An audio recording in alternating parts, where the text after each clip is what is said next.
Welcome back to Baywatching, everyone! It's Season 8! Man, I don't even know where to begin. It's been so long since I started a new season and there was no Baywatch Nights bullshit going on and things were kind of normal. I mean, it's also unfortunate because this is the return of nobody's favorite, the Baywatch Rookie episode, but still. It's kind of freeing to be talking about Baywatch and Mitch isn't fighting aliens in the background. Okay, actually, one more Baywatch Nights thing for the road. I mean, this is important to know because it changed everything. In the Nights series finale, Mitch and Ryan finally declared their love for each other. At last, after 2 years of tension, they can become a couple. Perhaps Ryan can even exist on regular Baywatch outside of that one weird episode where she showed up in Season 6. Just kidding. Ryan is never seen or mentioned again. Baywatch Nights was a waste of time. Also never seen again is Mitch's girlfriend on Baywatch proper, Samantha. Presumably, she heard Mitch's declaration of love for Ryan and knew she could never compete. And gone is CJ, who, you might recall, was captured by a Phantom of the Opera guy and then proposed to by Cody. Of the two events, the proposal was by far the scariest, so there's a hilarious line coming up in a few episodes that explains where she went off to. For now, though, she's just absent and unmentioned. Cody's proposal is also unmentioned, Shawnee and Eddie and Caroline and Logan style. I'll stick by you no matter what. Just kidding, bye forever! In addition to the loss of Samantha and CJ, Caroline is no longer a regular on Baywatch. However, she will appear in a handful of episodes later in the season, so prepare your eardrums. On top of that, Neely will be absent for the first 8 episodes of the season, as Gena Nolin was off having a baby. So, when Pamela Anderson left the show, Baywatch was in a panic. They had been trying for years to create the next Pamela to, teach her a lesson and put her in her place or something, and not been very successful. The blonde. CJ. No, not CJ, the other one. But maybe, just maybe, if they added, say, 300 new people to the show, eventually one of them would break out as the next Pam. So in Season 8, we have a whole slew of new characters, so much so that they have a hard time fitting them all into their 2-minute intro. 2 of them have to share a shot with Jordan. If you're guessing that these characters ended up being deeply explored, with strong personalities and rich, complex backstories, I don't know what show you're watching. If, however, you guessed that they had even less time than usual to devote to frivolous things like character traits, then you can see the problem with having a cast of 4,000 people. Baywatch had been really struggling at this point, and this casting bloat turned out to be disastrous. So after this season, of the 13 main characters, 8 people were dropped from the cast, including all but 2 of the new additions in what became known as the Baywatch Bloodbath. So you'll have to forgive me if I don't have much to say about some of these people, as we won't be getting to know them that well. First, we have the most obvious Pamela replacement of all, Carmen Electra as Lonnie McKenzie. Carmen Electra actually first entered the Baywatch universe as a different character in an episode of Baywatch Nights, where she kind of showed half a boob because on Nights, people wear clothes. On Baywatch Nights, we wear clothes. Lonnie is basically Carmen Electra if she were a lifeguard and half Hawaiian. Yes, Carmen Electra can appropriate any culture, as the hit film Dirty Love proved. Lonnie is only in this one season of Baywatch, but holy shit, does Carmen Electra like to act like she was the face of the entire show. Look, I mean, she was fine, I guess. It just kind of annoys me. Then we have Kelly Packard as April Gaminsky, the only female cast member to make it past this season. Kelly Packard was previously on Baywatch in 6 different episodes, both as an extra and 2 different characters. And she even made it into the intro for seasons 4, 5, and 6. April is the Stephanie replacement, as evidenced by the fact they gave Kelly Packard Alexandra Paul's old swimsuit to wear. Then there's Michael Bergin as J.D. Darius, who somehow lasts 4 seasons despite the fact I couldn't tell you anything about him. The Baywatch wiki tells me he is super friendly. And now, the real Nothing Burgers. Angelica Bridges plays Lieutenant Taylor Walsh, who shows up in 6 episodes and has red hair. But somehow, her pointlessness is surpassed by Marliece Andrada as Skylar Bergman, who shows up in 4 episodes. Not even like 4 episodes spread around, just the first 4 and then nothing. I must remind you, she is in the opening credits the entire season. There's an international issue of Playboy that calls Marliece Andrada Pamela number 2, and you know what? Yeah, mission accomplished, Baywatch. I've already spoken much more about Skylar than her screen time amounted to, but nothing is more emblematic of the problems presented in this season. Marliece Andrada described her experience on Baywatch as basically just sitting around wondering what she was supposed to do. I think that about sums things up. I didn't have any idea what I was doing, where I was going, what I was supposed to do, what I was supposed to wear, nothing. I just sat in my trailer and waited for someone to come and get me. She accomplished more on the show during her singular episode as a mermaid who fell in love with Cody, and was featured in more episodes as an extra than as a main character. Incandescently inane. Baywatch is truly in its flop era at this point. Somehow, there are recurring characters fit into this already incredibly stuffed cast, but I will get to them as we go along. I gotta talk about a boring rookie episode now. It's rookie tryouts. We get little sound bites to quickly tell us about the new characters, because they ain't getting any storylines or scenes to flesh them out. My full name is Leilani Mailoa Mackenzie. My mother's native Hawaiian. Question, who are they actually talking to? Just like, the audience? Is this being filmed for some reason? Are we suddenly watching The Office Baywatch edition and there's some unspecified documentary being made?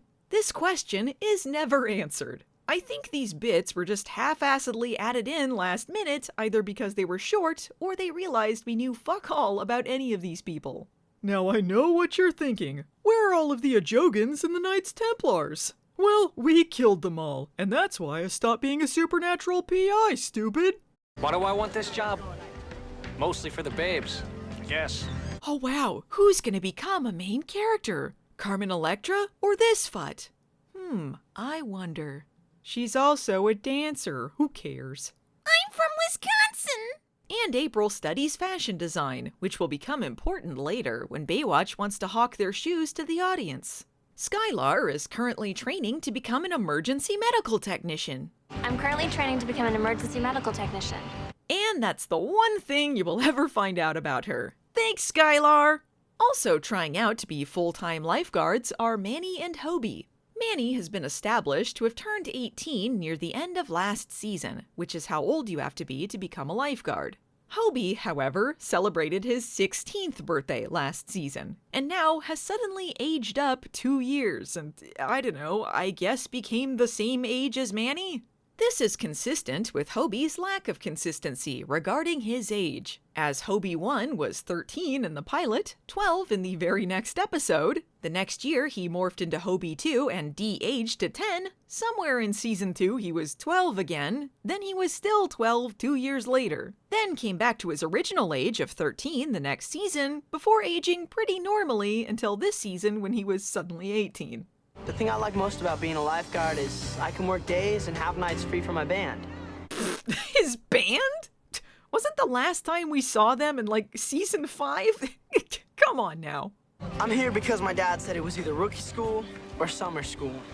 That or you're gonna be a monster hunter. Whatever you choose, it has to follow in my massive footsteps. You could never replace me, but I need someone to do the things I'm too lazy to do now. This year, Hobie is trying out.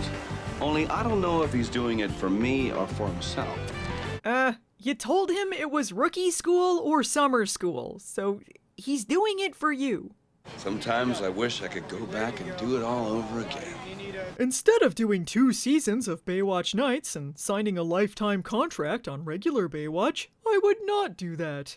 Suck it in, Mitch! Suck it in! Hi! This was a real thing they did, by the way. Just sucked it in while the cameras were rolling. Hasselhoff was just more obvious about it. Amongst the interviews from the new main characters, we get some lines from recurring character Cheryl. My name is Cheryl Whalen, and I've always looked up to lifeguards, ever since I was a little kid. Technically, this is Cheryl's first appearance, but Ingrid Walters, who played Cheryl, was in 3 episodes during season 6 as a random other lifeguard. Until now, I thought she was playing the same character. But since Cheryl isn't a full-time lifeguard yet, I'm not sure why she'd be hanging out in the Baywatch workout room. Until the After Baywatch documentary, I had no idea Ingrid Walters was brought in because A, she was a qualified lifeguard in real life, and B, Baywatch was under fire by the NAACP and decided to just, throw in a black lifeguard in the background for a little. Great job, guys. But now she has a name and some dialogue, and will show up sporadically throughout the next couple of seasons. She's still not incredibly prominent, but to her credit, she does more than Jordan during her 2-season run. Actually, with the amount of screen time Cheryl gets in this episode, outside of Carmen Electra, she's the new addition who has by far the most to do. I kind of wonder if she was supposed to be a main character initially. Time for the real main character, Carmen Electra! Whoa, she's Cody's new love interest. I guess she's the next Pamela. Lonnie was Cody's dive guide in Hawaii the year before, and she informs him that she thinks being a lifeguard will be a good way to support herself until she hits the big time. But how can Carmen Electra possibly hit the big time as a dancer? This is a fool's dream. Well, good luck today. Thanks. I am, unfortunately, not done introducing characters. I'm sorry. Starting now, Baywatch has a new lifeguard chief, Monica Johnson. Chief Johnson is played by Erin Gray. No, I'm not sure why she's here either. All I know is Chief Thorpe, I guess, died, and presumably, so did whoever the hell Clarence was. So how should I make it out? Dear Chief? What's his first name? Clarence. Now it's Johnson, at least for 5 random episodes, which is more than main character Skylar got. Technically, one of those appearances was voice only, so maybe we'll call it a draw. Mitch's plot through this episode mirrors Hasselhoff himself, as he struggles with the fact that every year he gets older and these rookies stay the same age. Hasselhoff was only 45 at the time, but the fact Mitch has been trying to desperately cling to his youth since season 1 makes him seem much, much older. This is emphasized by the fact that his hair has begun its slow transformation into the exact style Hobie wears. Anywho, Chief Johnson wants him to become a captain, but he doesn't want to be captain because that's for old people. And why does everyone want him to do everything just because he's the perfect and handsome main character? This was a problem he grappled with in the pilot when he was promoted to lieutenant, as he didn't want to wear stuffy clothes and fancy shoes. He wanted to be on the sand. But after season 1, he just sort of wore a white polo and did the things regular lifeguards did anyway. But now, he might be stuck in the office for real. And how can he do action plots and fight monsters if he's stuck in the office? In fact, just being a lieutenant is too much, and Mitch requests to be demoted to regular lifeguard again. Even Newman in a Speedo thinks he's crazy. But as Mitch explains, he wants to feel the same passion he felt as a rookie. Yes, his midlife crisis is in full effect now. I guess after his monster PI business folded and Pebbles Runkin won all of that money betting on his failure, his true love Ryan ran away with Garner, Samantha dumped him, Teague and Griff stopped taking his calls, and all of the aliens packed up and went home, he's found himself at a crossroads. But anyway, they don't need a captain. Before Samantha, they just didn't have a captain for years, and that worked out okay for them. Speaking of Samantha, here's why she's gone. I wasn't the reason Samantha quit. I just have to realize that maybe she was still in love with her ex-husband. Okay, so not only did Samantha go back to her business failure ex-husband, but Mitch helped her realize she still loved him. You know, after he acted like a little jealous bitch and then sneered at her about being right when her failsband just wanted to get back together with her. Actually, he helped her realize she was still in love with him. What a great ending for her. Anyway, I love that Mitch spends this whole scene complaining and talking to the chief like a complete dick, but because he's such a damn good lifeguard and the only qualified person to be captain, she just lets him do it and has to beg at his feet. Pretty cool dynamic they got here. Anyway, they have a rookie race. Cody and Numi make a bet on how much April sucks. Douchey guy starts a fight and Mitch smacks him in the boob. Knock it off! Knock it off! Knock it off! Knock it off! Knock it off! Then, get this, you'll never believe it, Carmen Electra dances. Who's ready to have their time wasted?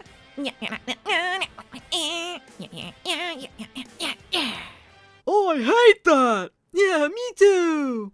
This angry guy at the club is Lonnie's ex, Darren, who hasn't taken the breakup well. This is, unfortunately, the closest thing we get to a plot in this episode. Carmen Electra acts. Let go. So, because Lonnie and Cody, talked to each other in Hawaii, Darren assumed they were flirting and that Lonnie must have gone all the way to California to follow Cody. So he went all the way to California to follow her. This seems like a rational guy who does rational things. When he shows up at the beach the next day, this does not sit well with Lonnie's suddenly for this scene BFF Cheryl. Can't believe this all happened on Earth Day. When someone makes me angry, the best thing for me, a life-saving individual, to do is punch him a lot! Yes, that's really what happens. This guy sort of gives him lip, and Caveman Cody starts punching him. But then Darren escalates things to attempted murder? I gotta remind you, this is all happening because this guy stalked Lonnie to the mainland under the assumption she was stalking a guy she spoke to one time. Luckily, legendary hero Numi steps in to break things up, or they'd both end up floating face down in the water like lifeguard reservoir dogs. Newman, this is the guy who's been following and harassing Lonnie! Who is this guy? How do you know him? I don't know which part of this scene makes less sense. Cody explaining to Numi that this is the guy who's been following and harassing Lonnie, as if this was information he was previously aware of, or that Numi is informed that this guy has been following and harassing Lonnie, and then, 30 seconds later, is asking Cody who he is and how he knows him. Oh, thank God. Baywatch has gone back to its roots, and now we get a classic scene of Mitch and Hobie preparing food. Disappointed at Hobie's piss-poor performance during tryouts, Mitch says that if he's not into it, then he shouldn't bother. Once again, this directly contradicts the line where Hobie tells us that Mitch basically forced him to try out under threat of education. But Hobie explains that being a lifeguard will be difficult because he'll always be in Mitch's gigantic shadow. It's not easy following in the footsteps of a living legend. I mean, Mitch is an honorary samurai, so he has a point. La la la la la, I'm a telephone operator. Anyway, I guess sometime off-screen, Lonnie was kidnapped? But somehow, the audience is asked to put that thought on hold for a bit, because apparently it's more important that we find out that Manny has bad eyesight. The eye doctor is Mitch's old friend who violently hated homeless people, so I don't know if he's the best guy to take medical advice from. But regardless, Manny is disqualified from being a Baywatch lifeguard. Manny's eyesight will be the least of his worries by the end of his Baywatch run. Anyway, Mitch offers to recommend him to a shady private club that doesn't care about such things as lifeguards being able to see drowning victims, and Manny hates that kindness. And everybody will know I'm a reject. I trained to be a county lifeguard, not some second-rate cabana boy. The beach club? Thanks for talking.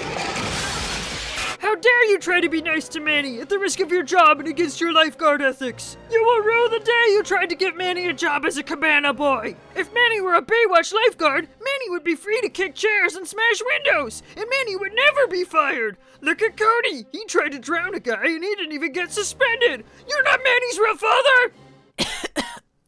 Note to self, never give Manny extended lines. Well, anyway, thanks to VIP of the episode, Cheryl, Sheriff Cody is able to track down Darren so they can proceed with the most ludicrous part of this surprisingly violent episode. Enjoy!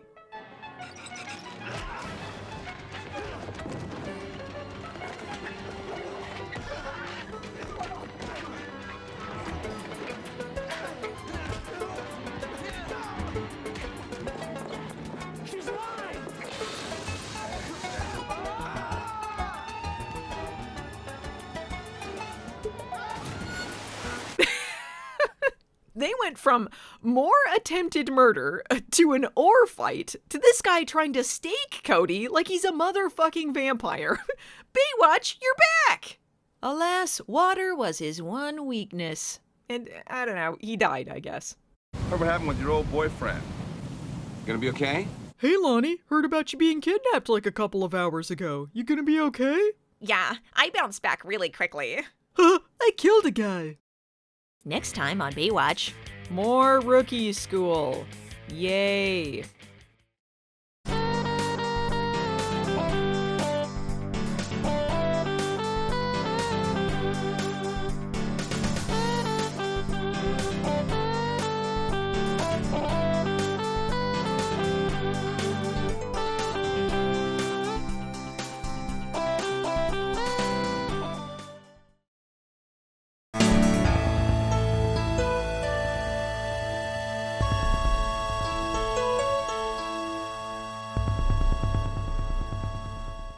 Hey guys, welcome back to Baywatching. I'm so sorry if you thought this was another Star Trek video. This is unfortunately part 2 of a rookie episode of Baywatch. Yes, even though the season premiere and this have different names, it's basically a two-parter. In fact, considering both episodes have the same director and writer, and the rookies are wearing the same bathing suits, and taking into account Mitch's midlife crisis I wish I could go back dialogue, which seems to tie into his plot in this episode, I wouldn't be surprised to find out they were shot as one episode and then split in two. And although the previous episode was basically the play Cats, a series of character introductions until the whole thing mercifully ended, we will still be meeting new cast members next episode. I'm sorry. Having just found out that he has poor eyesight and therefore can't be a lifeguard, Manny is reflecting upon the bad news with a boring montage.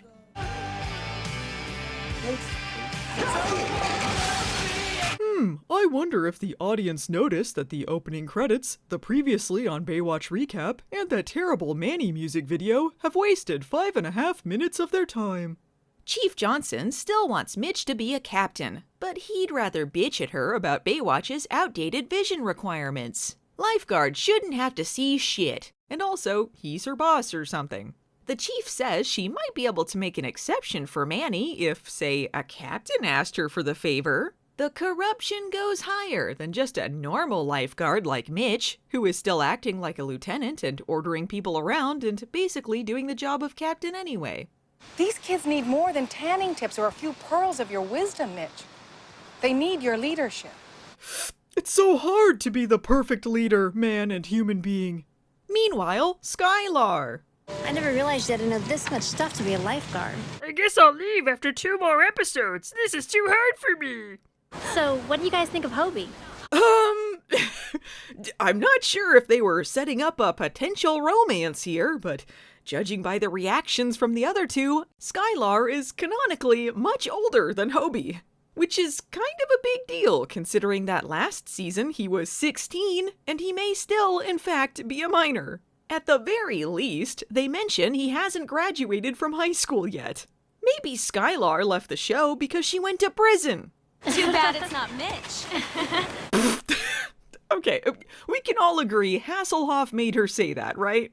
Then some jerk on a Wave Runner TM nearly kills April for some reason. But I'm finally a main character! I saw the whole thing, I just refused to help. Don't worry, I'm alive! Shut up, nobody cares about your youth. Time for a flashback to my youth.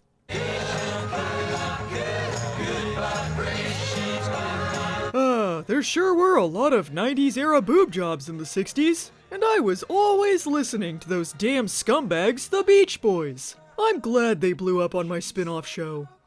Anyway, there was a point to this story, and not just so Mitch can hog all of the screen time. During his rookie summer, he fell in love with a girl named Betsy Wexler. Somewhere in the Beach Boys music video, they lose track of the fact this started as a story about Betsy and just sort of leer at other women for a while. Somehow, we're supposed to ignore the shit-ass wig young Mitch is wearing through all of this. Wow, even in silhouette, it is truly horrific. Anyway, to make a long story short, Betsy stole Mitch's rookie jacket, and he's been haunted ever since. He tried to replace it over the years, but the Knight's Adidas jacket just wasn't the same. April was so bored by the story that she forgot she had a head injury. But by the next scene, it's back with a vengeance. She tries to hide it during rookie training, but devious Donna is on the case. La la la la la. I recognize a fellow person with brain damage when I see them. It's like a third sense of mine. Don't worry, I'm fine! But who cares about April? What about Manny's poor eyesight? Even Newman says that these strict lifeguard eyesight standards are too much. They can't afford to lose a great lifeguard like Manny, a teenager who reacts violently to the slightest provocation. But given that Manny apologizes, I guess recommending him to that shady private club will be just fine. I've given it some thought, and I'd love to be a cabana boy. Okay, I'll talk to them tomorrow. What? Thanks. And the rookies train. Now, why is Lonnie doing this? I'm glad after getting a concussion and endangering herself by hiding it, April's gleefully riding a Wave Runner TM, the very thing that gave her a concussion, by the next scene she's in. But wait, is that asshole Wave Runner TM man? Can a lifeguard make an arrest? Of course, we are the police of the sea. You're going down, clown! You know this guy is fucked. If he makes it out of this alive, he'll be lucky. There's like 10 million lifeguards, and one of them tries to run him down with a boat, all on a hunch that this guy sorta looks like the guy who tried to run down April. Like, calm down, guys. Although he gets knocked out, this is an absolutely stunning Newman action scene. 10 out of 10. Deputy Cody to the rescue! Like hell, he's taking credit for this arrest. This is your last warning! How many warnings has this dude gotten? He's assaulted at least 2 people now, and I'm pretty sure all of the lifeguards have tried to murder him multiple times. Cowabunga! My save! And who was this dastardly Scooby-Doo villain? Why, it was the douchebag guy from the previous episode. He was mad about April making it to the team over him, and I guess if he can't be a lifeguard, he might as well be a murderous jet skier. Isn't that always the way? After this, the girls get a talking to about not reporting the incident immediately after it happened. This rule doesn't apply to Caroline, of course. She's allowed to not report the incident, as long as it's a bunch of drunk guys and one of them gets killed. Wow, Mitch is one tough, normal lifeguard with no authority over them, which is why he pulled favors to get Manny hired despite his eyesight and let these 3 off with a warning. Whatever, you know who makes it to the team. This is the end of the rookie montages for this episode, thank God. Meanwhile, Mitch finds his old rookie jacket on his chair and oh, what the hell? Betsy Wexler shows up and she's like the exact age as she was in the 60s? No, come on now. Come on. You look great. Tell me the secret to eternal youth, woman! I have connections in the FBI or whatever the hell Teague was involved in. I can make you disappear so fast! How do you do, fellow kids? For some reason, Mitch is under the assumption the 2 of them are going to get together, until Betsy informs him that she's married with kids. Alas, the sands of time are cruel. Despite finding all of this out, Mitch kisses her again? I will suck your youth out from within you! So 2 things have happened now. 1, we are informed that Hobie won Rookie of the Year. As the son of main character Mitch Buchanan, it is his right. And 2, Mitch decided to become captain after all, because, I don't know, Betsy turned him down? Well, Hopester, I've done it. I finally managed to grow out my sleeves to the perfect length. That's great, Dad. Hey, do you like my new hairstyle? Nope! Next time on Baywatch. More new characters! But can either of them replace the talented and amazing Mitch Buchanan? Not likely!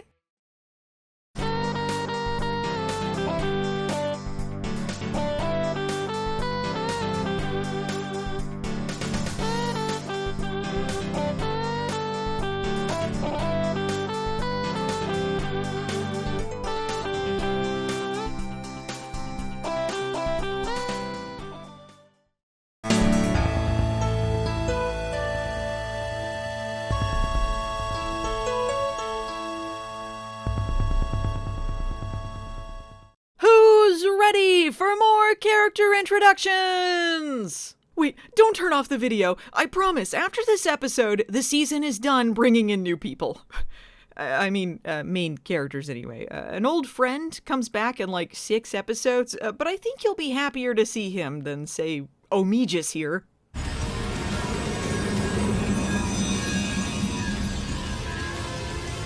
No, there's no time, my love.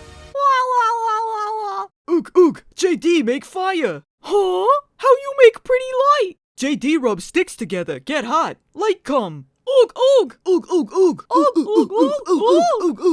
I used to own a nightclub. Anyway, I guess I'll tell you what really happens. This is Jack J.D. Darius, who stopped by the beach to be a douche. Donna tells him he isn't allowed to camp on the beach, and he mentions he was making espresso because he went to Italy, and in Italy, people are allowed to camp on the beach. And I guess Donna finds that charming instead of the opposite. But JD manages to redeem himself when a small child falls off of the rocks of doom. Hey yo, don't worry, my abs will save the day. But first, let me stand around in my underwear for a while, because I'm an underwear model in real life. Now where the hell did Donna go? Yo, I got a coach! I haven't really mentioned everything Numi's been doing in the last few episodes, because a lot of it involves boring rookie stuff. But I have to say, I am appreciating his beefed up screen time nonetheless. Numi knows JD, and when he asks what he's doing back in town, JD informs him that he heard Baywatch needs a new lieutenant. This is despite the fact that 3 minutes ago, he didn't even know what Baywatch was. What does Baywatch mean?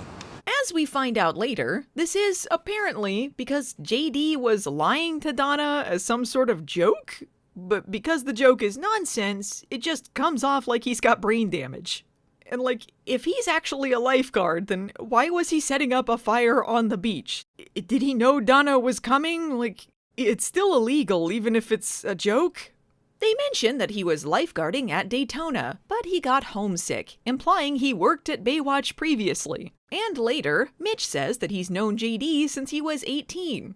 Like, we've been watching these people's lives for nearly a decade now. You tell me where JD was. What does Baywatch mean? I think the real reason he left Daytona Beach was because he was sick of hearing about Stephanie's NASCAR/astronaut exploits. Well, I guess the scene isn't about me right now. Pretend you're cuffing me. What? Just play along. I hope they threw the book at you, punk. For sleeping on the beach? Oh, big joke, huh?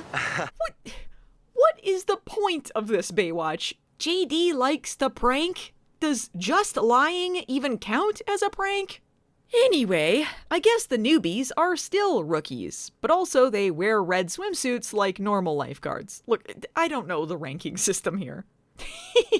I love sneaky Numi. Apparently, he's just been calling the rookies in to see who will do stuff for him.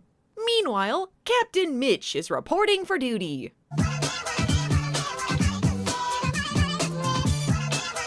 Mitch is now in charge of deciding who will replace him as lieutenant. He mentions he'll be interviewing some guy named Taylor Walsh, but oh boy, she's a lady? Taylor Walsh.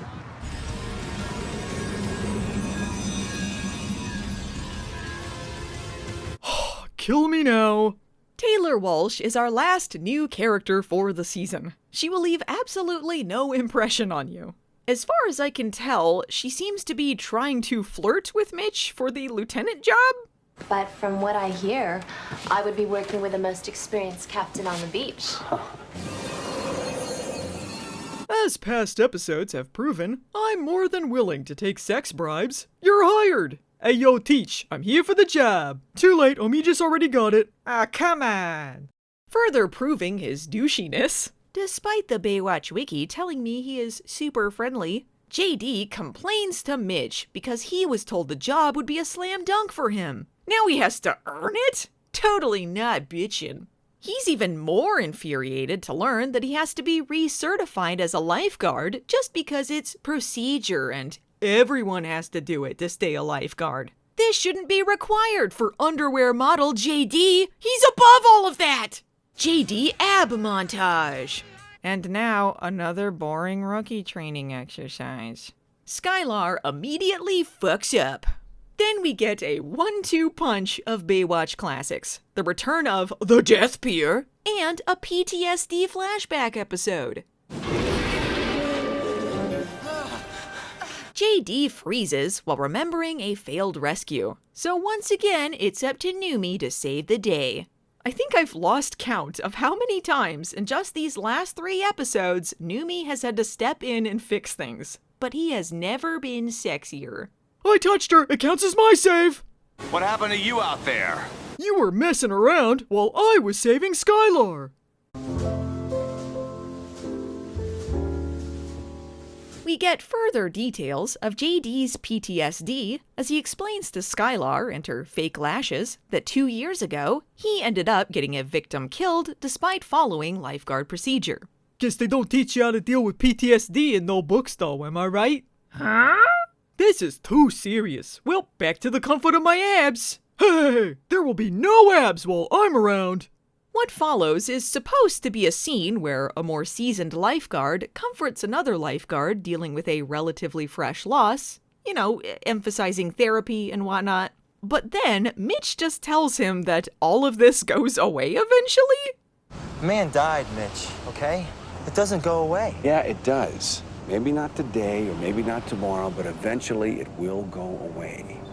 Like, I don't think that should be the message here. I think therapy is a means of coping more healthily with trauma. Mitch saying it all eventually goes away makes him seem like a complete sociopath. I've lost hundreds of victims, and eventually you just feel nothing.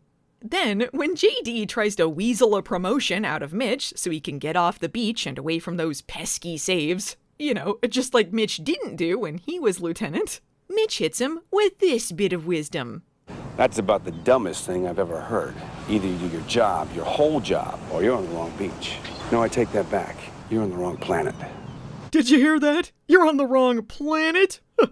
I'm so clever. Okay, we get it! JD has abs, move on! This episode is 50% PTSD, 50% abs. Meanwhile, Taylor asks Mitch to row out into the middle of the ocean for a conversation? I guess she's like worried she's going to lose the job to JD, so I don't know. She's threatening to drown Mitch. Time for another JD underwear rescue. But he doesn't follow lifeguard procedure and ends up knocking himself out. My save! How could JD's abs have failed him? Who should I give the job to? The woman who offered me a hand job, or Failson Abs McGee? Taylor, you're it. Abs, leave us. You are of no use to me now. But don't worry. JD still gets to be a lifeguard, despite the fact he nearly got himself and another guy killed because of his unaddressed PTSD. Well, time to hang out on the boat Cody invented. And then, I don't know, Skylar's name is cleared because JD thought she told his secret to Mitch or something. Sky never told me anything. Pretend that's what I really said and finish that plot via ADR, boy. Look, Sky, I'm sorry. You should trust people more. I know, I'm working on that. Does this mean we could be friends? Wow, really lazy. Next time on Baywatch, it's Memorial Day! Are you ready for some boring Navy stuff? Even at Niage!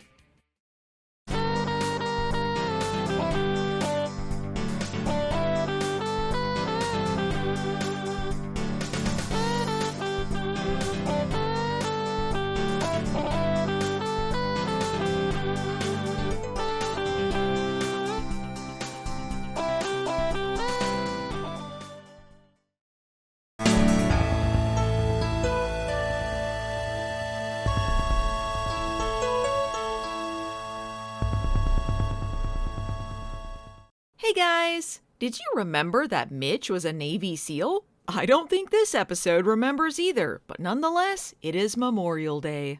The very first second of the episode is a flag. Here we go! Memorial Day weekend, opening day on the beach. It's normal to be nervous. Well, actually, I was thinking about my dance audition. Ugh, here we go! Lonnie wants to get a part in a music video, and Cody is bummed that lifeguarding is just a job to her. Oh, how will these two star-crossed lovers ever come together? Hey, why are you crying? I'm just so happy. After this episode, you'll be gone, and I'll be the next Pamela. The good thing about this episode is that, at last, the rookies are full-time lifeguards, which means we won't have to deal with more rookie montages. Now they can do dull montages as normal lifeguards. Anyway, in order to kick off the summer, lifeguard tradition dictates that they have a luau. And that's where the shot of Hobie and Numi in bikini tops I used in the intro comes from. Even Chris gets in on it. Chris! This is classic comedy. Then we get a sexy Numi package reveal when he hands his skirt over to Lonnie. Surprise! This is just a poor excuse for me to dance again. Look at my butt. Oh, come on. The song ended and then they started another one. And are they hearing this music in universe? Or are they just all awkwardly watching her dance in silence?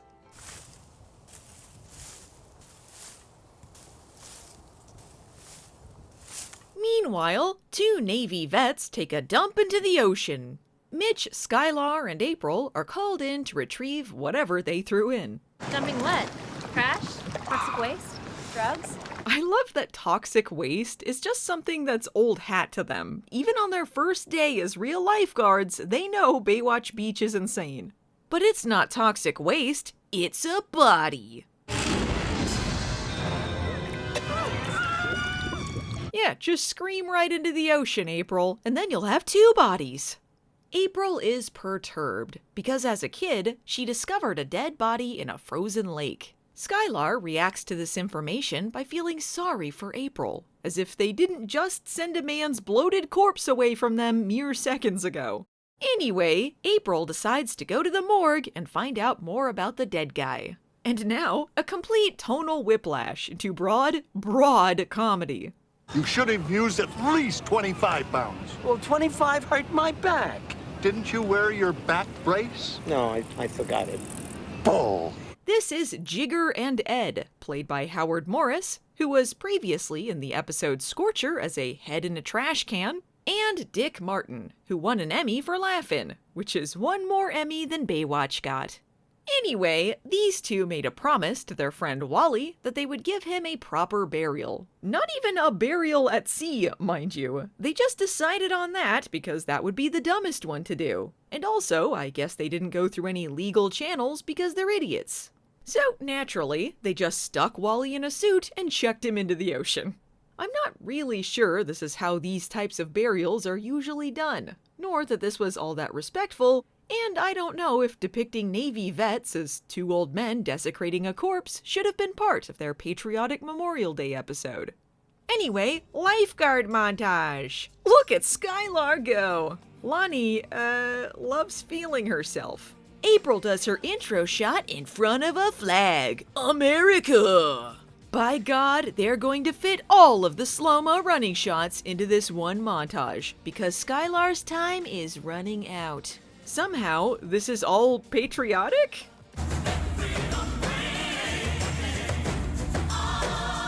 Meanwhile, April comes back from the morgue, despite the fact they had a whole-ass montage in between now and when she left. She's made it her mission to find out who this man is, because the guy who she found in the lake was never identified. Harrowing stuff. So, sexy montage time?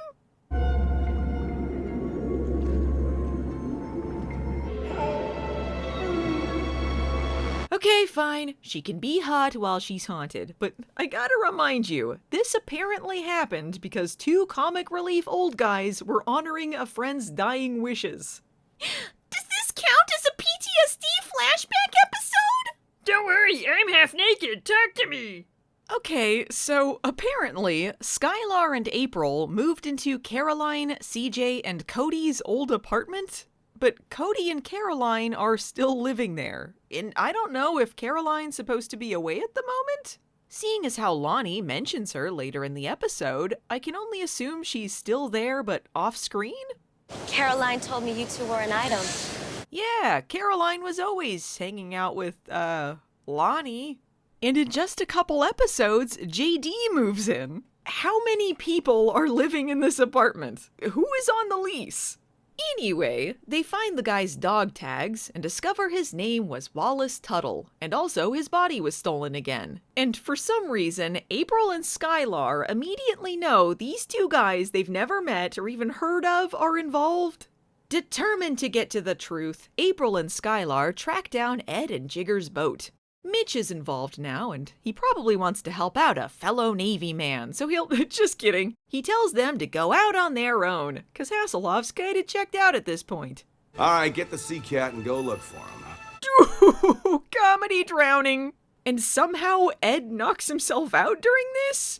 April and Skylar to the rescue! Well, a powerful lesson was learned today. I'm not sure what that lesson was, but a lesson was learned nonetheless. God bless America! And the shot of Skylar behind this old man's head is the last we ever see of her. Hard to believe she's gone. It seems like only 3 episodes ago I was introducing her to you. Alas, we must now bid her farewell. What a journey we've been on with Skylar, the most important character in all of Baywatch history. Millions mourned the loss of America's sweetheart, but at least Mount Skylar will remain as tribute to our fallen hero. It's so hard to say goodbye to yesterday. Safe travels, Skylar. You were the most main character.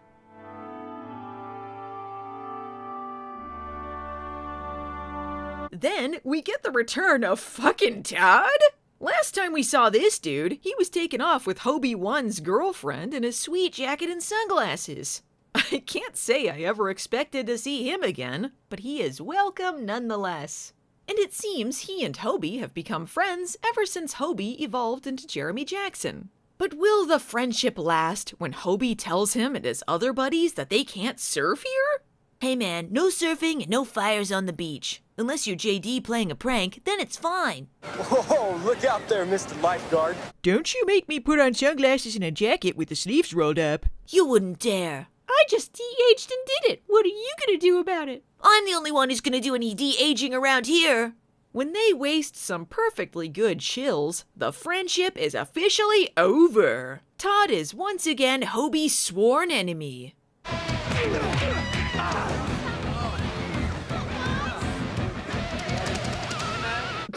Wow, great job, Hobie. Hey, Hopester, her Todd totally creamed you in that fight. Dad, can I just focus on my band? Nope, it's rookie school or summer school. Meanwhile, Lonnie trips on a rescue and hurts her ankle. Now Lonnie might not be able to dance? You don't understand, Cody. Dancing is my whole personality. If I don't have that, what am I left with? Having big boobs? It's just not the same. But Lonnie, you don't understand. I'm happy that your dreams have failed, because I want you to be trapped in a job you don't care about that much forever. It's a win-win situation. Now let me just hit your injury. I must put on suntan lotion, but I must be sexy. Just imagine you're the random little girl behind her, and this is what you see this lifeguard doing. What in the world? Well, it's the tryouts, and we are on our third Carmen Electra dance sequence this episode. I'm sorry, what the hell is going on with Cody's hair? Yeah, what the hell? After having lost the part in the music video, Lonnie decides to quit Baywatch. She can't be risking her dance jobs by getting injuries that are common when dancing also. But maybe she'd stay if a big, lumbering Frankenstein asked her to? I don't want you to leave. Lonnie McKenzie, would you do me the honor of becoming my— Hey, where are you going? Speaking of Cody's failed proposal, we finally find out what happened to CJ. What happened to CJ? She went on vacation to Mexico. Fell in love with this rock and roll guy. She got married. Okay, so spending as little thought as possible on piece of shit Tommy Lee, in universe, this is hilarious. I like to think that the Phantom became a rock star, and that's how he wooed CJ back. Either way, great exit! I don't need David Hasselhoff!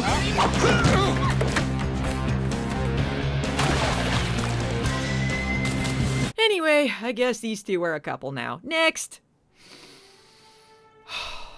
Rest in peace, Dad. Apparently, you were also a vet. I love you, Grandpa. I know how hard this is for you, Dad. I miss Grandpa too. And you must have lost a lot of friends in the Navy. Huh? I was in the Navy?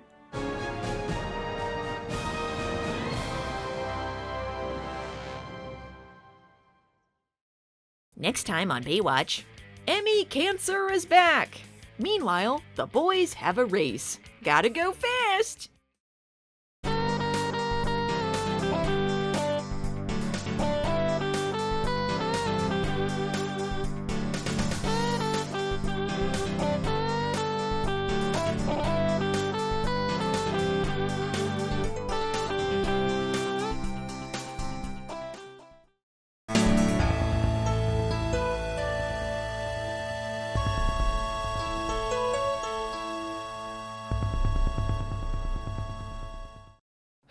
Okay, I guess it was inevitable we came back to a very special episode of Baywatch. But this is, gonna be quite the tightrope I'm walking here.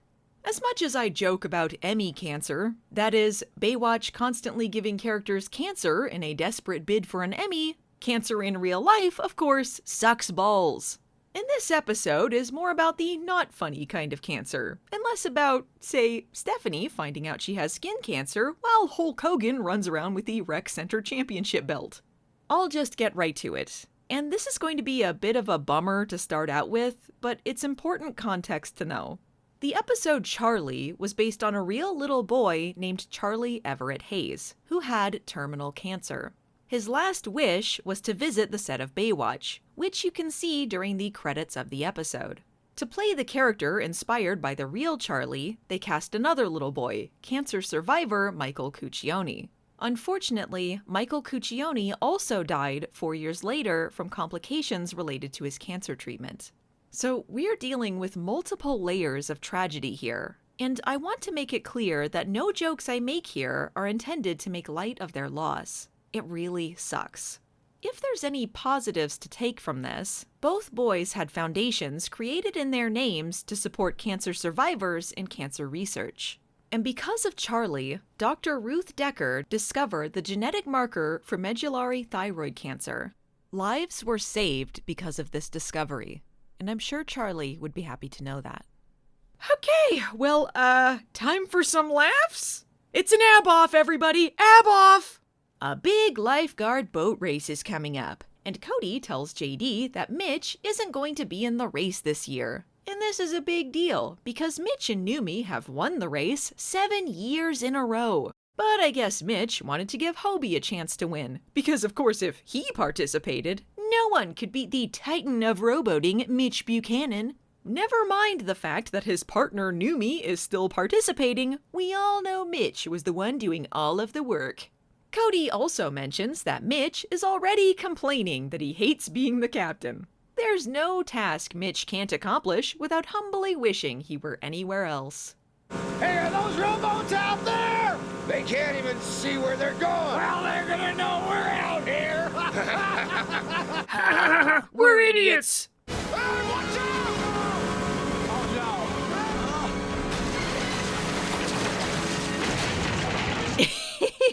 Okay, well, at least they knew to avoid Numi, the most important character here. Also, I think these guys were cast according to how cartoonish they could make their laughter.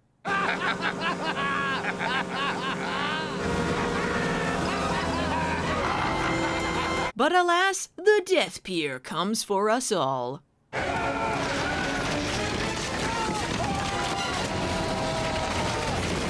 Meanwhile, Mitch orders Hobie to make dinner for them.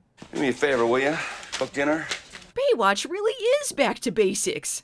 But Hobie no longer wants to be a chef. He is a lifeguard who may or may not be in an off-screen band. Perhaps he still dreams of being an inventor. Or maybe he no longer has dreams. Dinner talk is interrupted by the arrival of April's family.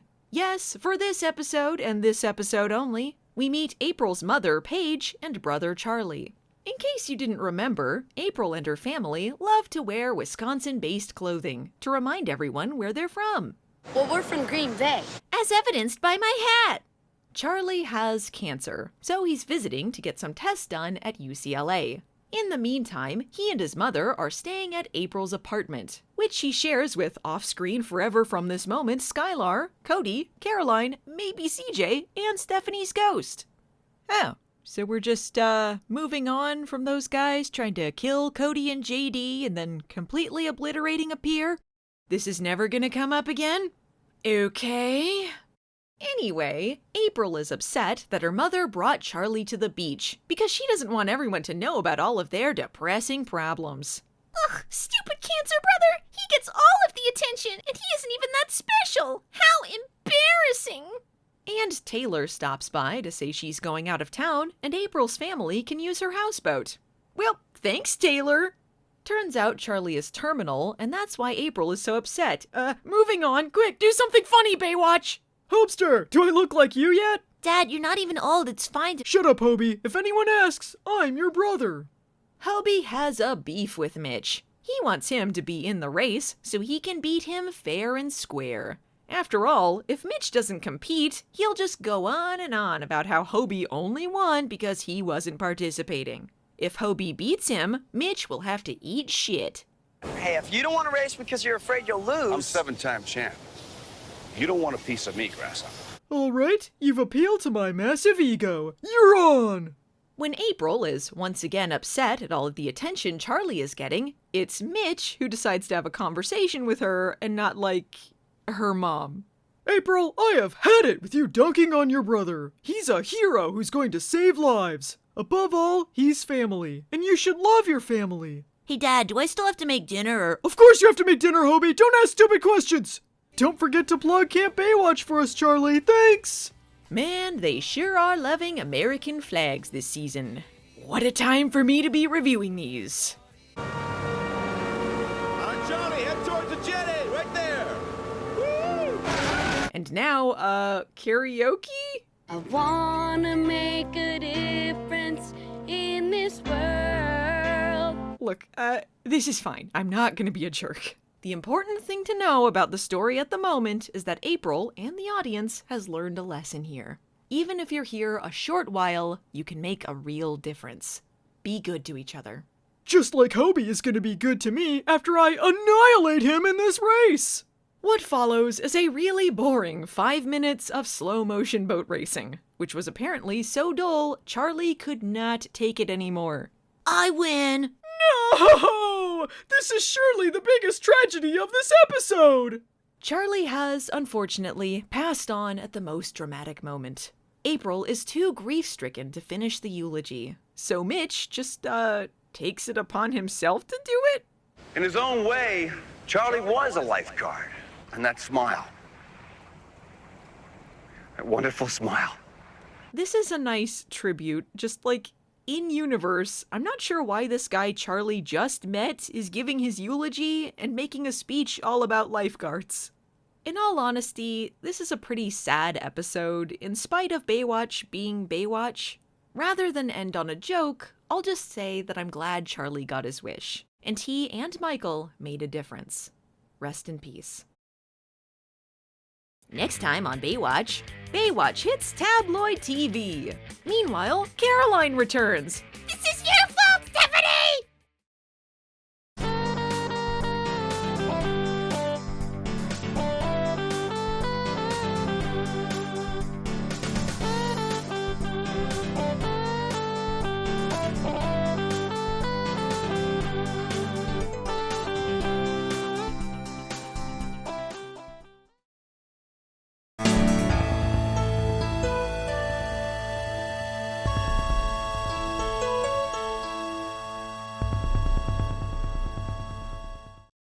Folks, I realize I make a series called Baywatching, but I do have to question this episode asking us to believe that the entire world, in-universe, wants to see daily updates on what these random lifeguards are doing. Nevertheless, that is the plot today, as our heroes are made the unwilling stars of a random recurring news segment, about lifeguards, I guess? Everyone knows you don't watch for the surf report, you don't watch for the traffic report, you watch for the lifeguard report. Ha Hosting this segment is famous radio personality Shadoe Stevens, star of one of my favorite films, Tracks. Why? Because they don't watch me in the morning! The Lifeguard report begins with perving on Donna, followed by updating the audience on JD's full name and backstory. Looks like JD, alias Jack Darius, alias the Daytona Pier Killer, who's equally hot. Okay, not sure why he felt the need to bring this up during this lighthearted morning news segment, or why he mentioned it in the same sentence he rates JD's hotness in. I also know TV used to be quite the Wild West then, but I feel like there's some legal issues with harassing private citizens and simultaneously broadcasting their names and place of work for everyone to see. But get ready for this, folks. Amazingly, Taylor has something to do. Prepare to be wowed as we witness her biggest contribution to the show, waving a rescue can angrily by a railing for a solid minute of screen time. Ah, there's Lieutenant Red. Fiery hair. What are the expressions? That woman wants me. Ooh, don't you love the way she moves her can around like that? Move it, honey. Yeah. No one's actually seen the guy. Wants everyone to think that she's engaged. Guards would be more worried about riptide. Captain Mitch Buchanan. I can see now why they brought her back for the finale movie. What is she doing, waving her arms around like an idiot? I gotta get the attention on me. I'm the main character, you hear me? I am! When Shadoe Stevens leaves to cover a car wreck nearby, Taylor is under the impression that she has somehow frightened him off with her ridiculous waving. She is taking a stand. This guy is trashing their reputations and, apparently, sending his ratings through the roof by doing so. Slow news days around this time, I guess. Move it, honey. Yeah. I'm sure Shadoe Stevens got a lot more work in 2 years when the ozone layer collapsed and the world was sent into an apocalypse. Meanwhile, the apartment everyone lives in. I guess they have room for one more, so Cody has invited JD to live there. And apparently, before this, he was living with Donna? Donna was just worried people might get the wrong idea.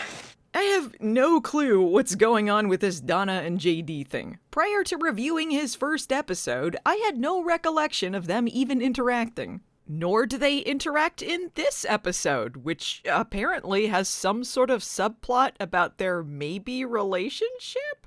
As long as Riptide doesn't start a rumor about us. No homo! Yeah, well anyway, good night kiss, moi!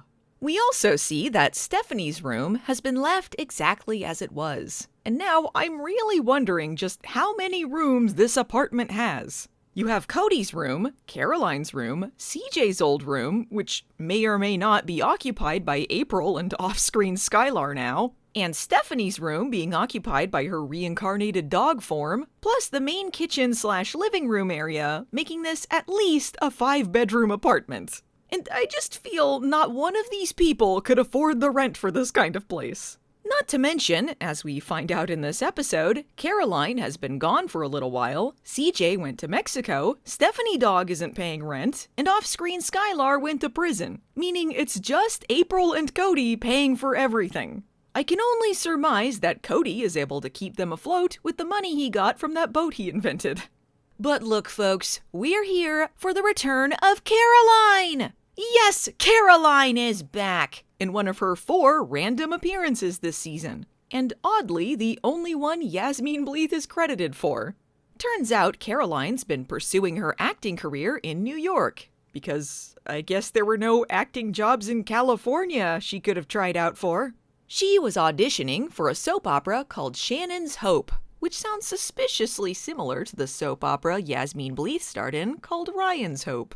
I guess at this point, Baywatch has decided to stop coming up with their own reasons for characters leaving and just given them the actors' real lives. Hell, Stephanie Dog even got a role on Melrose Place. And I understand that they're writing a part especially for her on Melrose Place. Anyway, while Caroline's away, JD can use her room. And I'm sure nothing comical will happen as a consequence. Hey everyone, I'm here! I know it's late, so I'll just sneak in very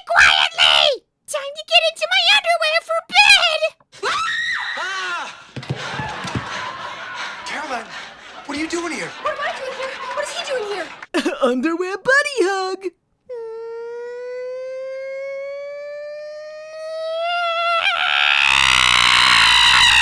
not putting up with this unless we also get JD in his underwear again. No, please. I am but a humble underwear model. I can't be this exposed on TV. And with this shot of Caroline's butt, the scene mercifully ends. Ah, what a beautiful Stephanie-less day! Huh?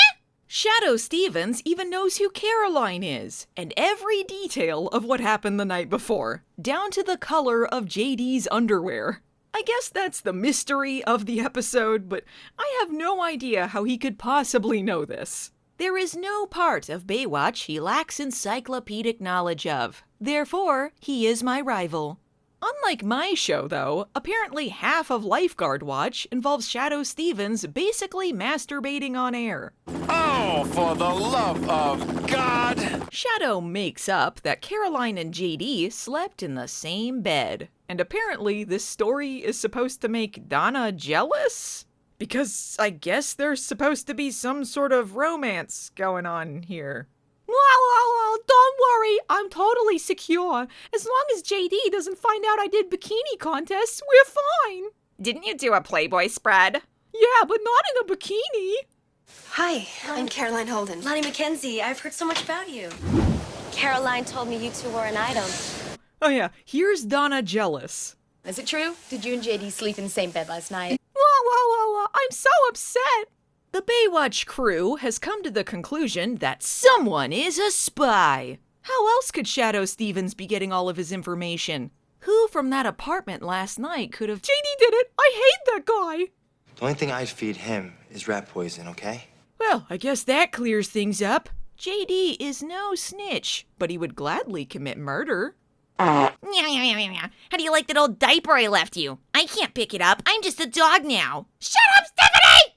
Caroline is super bored with this tower assignment. And speaking of bored, Mitch shows up to complain about stupid captain's duties. Yes, our lives really suck now.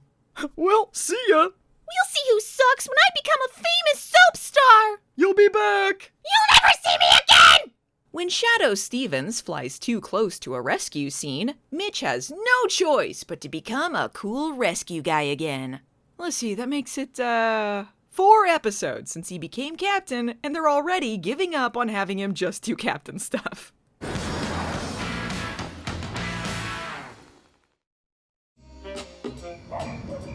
Mitch is pissed. Anyway, jazz time! Hobie is with his mother. Therefore, Caroline must be the food scene substitute. What a normal candlelit dinner between two friends. Anyway, Caroline wants Taylor's job, both because she's mad that she assigned her to a boring beach, and she thinks this acting thing isn't gonna work out for her. Clearly, Taylor has become a poor stand-in for Stephanie, because Caroline doesn't know what to do if she isn't bickering with someone else. Why do you keep asking me that? I don't do tower assignments. Hey. Say the secret word, you want $100. Haha, I'm sure I'd be able to look up this hilarious reference if I understood what the fuck Mitch was saying. This whole episode, Caroline is schmoozing Mitch to try and get him to make Taylor give her better tower assignments. And Mitch is like, no, I'm not gonna abuse my power like that. And then later he's like, actually, I will abuse my power like that. And I guess Mitch just has no integrity. Cool storyline. Okay, so firstly, Numi has a hot new girlfriend in this episode. Secondly, they're going clubbing with Cody. Because you know how Numi and Cody were always clubbing together. Big club guy, that Numi. Later, losers. Apparently, JD falls asleep reading Caroline's audition script because he found a random episode of this made-up soap opera extremely compelling. It's like we're reading about our own lives. I met an Italian heiress the other day. This script is so realistic. I like the way you broke it down. These are daring choices. I'm not entirely sure how JD is getting what daring acting choices Caroline made during this audition by simply reading the script, but Caroline is not immune to flattery. Would you say I did it better than Stephanie would have? Having never met her before in my life? Yes. Oh no, my heart is broken. Oh look, a butterfly. La la la la la la. Newmy clubbing scene! Newmy clubbing scene! Yes! Now get off my dance floor and don't come back unless you think you can keep up with Kyla! Okay, I've been kinda down on the constant Carmen Electra dance scenes this season, but I'll forgive this one because it gave us Newmy clubbing. Also, yes, she has a dancing alter ego named Kyla. It's kind of embarrassing. That's funny! Sheriff Cody, Master Detective. Pretty cool, huh, folks?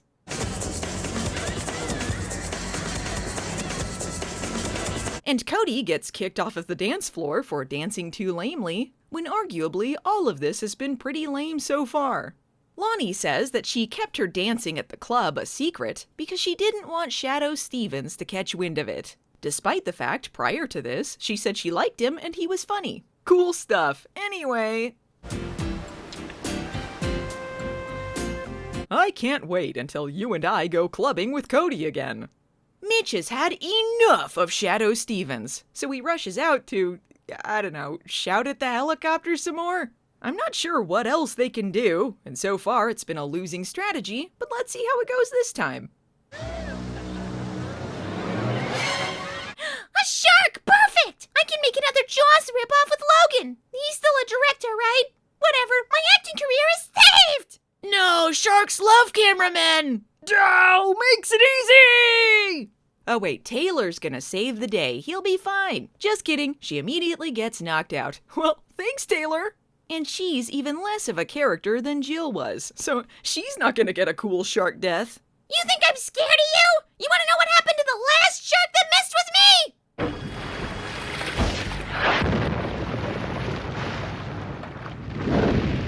And I helped. No, you didn't! I hate doing boring captain's jobs! And it turns out the leak was Newmy's hot, big-boobed girlfriend. Boo! Wait, so this means that Newmy told her everything and he's a big fat gossip? Why did he know what color underwear JD was wearing? And then they act like Caroline is staying forever? You're welcome for saving your life, Taylor. I guess this concludes our plot. Newman! Come on, get him, Caroline! And Newmy killed them all. The end. Next time on Baywatch, Caroline is staying forever. Or is she? Meanwhile, Jordan finds out her mom is white. Now I have a plot.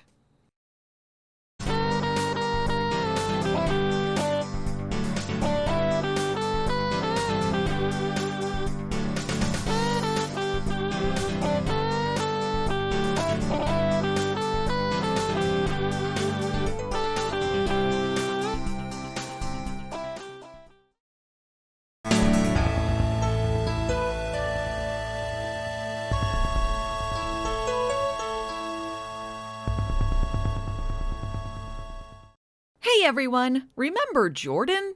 You know, Baywatch brought her on and made a big deal out of having a black lifeguard on the show and then proceeded to do absolutely nothing with her? Well, Jordan fans rejoice, because a season and a half into her 2-season run, our girl is finally gonna have a plot! Yes, aside from the mini subplot where Jordan inspired a little girl by being a black lifeguard, this is the only time Jordan has anything whatsoever resembling a story. You might also be surprised to find out that, despite Traci Bingham being credited for 44 episodes of the show, she only appears in 16 of them. 16! And clearly, they decided to make the most of every minute. So far, all I know about Jordan is that she might be from Florida, and there was a cut subplot from the Phantom of the Opera episode where she majored in English Lit. Well, today, we're going to find out more than we ever have before, and that's that her mom is white. You might have noticed that of the 2 stories they gave her, both of them had to do with her being black. And while I think it's fine for Baywatch to do stories about race, I just kind of feel like they could have given Jordan other stories as well. Like, you know, a real character. Ironically, Garner was their best handled character of color, and that was way before they decided they were going to make a point of diversifying their cast. Well, anyway, I guess enjoy Jordan's one moment to shine. She has 4 more episodes after this. Part of the problem, of course, is that they decided not only to bloat this cast with 13 main characters, but on top of that, they kept bringing in recurring guest stars to feature instead. Thus, Caroline is here as part of her 4-episode finale story arc, which probably wasn't meant to be a finale arc, and also Yasmine Bleeth was uncredited for, aside from her first appearance. This episode is also directed by our good friend Parker Stevenson. He was last involved with regular Baywatch when he directed 2 episodes in Season 3. But more recently, he was on Baywatch Nights directing a fart wizard. And while he's still behind the scenes, we have but 2 episodes before the Age of Craig rises again. Yes, Baywatch has already lost interest in all of their new people. More minorly, but a big deal in my heart, we have the return of Shippy. His appearances have been getting pitifully small as of late, and I only see him credited for 2 episodes this season. Although, to be fair, IMDb is wrong half of the time. However, Gregory Barnett has been, and will continue to be, the show's stunt coordinator throughout the entire run, down to the bitter end of Baywatch Hawaii. He was the stunt coordinator for the first season of Baywatch Nights as well. But I guess in Season 2, they decided they would get rid of things like coordination, stunt safety, planning, or thought. Also, I've decided Shippy was dating Taylor, and it instantly made her 1,000 times more interesting. Football time! Someone's tossing a football around and it isn't me? I hate being the captain! Anyway, Jordan, you have a plot now. Okay. Shut up! Alright, so Mitch takes Jordan aside and says that he received a call from a private investigator hired to find her by her mother. Not sure why this investigator called Mitch and not Jordan, but I guess he knew he was the main character. However, Jordan, who was adopted, isn't interested in meeting her biological mom. Whoa, hang on there, Missy. If you don't want your mom, can I have her? Mine's got Emmy Alzheimer's. Go for it. My mom never saw me major in English Lit or live in Florida. My 2 accomplishments. She's nothing but a deadbeat loser. See, now I don't know. That sounds like a lot of baggage. Can I have your adoptive mom instead? Meanwhile, remember how April's brother just died in her arms? Well, let's see how she's doing. Hey. Well, I guess she's fine now. How well did she know her brother anyway? Not like one of the other major plots of this episode involves someone traumatized over the death of a sibling. I guess there was no way to dovetail these 2 stories together. Anyway, April and Manny are mad that Taylor isn't giving them the assignments they want. I guess that's her thing now, people being mad at her about her job, and yet the plot largely being resolved without her involvement. Here she is showering sexily. And in their next scene, that's done. Good story.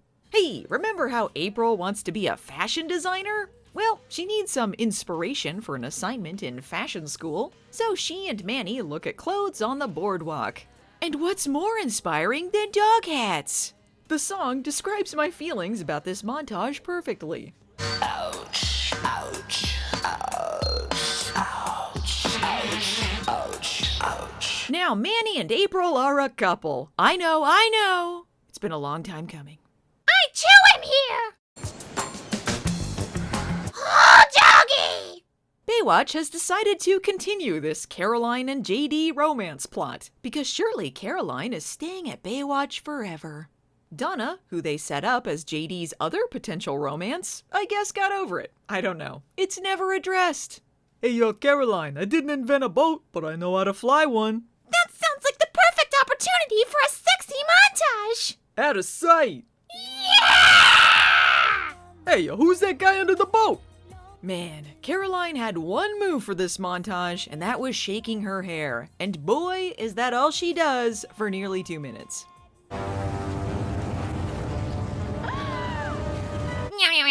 You're gonna die the same way I did, Caroline. Damn it, Stephanie!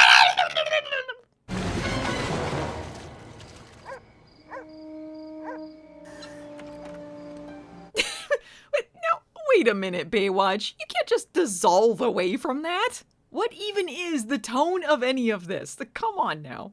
But I guess Baywatch decided to actually remember stuff about their characters and use this story for something, as Caroline is traumatized by Stephanie's ghost's attempt at revenge. Does my butt still look okay?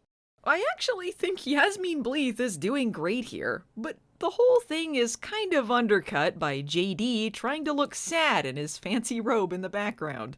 Would me getting into my underwear help you feel better? Maybe a little.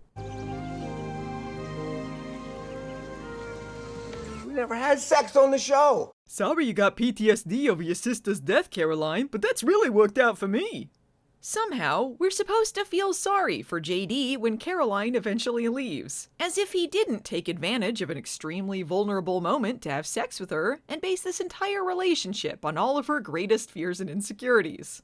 So anyway, then JD was like, sorry about your sister. And then I was like, what sister? And then I remembered Stephanie.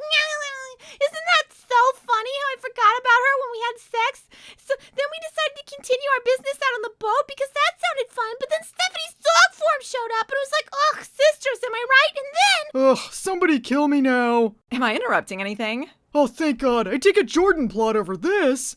Mitch is poking his nose into Jordan's business about this mom situation, and frankly, he needs to butt out. It's nice of him to think of her mom's perspective here, but Jordan is allowed to just say no. But then Mitch goes a step further, invites Jordan to a totally normal fishing trip these two characters would have, and then traps her on a boat so she'll have to meet her mom. What an asshole. Jordan can't help but note that there are no black people on this boat. Uh-oh, where's this heading? I'm Rena Jaffe, your mother. You're white? I'm white? As her mother explains, Jordan's father was a Marine who was killed in Vietnam, a story which touches Mitch despite the fact he forgot he was in the Navy. Rena says that it would have been difficult for a white woman to raise a black child in 1972, so she gave her up to give her a better life. The topics of Vietnam, the adoption system, interracial families, and cultural identity are all pretty heavy for Baywatch to be handling, which is why they won't be delving into any of them. Actually, Jordan's mom wanted to find her because she was just diagnosed with Emmy Huntington's disease, which will also be left unaddressed after this scene. She'll be dead in a year, so Jordan won't have to worry about any long-term commitments. Wow, thanks, Mom.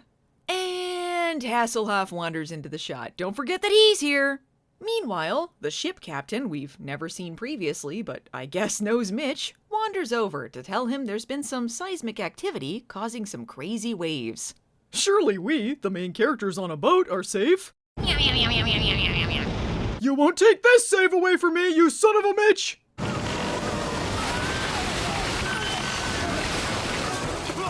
Joke's on you, Stephanie Wave! Now I have way more saves to add to my count. Those chemicals can't be good for my Emmy Huntingtons. But wait, is that Jordan with her English Lit degree? The day is saved! Not without me, it isn't! Be sure to stand right in front of the glass as it flies at you! I'll get you out of here. And Jordan is here too. Hi. Yeah, take that, Huntingtons.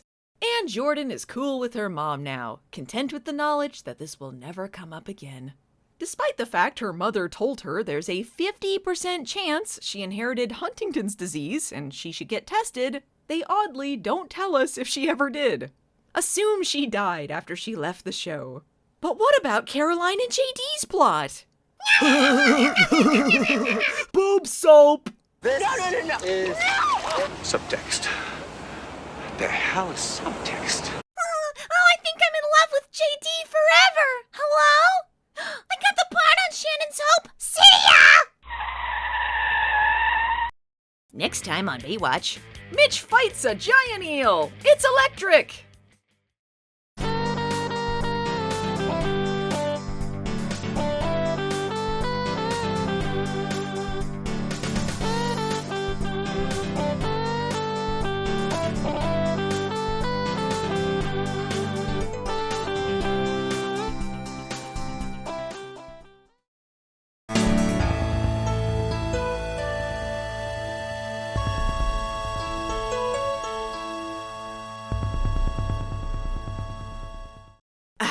It's about time Baywatch got back to being ridiculous. We have had too many special plots and rookie training eps lately, when all we wanted was Mitch fighting a giant eel. There's also a plot about the Santa Ana winds. The episode is called Eel Nino. Slam dunk wordplay, no notes. Eel Nino was directed by Baywatch co-creator Douglas Schwartz. He's directed a ton of episodes before and will direct several after, but I've never really brought this up and I thought it would be interesting to know. Douglas Schwartz has retinitis pigmentosa, the same eye disease they gave Court, which means he has limited vision, but he's legally blind. In fact, he is the only legally blind person in the Directors Guild of America. I think him managing to do that with 5% of his vision left is pretty damn remarkable. So, Baywatch is Baywatch, but the episodes he directed take on another light when you realize they were directed by someone who's blind. Eel Nino! This episode features quite a few recognizable actors in completely wasted roles, such as Barbara Stock of Spencer for Hire fame and Pac-Man himself, Marty Ingalls. And, of course, a giant rubber eel. No, wait, I'm a main character! Nice try, lady. I know how random scuba women taste. Ha-cha-cha! I'm cool. Oh no! Somebody's found where I buried all of my nuts for the winter! There could be only one culprit behind this. Yes, Baywatch's third plot about a mystical wind. You'd think after the fart wizard, they'd hang that one up, because they're never topping it. As Mitch explains, the Santa Ana winds blow in hot fart wizard air, bringing in a whole bunch of weirdos. And somehow that connects to this hole in a way that Baywatch decides to not clarify for us. They seem under the impression someone went to the beach under the influence of this crazy wind and dug this hole for funsies? Makes sense? Or maybe whoever did it didn't have tires. Ah, interesting theory. Aliens. Beat me up, Scotty. Haha, aliens. That's stupid. It's not like I've encountered aliens before, except for that time I saw a woman abducted right in front of me, was psychically connected to an alien boy via lightning strike, encountered space spores that blew a bunch of animals up, and discovered there were hives of zombie aliens all over the world planning a takeover. Haha, beat me up, Scotty! The truth is out there. Come on, it's not the X-Files. Hello? In fact, I've never even heard of the X-Files. All I know is hockey. Here's more for the Carmen Electra foot fetishists, I guess. Hey, Cheryl's back. After a Wave Runner TM accident, our heroes discover that the aliens took the sand from the beach and made a hidden sandbar.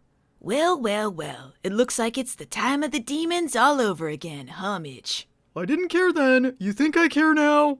Meanwhile, April and Manny go for a late-night boat smooch. Hope a giant rubber eel doesn't muck things up by tossing a sea lion carcass at them.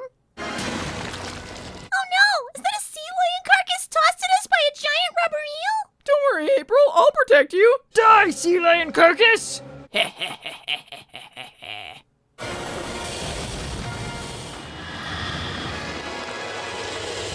Luckily, the eel couldn't get any closer between cuts, or else it might have gotten Manny. It looks like things are getting pretty serious with Manny, what with the sea lion corpse diving and all. But that's when the hopester decides to throw his hat into the ring. Yes, now he has a thing for April too. Having a boyfriend already be damned. Cheryl mentions that April is older than him, and then we get into the Skylar situation all over again. It would be wonderful if Baywatch could establish whether a character is a minor or not when introducing potential love triangles involving adults. Oh well. So, have you heard of Club Insomnia? You mean that new coffee place with the live jazz? Yeah, nothing screams Club Insomnia like coffee and live jazz. I can only assume Newman is partying there as we speak.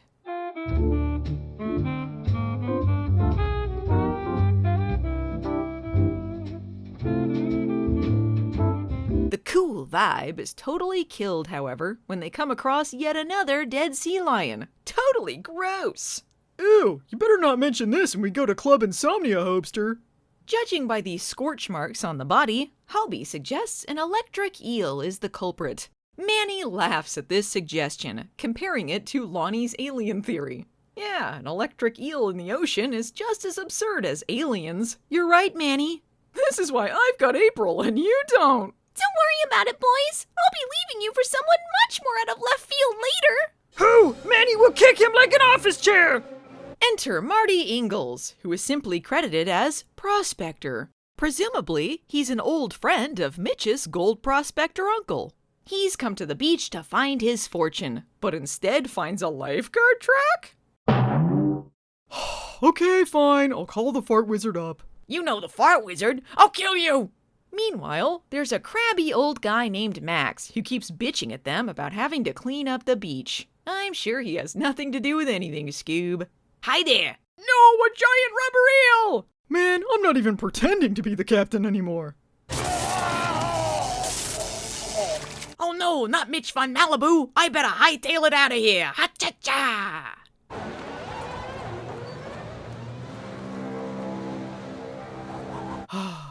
Naya water. Meanwhile, Baywatch is holding a blood drive. Mitch better be on high alert, because that's sure to lure in another 400-year-old vampire who will inevitably fall in love with him. Suspecting that grumpy old man Max might have something to do with the holes on the beach, Sheriff Cody and Deputy Mitch decide to engage in a high-speed chase.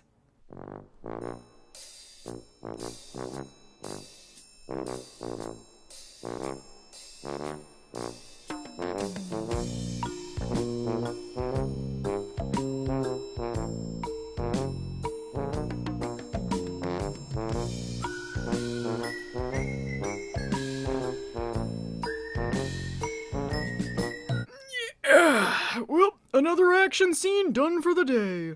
Wait, what am I doing here now? Thought we were gonna interrogate that old guy. Oh well, I guess it didn't matter what we asked him, or if he admitted to anything, or if he did, what motive he could possibly have. We'll just throw in a half-assed line at the end about it. Eel Nino! It turns out, during a recent earthquake, some tanks broke and some lab animals escaped, which is why there's an eel, and I guess why it's giant. No need to explain what kind of testing they were doing, or if that even relates to its unusual size and aggression. The doctor here guesses that the eel is probably hiding out in a romantic cave that, say, Hobie might take April to at this very moment. Hey, April, want to start a love triangle? Not really, but I do love age gap relationships. What? That's a joke for the people rewatching this episode later. Cool, well, cave time. When Manny finds out about this cave visit, he's uncharacteristically calm and collected. April's not attracted to Hobie. She's not in complete control of her emotions. What? Manny will destroy Hobie for this! So, let me get this straight. Lonnie thinks a mystical wind blew some truck-burying aliens into town and fucked with April's hormones, making her irresistibly attracted to the Hobster? Is that what's going on here?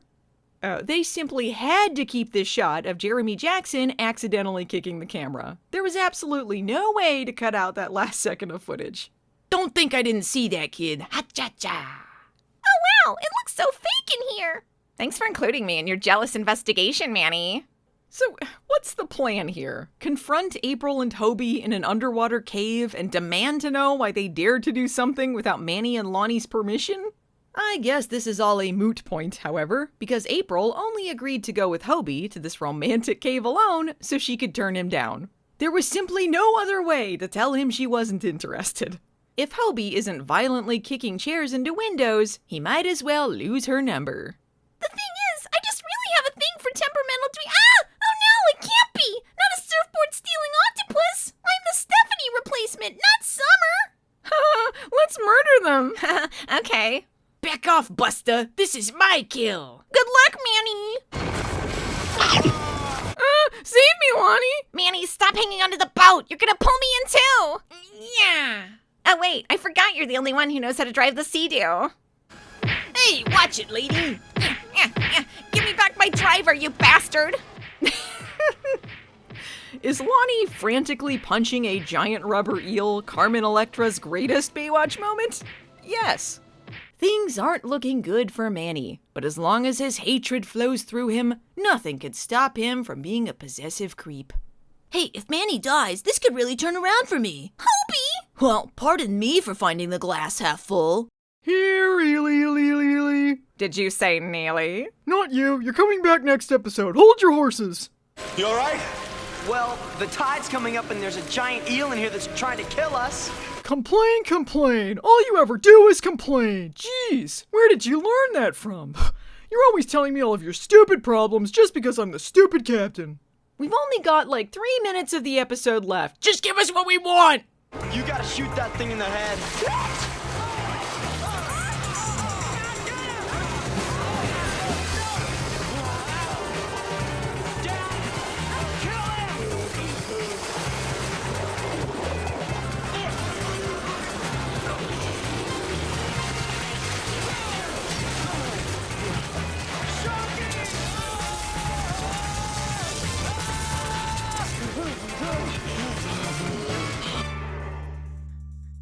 Yes! Moi!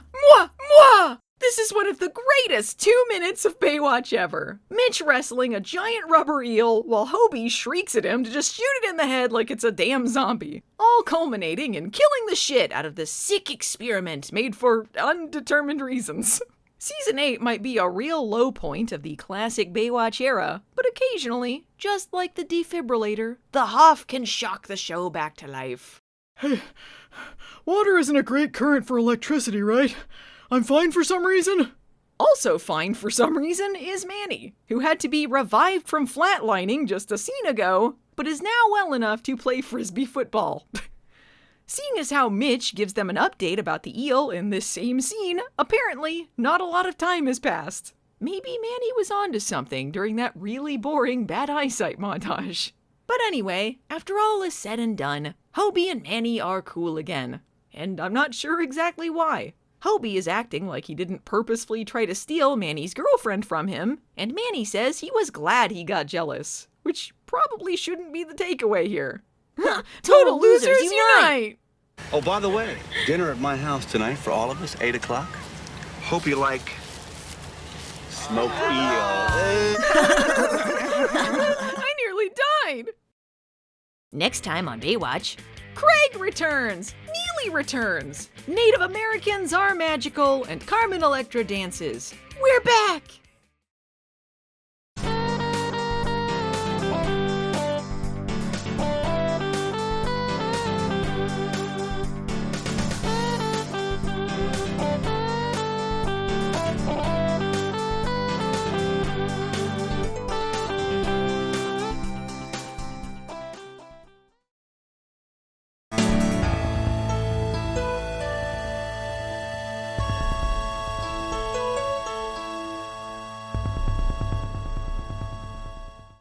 Folks, this is an episode of life, death, and resurrection.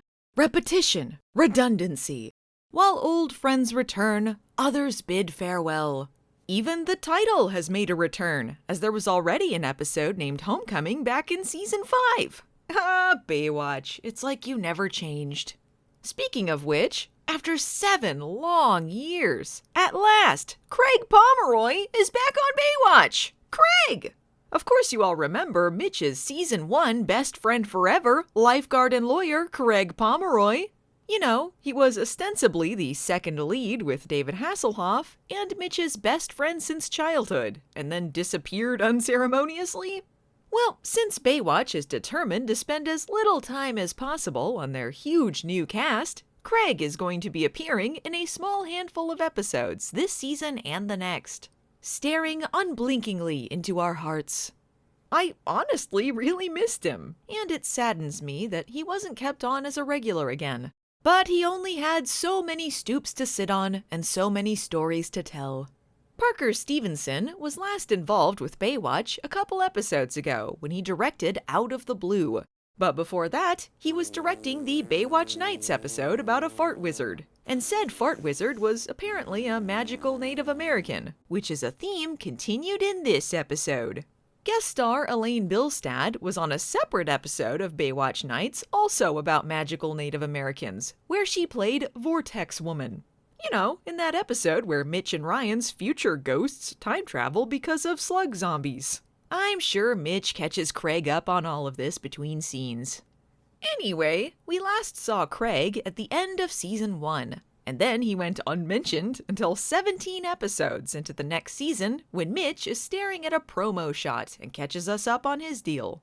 I talked about it then, but it was like a decade ago and my audio was really bad. But basically, Craig offered Mitch a job and Mitch told him to go fuck himself and his dirty lawyer money.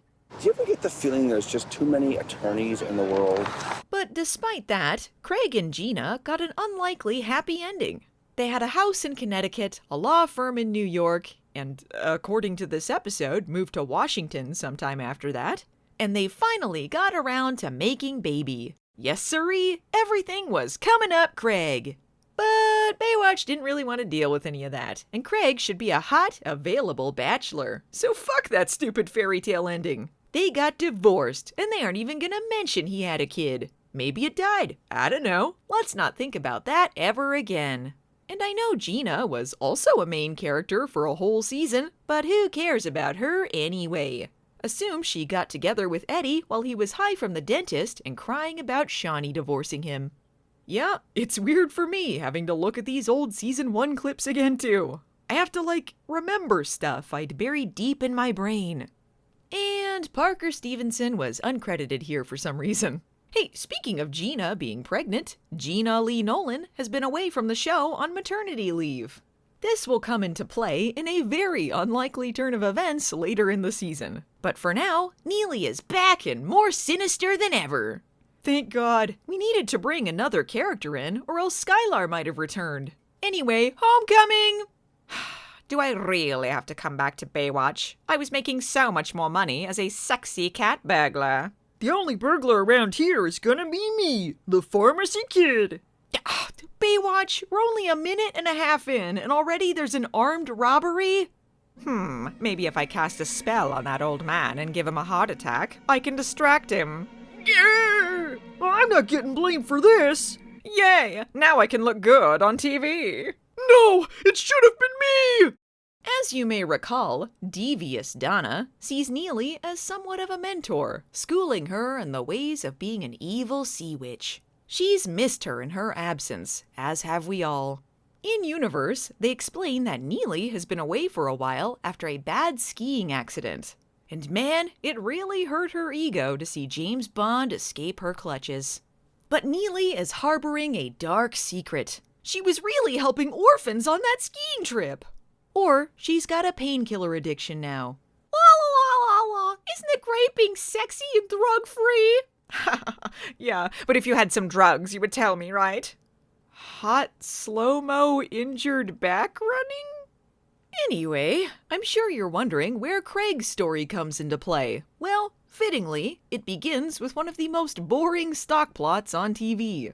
Old native man wants to die. His name is Eyes That See at Night, and he knows that nights will never be the same.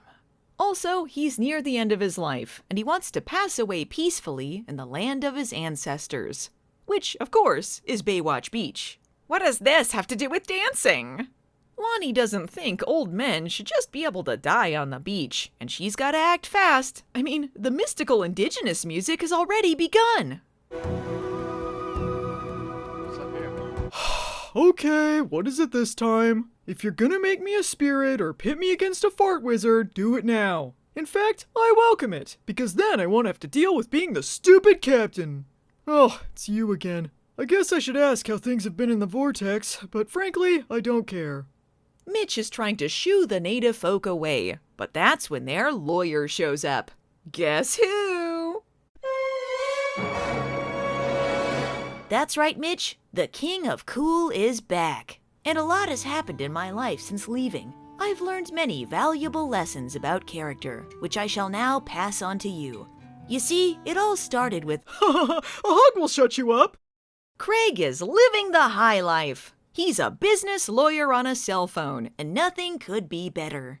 And now that he's back at Baywatch, he and Mitch are reminiscing about the good times.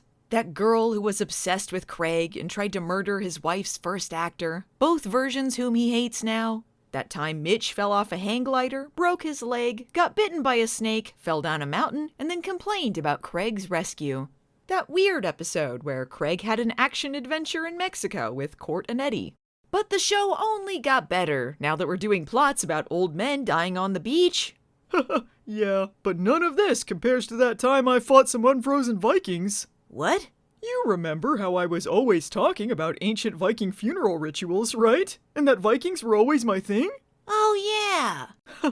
I'm an honorary samurai now. Craig is at a crossroads in his life. He spent a lot of time lawyering for corporations, and now he wants to get back to helping people. I admire what you're doing, Craig. In fact, we're alike in a lot of ways. I help people die on a daily basis. Somebody's dying and nobody invited me. Then Neely hits on Craig? I wouldn't mind taking a test drive. I don't know why I'm surprised, honestly. First there was Newmy, and then there's another romance later down the line that makes a whole lot of sense now. I guess Neely just likes guys who are nearly 2 decades her senior, and I couldn't be more supportive. I suppose the thing that gets me about Craig is that he and Neely could not be more opposite personality types. Maybe she sees him as a project, someone to corrupt. He'd be the ultimate challenge. I'm flattered, Neely, but I'm a happily divorced man. When I was your age, Whoops, I've gotten beer all over you. I guess I'll just have to lick it off. Dang it to heck. The beer is melting my Werthers in my pocket. I knew I should have worn my sensible cardigan today. Oh, just kiss me, you fool.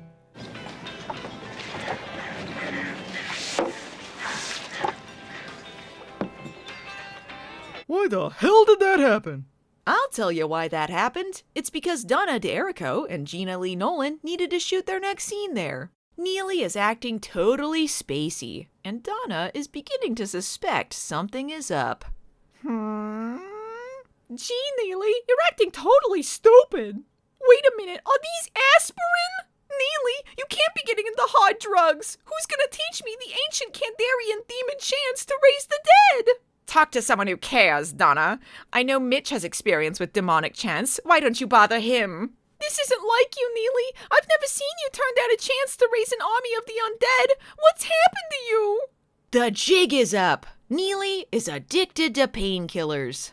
This explains everything, Neely. Hitting on Craig, knocking over glasses. I like that the only reason Donna can think of to hit on Craig would be if Neely were in a drug-induced stupor. Donna reveals that she knows the signs because her sister also hit on Craig while addicted to pain medication. If Neely doesn't cut herself off now, she could do something crazy like have a shotgun wedding on an Alaskan boat trip at the end of the season. You're eviler than this, Neely. You can fight it. I can quit any time I want. Maybe I like not sacrificing virgins in a volcano. That's the drugs talking and you know it. Meanwhile, Craig has been hiding his divorce from Mitch, but he can conceal it no longer.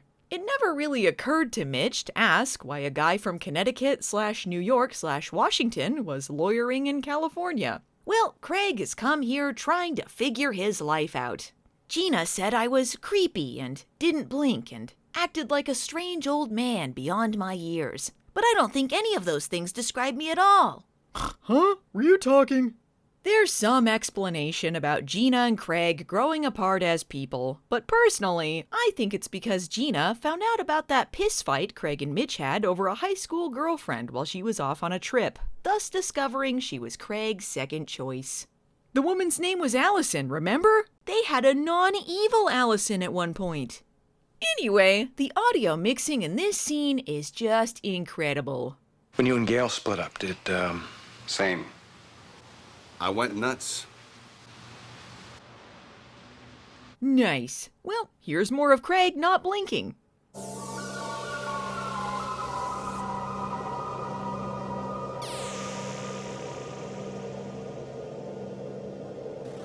In all seriousness, it is very strange to see Baywatch trying real character stuff again. Mashing Season 1 storytelling with the current state of Baywatch, a hollow husk vaguely resembling a television program at this point, is absolutely bizarre. I think Parker Stevenson was really good for David Hasselhoff, though, because he's actually attempting to act again. Maybe he just really missed having his old buddy on set. Meanwhile, Hobie and the producer sons! Hobie is getting too many adult storylines lately, and this season is all about reliving Baywatch's glory days. So how about, I don't know, Hobie gets a fake ID. We haven't went to that well yet. And I don't know what's happened in JB's life since we last saw them, only that he's rolling hard. Wow, this place is totally cool. Hey, Newmy, how's it going? Alright, sure. I guess we needed to involve Lonnie's dancing alter ego Kyla in a Hobie plot. Not sure why Lonnie is keeping up the alter ego when the whole point of having it was so that Shadow Stevens didn't discuss her on his show, and then he did anyway, but whatever. Here's Hobie dancing.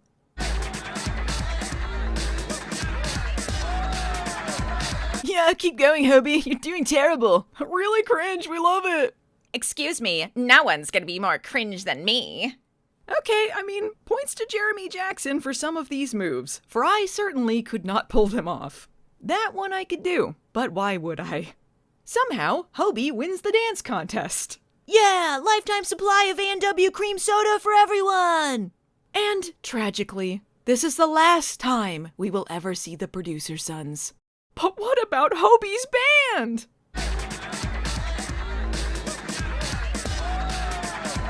Apparently, Hobie is the only person who's ever been able to defeat Kyla.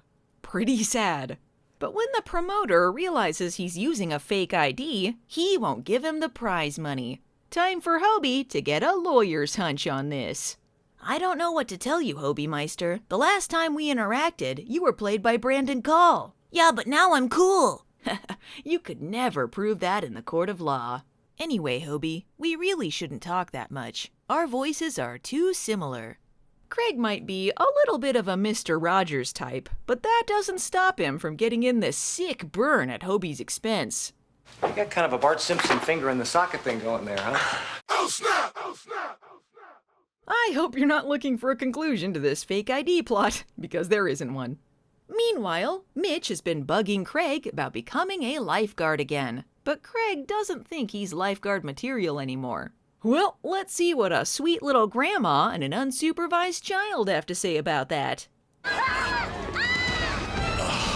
had to leave a stroller like 15 feet away so I could get popcorn. This was unpreventable. Practice self-care and get at least 8 hours of sleep a night. Maybe the kid is near that obvious dummy somewhere. Okay, even in SD, nobody was buying that. Hey, the kid is fine. Look, he's smiling. Oh wait, never mind. I guess he's dying.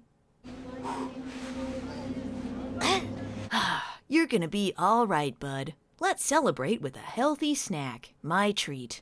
Lifeguard lawyer reporting for duty, Mitch. Thank God! Someone to make me look younger!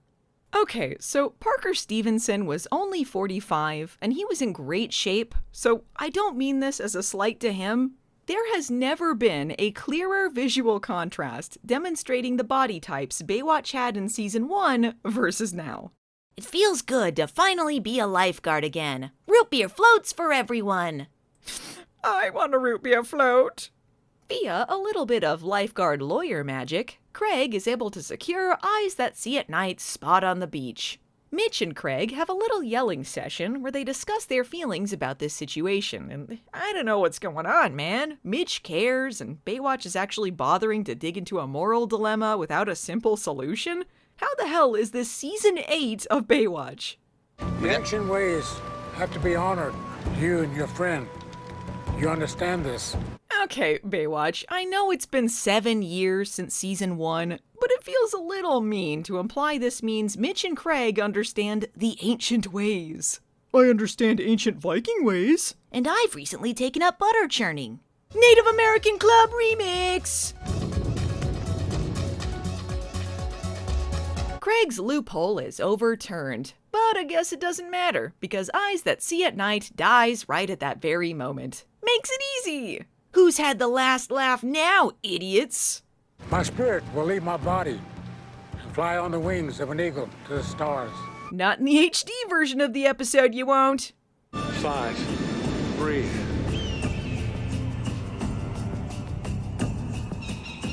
I've experienced something profound today. I realized hitting on me really is a sign of painkiller addiction. Well, dinner at my place? Despite the fact Craig just passed his lifeguard recheck, and it seemed like he was going to hang around, Mitch seems confused as to why he hasn't gotten the hell out of here yet. Craig reveals that he's going to open up a law office in Venice, and he'll be around forever and always, and nothing bad will happen ever. As long as you stay out of the PI business, we're cool. Welcome back, Craig! Hey, remember my fake ID plot? No, we don't, because the episode is ending. Next time on Baywatch. Everyone suddenly realizes that Cody sucks! And it's front page news. I'm an Olympics!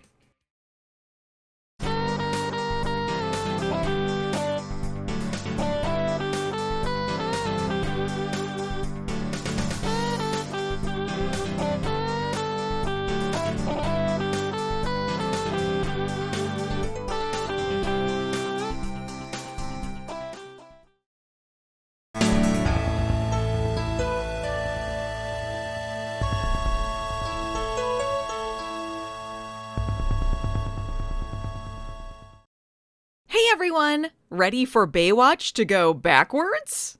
Once again, we have an episode directed by Parker Stevenson, who we last saw reprising his role as Craig in the previous episode. Craig is off-screen again, but you know who's back? Again? Caroline! Yeah, remember how 3 episodes ago, she had a dramatic exit as she left for New York to pursue her acting dreams? Just kidding, she's lifeguarding here again, who cares? This is because they aired the episode where she comes back from New York after this one, because airing things chronologically is optional on Baywatch. This is also Aaron Gray's last episode of the season. You remember our stellar new character, Chief Johnson? Well, I thought she was in 5 episodes, but I just checked IMDb again, and one of the episodes they say she was in was one I already covered, and I'm fairly certain she's not in, so I guess it's only 4. She'll have one more appearance in Season 9, and this episode is voice only. And before you ask, yes, I checked the Season 9 episode, and she is actually there. So we do have that one other appearance to not have any particularly strong opinion about. Now, on to Cody being stupid. Wait a minute, this episode needs to be about me! Hold your horses, Caroline. I'm the center of attention here. One moment. No habla español. Habla inglés. Oh, so now all of a sudden Mitch can't speak Spanish? No matter how much Baywatch tries to pretend Baywatch nights never happened, we shall never forget. Hola, ¿qué tal? Bien. Estoy buscando a la muchacha. Anyway, this is all a very long-winded way for Baywatch to tell us a little girl is submerged in the water, which we knew from the very first line of dialogue, which told us a little girl was submerged in the water. 9-5 possible submersion at Sunset Beach. Caroline, request all available assistance. Nevertheless, for some reason, we also need a flashback to tell us how said girl became submerged in the water. Well, I'm off for the day. Time to go buy some magic beans. Now I shall take to the sea! The question of the episode becomes whether Cody left before the end of his shift or not. Alongside that, the audience is asked whether they care what happens to Cody. It's only 8 minutes into the episode, and I haven't had one dance sequence. What's even the point? Captain Dipshit at your service. Lonnie, of course, is annoyed because they got called into headquarters to help with this stupid rescue. To give Baywatch some credit, Lonnie is consistent in her lack of caring about being a lifeguard. While our crew searches for the little girl, the news arrives to make a media circus out of the whole thing. One of the vans is labeled KYLA News, which has been pointed out to me was the name of the station Shadow Stevens worked for. So when Lonnie was coming up with a dancing alter ego so she could stay under the radar and not end up on Shadow Stevens' show, she named herself Kyla after the news station he works for? I'm beginning to think what she told Cody was a lie, and she actually did want to be discovered in another shameless act of self-promotion. Is it true Cody is dumber than a rock, yet somehow invented a boat? I can't talk to the media at this time. How do you explain this inconsistency? I said good day, sir! Alright, Cody, I want an explanation, and I want it now. This episode can't possibly take any more flashbacks, so make it quick.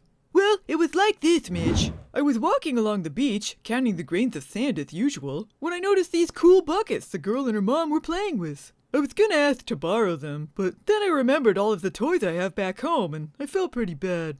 I decided to leave for the day and call my mom. Isn't your mom dead? Oh yeah, I was wondering why she wasn't answering.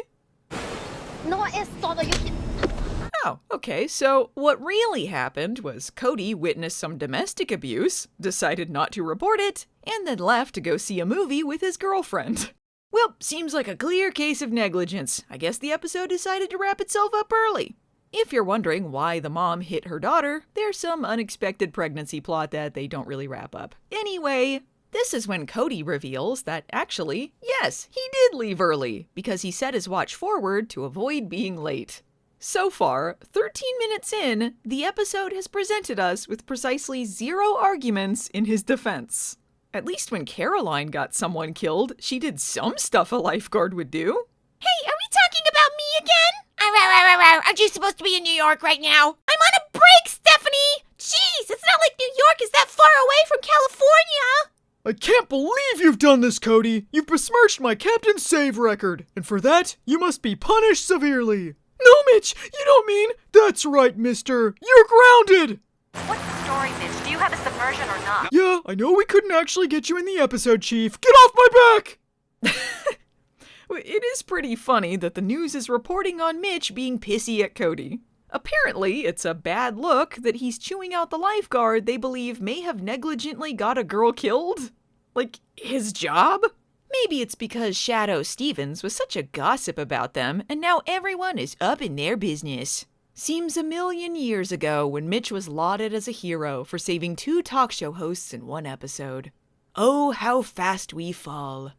Don't worry, everyone. This girl is in safe hands. We shall work night and day to find her alive. Didn't you get sued by a victim's mother for negligence? I was told that would be off the record! Didn't I have some romantic thing going on with Caroline where I was sad she was leaving? Oh well. I can't believe JD is showing off his abs while I'm stuck here on the beach. I better act completely insane and make a scene so people remember that I have abs too. There she is! She's right there! JD! She's right there! Actually, I really am ignoring a victim just to screw with Cody. Somebody invent a boat for me! I'm going in! How dare you say I left my post early and got a girl killed just because I did! I'll prove to you that I'm a stable, non-violent individual who would never put anyone else in danger! Die! If anyone should be getting violent around here, it's me! Ah! Man, if you're making Manny look calm and collected, you know you've lost it. Going out in the water. What about Mitch? I give a damn about Mitch. What the hell did you just say? Cody says he's gotta prove himself because everyone thinks this is his fault, just because it is his fault. And they think he's some violent, out-of-control crazy man, just because he's a violent, out-of-control crazy man. Okay, fine. If it means that much to you, you can help us find her bloated, half-eaten corpse. Thanks, Mitch. I won't let you— Get out of the way, Newman! I've gotta start acting bonkers again! Wow, I'm really glad I've continued to let Cody participate in this search, despite him proving over and over again that he's a horrible liability. Owie, owie, owie, ow! Somehow I've been injured once again! And that's why April was nicknamed She-Eddie when I watched this the first time. I don't know if this helps, but I'm dying of Emmy Huntington's disease. That helps a little, Jordan. Thanks. The chief, who's on speakerphone, wants Cody to resign in disgrace. Despite all of the evidence presented in this episode, and Mitch's clear feelings about Cody up until now, he doesn't want him to quit. In fact, this has been about Mitch all along. If he hadn't been the stupid captain, this would never have happened. Because for some inexplicable reason, I let you talk me into becoming captain. Well, I hate it. I'm sick of it. I hate this office. I hate these damn pants. I hate this shirt. And most of all, I hate these damn shoes. Yes! When Manny does it, it's annoying. But when Mitch does it, I love it.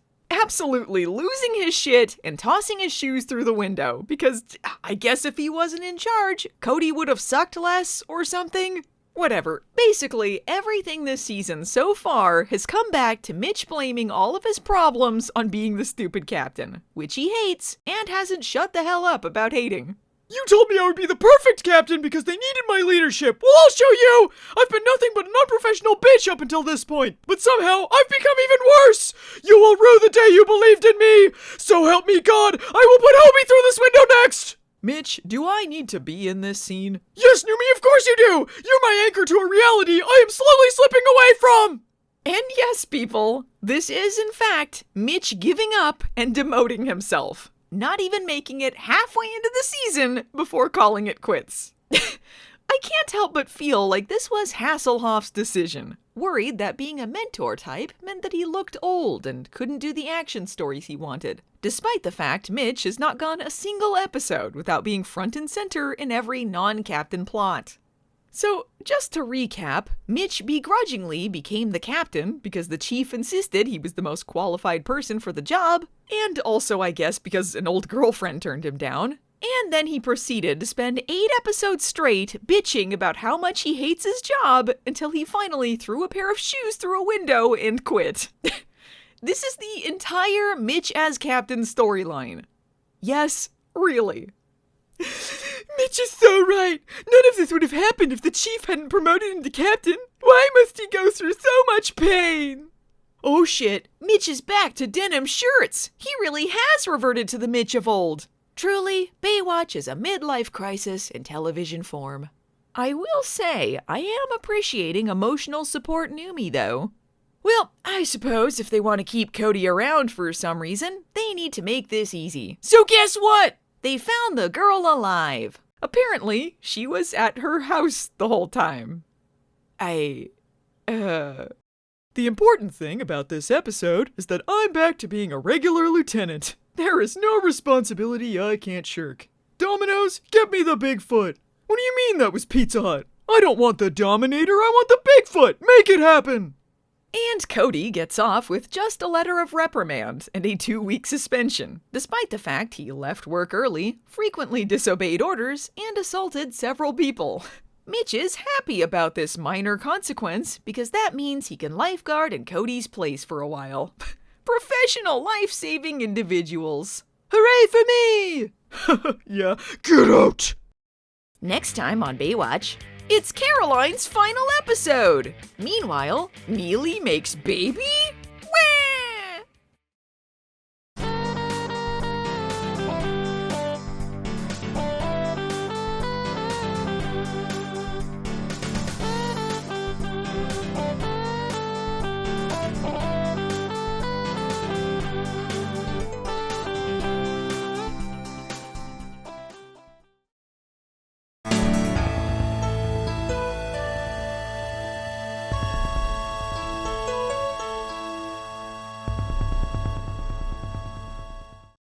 Ladies and gentlefolks, sadly, we have reached the end of Caroline on Baywatch. It seems we're still reeling from the loss of Stephanie, and now another incredibly shrill impression of mine is leaving the show. We'll always remember the good times, though. The debut of Caroline's tea kettle scream when she discovered that Logan made baby. That time she, Stephanie, and CJ cosplayed as Charlie's Angels while Logan's life was in danger. When she blew up a shark. That night's episode where she was made part of a human collection. Or that time she teamed up with a ghost. Alas, nothing lasts forever, and now Yasmine Bleeth must make her leave until the reunion movie.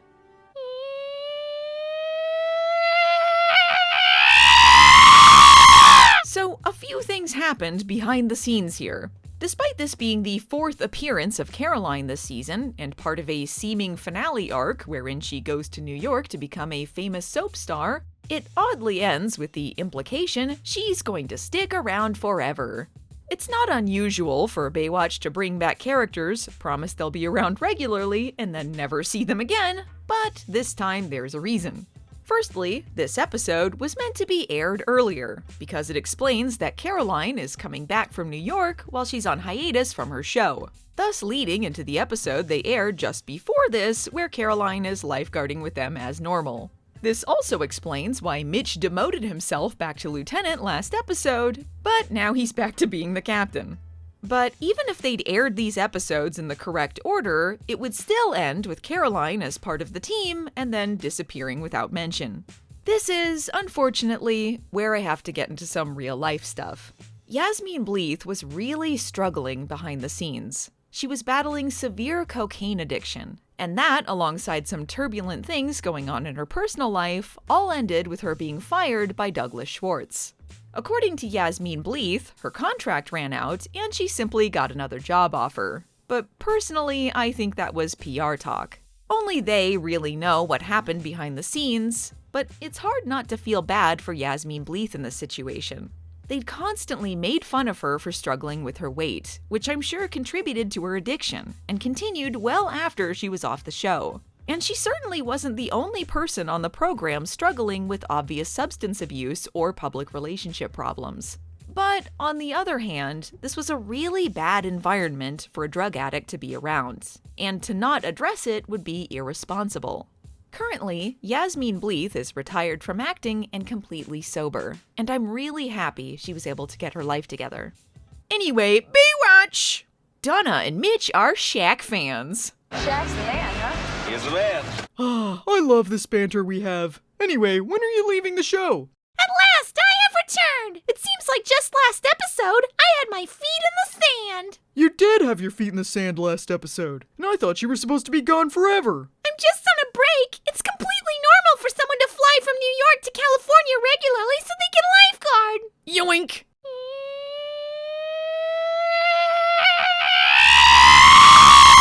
Just kidding. I somehow teleported behind you to give you your bag back. What the hell is going on? Hey, isn't that the chick with the reincarnated dog sister? Oh my god, Stephanie is so cool! Shut up! Caroline meets up with Taylor and asks if she can put her onto the roster while she's on a break. And Taylor responds by ignoring everything she said and mentioning that she saw her on Shannon's Hope. Yeah, I've seen you on Shannon's Hope. Shannon's Hope. It's not entirely clear what the tone of this scene is supposed to be, or if Angelica Bridges was supposed to say Shannon there, but, anyway.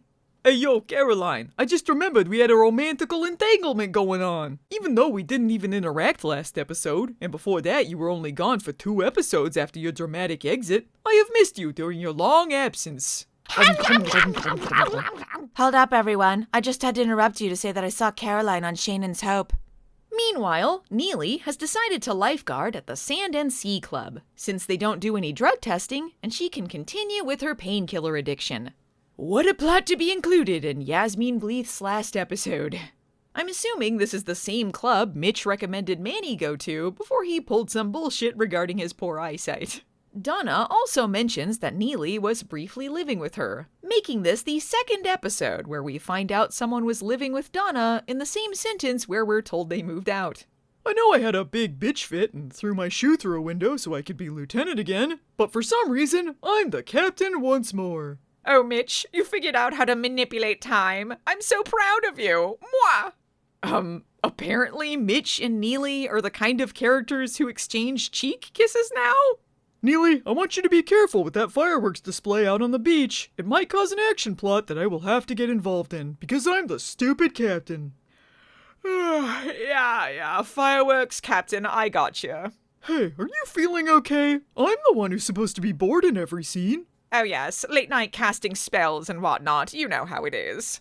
Hey, if you ever need to talk, just know that New Me is always willing to gossip. Anytime, any place. Thanks, Mitch. You're a real pal. I know.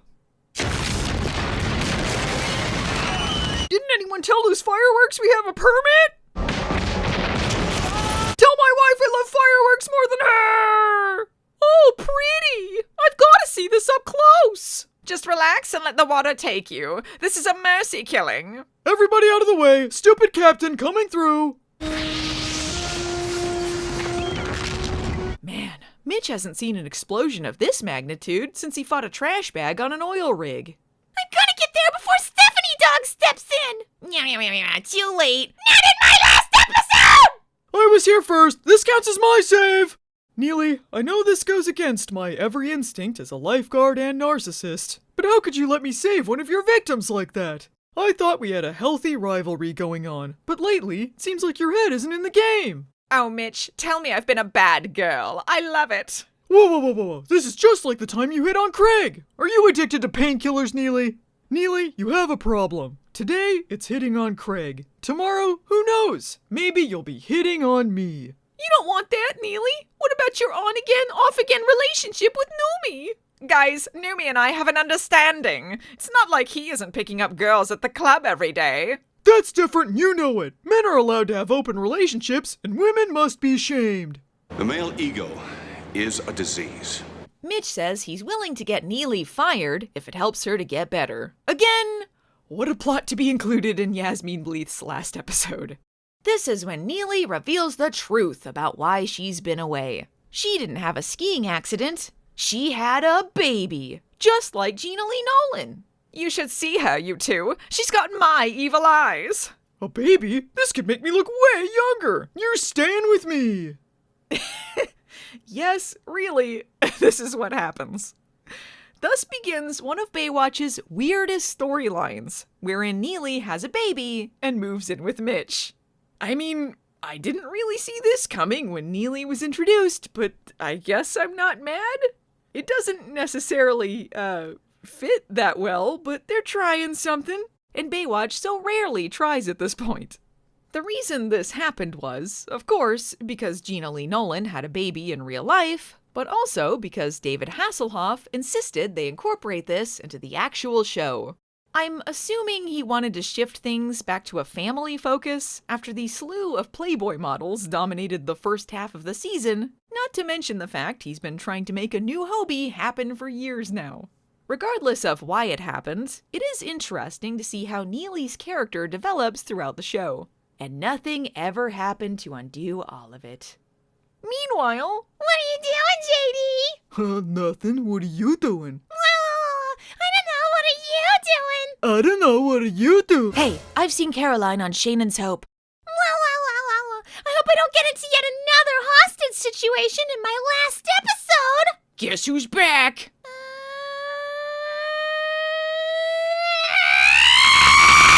Man, this isn't even the first rollerblade heist from the Baywatch universe. They really are out of ideas. What the hell? I mean, first the fireworks explosion, now Caroline is kidnapped yet again. Mitch is having a hell of a day. When will my Baywatch nights past cease to haunt me? Luckily, I'm bulletproof. Good luck, Mitch! Eat sand, asshole! Stop! You're under lifeguard and socks arrest! As established earlier, I can teleport. See ya! She could have got killed, Mitch. Oh, she handled herself like a pro. No. No. I know Caroline was previously kidnapped at gunpoint and was totally traumatized, but like I told you before, JD, eventually, PTSD just goes away. Hey Caroline, don't forget, I'm an underwear model. As usual for JD, Caroline suffering PTSD is the thing that makes him the horniest. But for some reason, she's not into it tonight? What's the matter, Caroline? It's like you don't even want me to take advantage of your vulnerable emotional state just so I can get laid. Man, there has been not one episode with these two where JD has not made a move on Caroline while she's extremely upset or traumatized. I'm beginning to think the wiki's description of him being super friendly is code for super creep. But I figure there's more of a chance of me getting into a car wreck on the way to work than some crazy guy with a gun ever doing that to me again. I mean, what are the chances of that happening to me 3 times? Man, why is everyone falling asleep around me lately? Now come on, this is ridiculous! PTSD dream! Wow, great! I was wondering when we were gonna have sex again. It does seem really weird to have Caroline stop by Mitch's spin-off detective show, get kidnapped, suffer clear post-traumatic stress disorder, never mention it for 2 seasons, then have the exact same situation happen to her again while not mentioning the previous time it happened, but then addressing her current mental struggle. Maybe it was just like delayed reaction PTSD? The best way to overcome PTSD is to put myself into another dangerous situation! Another picnic ruined by me. Not my last episode! No, Caroline. Allow me to steal your thunder. No, please, allow me! And it turns out it's not even the same guy. Well, I'm sure Caroline is fine. Well, they cut the real guy off screen. Makes it easy, huh? I was thinking about going back to New York. Try and put this all behind me. But you're not going to. There's no way I'm gonna let some guy with a gun tell me where or how I'm gonna live my life. I decide. I'm here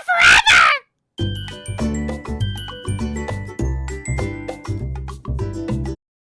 Next time on, Pacific Blue? Baywatch did a crossover episode on Pacific Blue, aka Baywatch on Bikes. So, I guess I have to talk about Pacific Blue now. Guitar riff!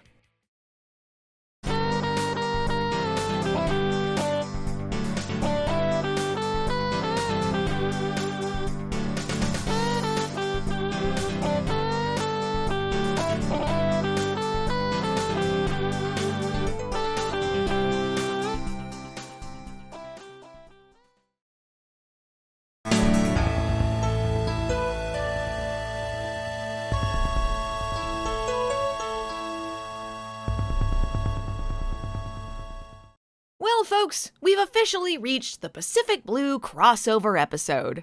Unfortunately, that means I must now discuss Pacific Blue.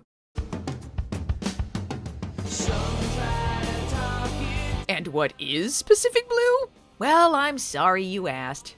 Debuting in 1996 on the USA Network and running for an inexplicable 5 seasons, Pacific Blue was frequently described as Baywatch on bikes. It was one of a million Baywatch-inspired shows, but this time focusing on beach cops. And like you, I thought this idea sounded hilarious. I eagerly sought this show out, happy to have more 90s garbage TV to shovel down my greedy gullet. But there's a reason you don't hear about these Baywatch knockoffs, while Baywatch itself has somehow stood the test of time. And the big reason is David Hasselhoff. What made Baywatch work wasn't just that it was cheesecake television in a world where porn was harder to access, it genuinely was pitched and run as a family program. The family focus was largely because of Hasselhoff's influence, much to the producer's annoyance, but at the end of the day, it really did save it from becoming something like, say, Pacific Blue. As evidenced by Baywatch Hawaii after Hasselhoff was gone, once you take away the family stories and the silly attempts at earnestness, what you're left with is largely boring, somewhat skeezy stories that border on terrible taste. I really tried to get into Pacific Blue, but I had to give up partway through. It is a dull, mean-spirited show that just made me feel bad. We're talking redemption stories about abusive exes, recreational roofies, Tell me roofies weren't the coolest thing ever. and, bafflingly, Triple H guest starring as himself if he were a defender of pedophiles. And the pedophile one, sadly, is one of their more entertaining episodes. On top of all of that, they don't even have the sweet tunes that defined Baywatch's montages. Instead, all of their bike chase sequences are scored with insufferable, unlistenable butt rock.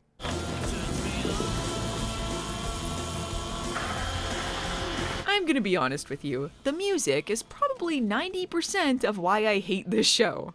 But aside from that, there are no likable characters, no compelling stories, and frankly, if you're looking for TNA, Baywatch did it better. But in their favor, Pacific Blue did star 2 actors from beloved failed Donald Belisario projects. Jim Davidson from Crowfoot, and Rick Rossovich of the original Tequila and Benetti pilot, Tequila and Boner. Yes, that was real. He played Boner. But the folks behind Baywatch and Pacific Blue saw an opportunity for synergy here. They both had similar audiences, and both of them were floundering for viewers at this point. And so, during Season 8 of Baywatch, and in Season 3 of Pacific Blue, they, just threw Carmen Electra in as her character from Baywatch. Yep, that's it. Well, enjoy! To start things off, beach cops TC and Chris are discussing family stuff. It is very boring. This tepid conversation is interrupted when they notice some kids graffitiing this one wooden box that's up against a railing for some reason. Cue the butt rock!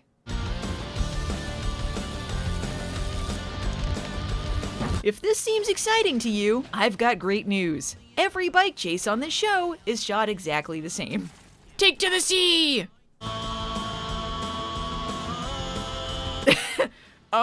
Is all of this really worth it? You got in trouble for graffiti. Like, I doubt you're gonna do any jail time, man. Apparently, we've shared the same beach this whole time, which is why you'll regularly see Baywatch and Pacific Blue characters interact. Don't you worry, I'll dance our way to shore. Pretend this is really me and not an obvious double. Carmen Electra is introduced into this story with no fanfare at all, which I'm sure is exactly how this crossover was received. I'm going to hazard a guess that no one who watches this video was even aware there was a Pacific Blue crossover until this very moment. By the way, the butt rock continues through this entire damn scene. I know this guy, TC. Also, apparently, I know you. Yeah, you know, the Baywatch and the Pacific Blue guys were always friends, just like off-screen friends. Anyway,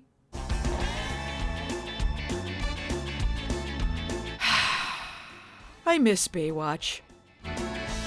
Not you! She's not even running toward anything. You know, things happen for a reason generally on Baywatch. And this is at least the 3rd time this has happened in the first 5 minutes. It's like Pacific Blue was like the rest of the world and assumed Baywatch was nothing but slow motion running.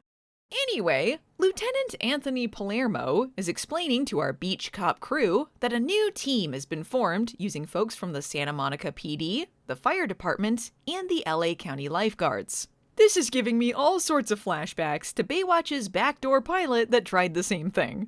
Alas, Gregory Bonan would have to wait until 2013 for his dream to come true. And apparently, Lonnie was the one who worked with Palermo to launch this team? And what? She was a rookie in training 9 episodes ago, and now she's in charge of interdepartmental Baywatch team-ups? Surely Mitch, or whoever the hell the new captain is, would be the one leading this? I hate these damn shoes! Hey, Palermo's old girlfriend is on the team, and she's freshly divorced. Maybe something will come of this. Just kidding, she's only in this episode. But look at all of the smirky flirting. Just kidding, actually, she's about to have a breakdown because of all the people she can't save. They smash cut to, as the subtitles tell us, a critical incident stress debriefing a week later, which I guess is conducted in purgatory, and the audience suffers severe tonal whiplash. Then they cut to some beach boobs. Ah, Pacific Blue. I wish you were funnier. I'm not sure why they cut to a week later with Palermo's old girlfriend, then went to a scene that was clearly meant to take place the same day they established this super team, but okay. Lonnie explains that she's familiar with the graffiti boy they saved because he's president of Green Earth, an environmental group she helped found in the late 80s. Was this when she was living in Hawaii? Hard to say. But Dennis, the graffiti boy, took things a little too far for their causes. Now there's rumors he's targeting Petramco, an evil polluting corporation, you know the drill. Unclear why all of this conversation happened, or why they're even worried, when their only interaction with Dennis was seeing him spray paint a box and then knock himself out in the ocean. He doesn't exactly come off like a criminal mastermind. Don't start, Dennis. I've not begun to start. Teamed up with Dennis is Cindy, played by Amanda Wilmshurst, who was previously on Baywatch as some girl Manny liked and then was never seen again. Just thought I'd mention that. Meanwhile, Lonnie breaks up a gang and gets into a knife fight.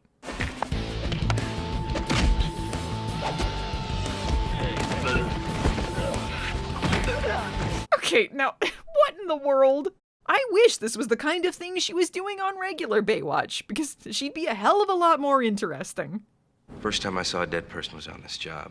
I just realized something. I want to kiss you so bad, my lips ache. Pacific Blue is every emotion. Frustration, anger, hate, apathy. And now Dennis has a bomb. Hopefully he can kill TC and Chris and save us from more of their dialogue. Are those dolphins? I hate them! Eat bomb! So according to Dennis, they were messing with the drain pipe because that's how Petramco pollutes. But the bomb wasn't theirs. Someone is setting up this innocent extremist environmental group. Together forever, right? What's your name again? Hey, is that my paycheck over there? Yeah. We love setting up complete wieners who almost kill themselves with their own stupidity on a daily basis.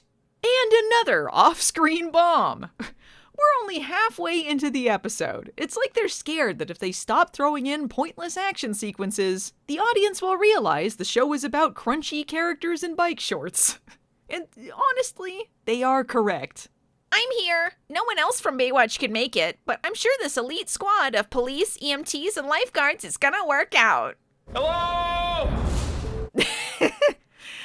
I actually admire Pacific Blue's commitment to absolute tonal inconsistency. Sometimes you get bouncy bikini babes, sometimes you get charred bomb corpses. But regardless of whatever is on screen, someone has some quippy line left over from the 80s.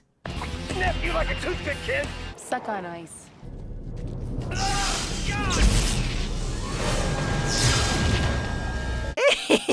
Oh no, not Boner!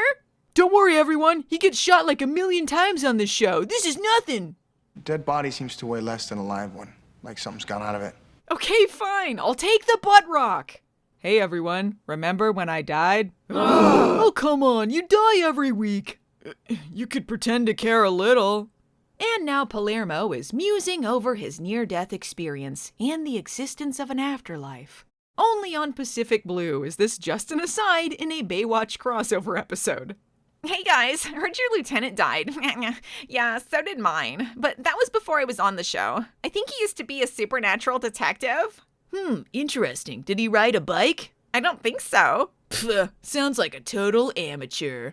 It turns out the burnt corpse they found was a mole for Green Earth, who mailed Dennis proof of Petramco's wrongdoings before he was killed. Butt rock Petramco chase! Lonely children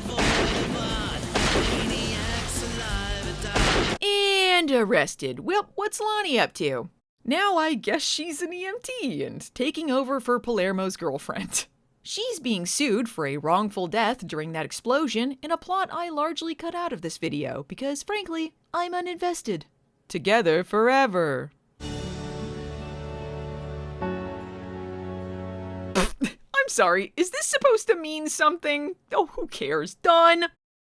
Next time on Baywatch, April and Craig are trapped with a shark. This bites.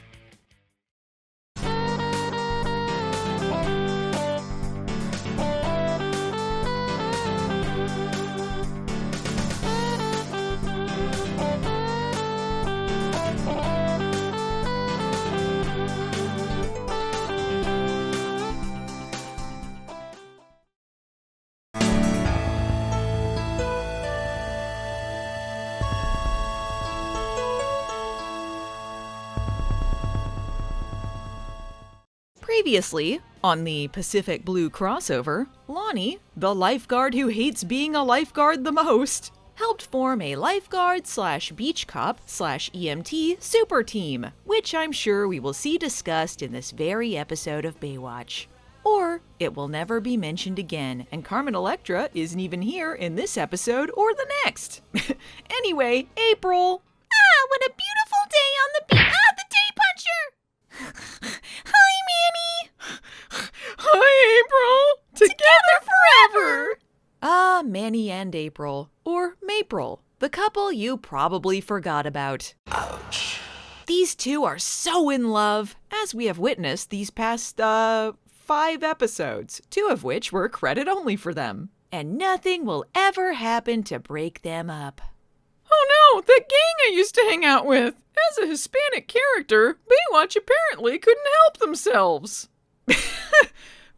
Incredulously, this is the same guy from the episode where they established Manny used to be in a gang. Your homeboy looks more like a beach boy. You know, the guy who did a drive-by shooting and threatened several people's lives to cover up his crime before being apprehended by Mitch while attempting a Grand Theft Hobie's birthday car. The guy whose plot centered around threatening Manny's other friend so he wouldn't testify against him, which I guess he did, and this was the result? Apparently, the sentence for attempted murder is pretty light in the Baywatch universe, because he's just hanging around here like it's no big deal. His name is Polga, but according to IMDb, this is Manny's old friend, and I don't know if I'd call him that. And Polga is back to his old trick of saying essay as often as possible. Oh, I'm sorry, Issy. You used to be one of us, Issy. What do you care, Issy? Homeboys like me can't afford swimsuits, Issy. Is this why your mamacita busted her ass to get you out of the hood, Issy? So you could be a cowboy for the white folks? Okay, I know that was part of why he didn't like Manny in his previous episode, but I kind of feel like, at this point, he'd have bigger beefs with him. But oh well, I guess that's it for him in this episode and on this show. Not sure why they felt the need to bring him back if that was the payoff. Meanwhile, Craig is also back. Hey, what up, Home Slice? You gotten the hell off my show yet? Classic Mitch, you always were a joker. Yeah, that's me, but I mean it. Anyway, I guess Craig saying he was going to open up a private practice at the end of his last episode was just him blowing a bunch of hot fart wizard air. Why do I get the feeling that you're never going to practice law again? He'd sit in a courtroom.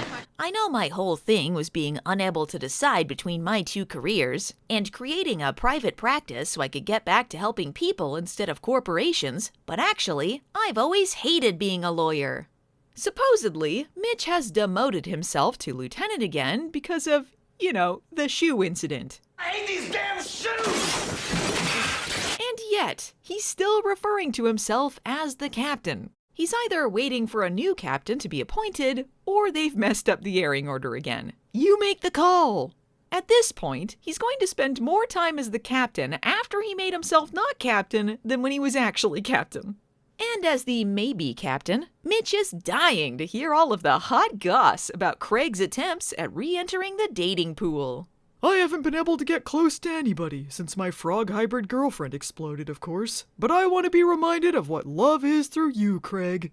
Well, Mitch, I've been trying out this phone application called Tender, but I don't think the women on there are tender at all. I received a message from a woman named Candy who called me a Rizzler, and who the heck knows what that means? I had to swipe left. What the hell kind of alien language are you speaking? I gotta get out of here. Well, the show doesn't do us the courtesy of easing us into this, so I suppose it's only right I do the same to you. What if Craig and fucking April had a thing? Maybe we go out sometime. I mean, diving. Don't forget to give me a call. We'll go out. Diving. What in the world? I know this keeps happening because what the fuck is going on in season 8, but yes, this is a real storyline and it's real weird. It's not like it's unusual for Baywatch to have age gap relationships, but man, you can't just throw us into a Craig/April/Manny love triangle without warning. This is literally the first time we've ever seen Craig and April interact. We have no pre-establishment of what their relationship is like before the flirting comes up. We've barely seen April and Manny as a couple, and Craig apparently is already over that whole divorce thing. Hell, I would argue that we barely even know what April's basic personality is like. But now we know that she and Craig share a love of diving, I guess. I also don't recall if Craig loving diving came up in season 1. And his last episode before a 7-year break involved him trapped in an underwater cave after an earthquake. So I would argue that he should perhaps be less of a diving fan now. I will say, however, April does have a similar wholesome parent vibe, so perhaps that's why she and Craig become attracted to each other. Anyway, this storyline is going to take a wild twist later, so stay tuned. Manny will kill Craig! Considering Manny is a possessive, jealous creep, I think April should 100% dump his ass. Given the choice between the two, Craig is absolutely the best one. After Allison and Gena, you're my third choice, April. Manny is not helping his case when Grammy Mom returns and April discovers she doesn't even know who she is. This is because Manny doesn't want to tell his mom he's dating a white girl, in another of Baywatch's clumsy attempts at tackling stories about race. Then it turns out his mom doesn't even care that April is white. Well, awesome. What a story. Hello, Manny's mother, who I just met. Want to come hang out with me? We'll watch Caroline on Shannon's Hope. Nah, I'm good. Your loss. By the way, this is Taylor's last real scene on the show. And it starts with Manny's mom asking if she can take a photo of Taylor and Manny together, and Taylor agrees, and then leaves without taking it. Can I get a picture of him with the boss? It was really nice to meet you. I guess this is fitting, since it seems like half of Taylor's scenes are just her deciding to have her own conversation in Taylor World. Well, Hasselhoff changed his shirt, time to shoot another scene talking about Craig's upcoming date with some rando. And man, he is in full Baywatch Hawaii mode already. Foot half out the door, ready to just enjoy his vacation. But before he fucks off to be anywhere but here, he reminds Craig that he just got divorced. First time back in the saddle, bound to be a little rusty. Well, as I remember, you fell in love with Stephanie before the ink was even dry on your divorce papers. Which is why you have to be extremely careful. Women can sense when you're vulnerable. Don't make the same mistake I did, pal. First it's some random lady with a Jaguar. Next it'll be April, the Stephanie replacement. And if you fall for her, she'll just do what the real Stephanie did and take advantage of your poor, freshly divorced heart. If you're lucky, April will also get killed by a boat mast and make things easy for you. Thanks for the advice, Mitch, but I would never date April. Neely, maybe, since she flirted with me that one time. Oh, no you don't. That baby's gonna DH me, Craig. Get your own! Hey, April, you could make me look younger. Well, I have taken up painkillers recently, so you're looking sexier by the minute. Hot dog! Oh, April, you'll never believe what the Hardy Boys are up to this time. Oh, I love them, especially Frank. He's such a dreamboat. Oh?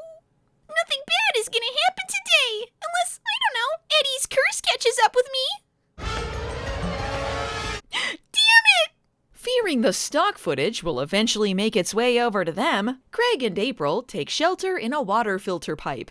Well, it's been 4 episodes since April's been trapped underwater by an aggressive animal and forced to hide out with a new potential love interest to make Manny jealous. I guess they were overdue for one of those.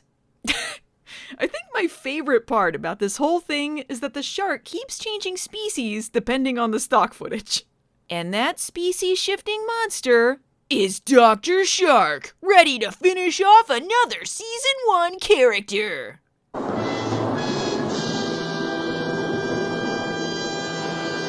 Which reminds me of this insane backstory Sean Weatherly wrote for Jill's character in the book Baywatch: The Inside Story, which I will now read to you. Jill was a very brave woman. I would never swim in the ocean like she did, but she was never brave enough to tell Craig Pomeroy that she was in love with him. Jill hired Lori, a slightly deranged young girl, to break up Craig's marriage to Gena so that she could move in. When that didn't work, she decided to fake a shark attack so that Craig would rush to her side and profess his undying love for her. But that backfired. The shark wasn't as reasonable as Lori. He ate her. So, according to Sean Weatherly, Jill hired Lori, the woman in the pilot who was obsessed with Craig and tried to stab Gena. So, apparently, it was actually a murder-for-hire plot. And Jill's tragic death was no accident, but a poetic comeuppance during another one of her villainous attempts to win Craig's heart. Which, apparently, was a secret plot she'd been scheming about all season, unbeknownst to Craig nor the audience. This is on top of additional backstory she adds, where Jill's also in love with Mitch, and I guess had a pet seal for a while? As far as I'm concerned, this is all now canon, and Sean Weatherly should write every script for the reboot whenever the hell that comes out. Also, I had no idea Craig was such a ladies' man, but with Neely, April, and evidently Jill, I've now learned that every single blonde woman who meets his long, unblinking gaze immediately falls in love. Hey, these water filters never turn on, right? Tell my mom she was wrong to be nice to my brother when he was dying! Well, it's been 2 whole episodes since April was injured last. Time to repeatedly do more of that while Craig is fine, I guess. Stupid woman. Don't worry, April. I learned all about treating water filter wounds in the Boy Scouts. I got a badge and everything. Did you ever get a shark badge? No, that was the one badge that got away. At some point during all of this, April starts going into shock, although I'm not quite clear on in what way specifically she was injured. April, stay with me. I've got to be honest with you. I've developed feelings for you over the course of the last 28 minutes we've known each other. It's a little scary for me because, well, I'm worried what people will think about me dating a white girl. Oh, not again! You know what I always do when I'm feeling blue, April? I tell a nice, long story. Why don't you try it? Okay, Manny's mom was nice. No. Imagine you're sitting down on a couch, surrounded by grandchildren, with a warm sweater tied around your shoulders. In my day, when a boy and a girl really liked each other, they'd court them for 3 months before presenting them with a dowry of 10 turnips, as was the style at the time. That's it! You've got it! Hey Manny, what's up? Heard you're being cucked by Craig. Who told Mitch this? Okay, you want to throw something through a window? I just did a shoe, so you're gonna have to get creative. Noticing that Craig's Jaguar date has been stood up, Mitch figures he better make sure Craig is gone for good before making his move. Okay guys, I want you to leave no stone unturned. Search for the obvious clues. Werther's floating to the surface, April's body parts. They're out there somewhere, and they could be having weird age gap makeouts at this very moment. Okay Mitch, pretend to type. Yeah, you're working hard. And this shot of Taylor on a boat is the last time we ever see her. She's gone from the show until the reunion movie, for some reason. Well, bye, I guess.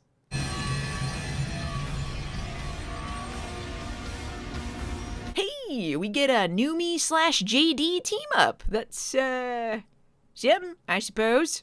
Hey, yo, Craig, are you taking advantage of a woman in a vulnerable position around here? Because if so, I got some tips. Baywatch headquarters, this is Numi. Yeah, JD didn't make it. Uh-oh, a fake shark fin made it into the tube. Dr. Shark won't stop until he's finished what he started with Jill. I'm the one you want, Shark. I eat plenty of fiber, and I'll make you super regular. Also, apparently, Jill was in love with me. On the one hand, they've got the Daytona Pier Killer on the rescue team. But on the other, they've also got Numi, the greatest lifeguard who ever lived. So I think it balances out. Oh man, how great would it be if JD swam up trying to rescue them, and then Craig just stabs him thinking he's Dr. Shark. Then the actual Dr. Shark would smell the blood and feast on him, and they'd all share a good chuckle. That's it, Dr. Shark. Come here. Today, this battle ends with me, the victor. I shall avenge Jill, despite her villainous plot to murder my wife who I divorced.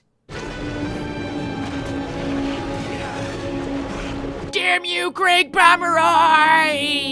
Hey, yo! Oh no, there was absolutely no way to save JD. Oh well.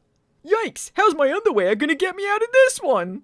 I do very much enjoy that Mitch is wandering around headquarters while Numi is getting the heroic rescue scene. It was awful generous of Hasselhoff to let another character accomplish something for once. Just kidding, Mitch lazily saves the day by getting the pipe shut off with a phone call. Yay, we made it! Gee whiz! Yeah, we're a throuple now! Haha, nope. Hey April, remember how I was ashamed of you because you're white? Yeah, wait a minute, literally any other man is here. See ya! Face it, Manny, you'll never beat the king of cool. Huh? Sex leader, Craig? You know it. But Manny made a picnic! Next time on Baywatch, somebody gets trapped underwater again. I don't know, Mitch and Cody this time. Meanwhile, Neely and Baby live with Mitch. Oh, Baby!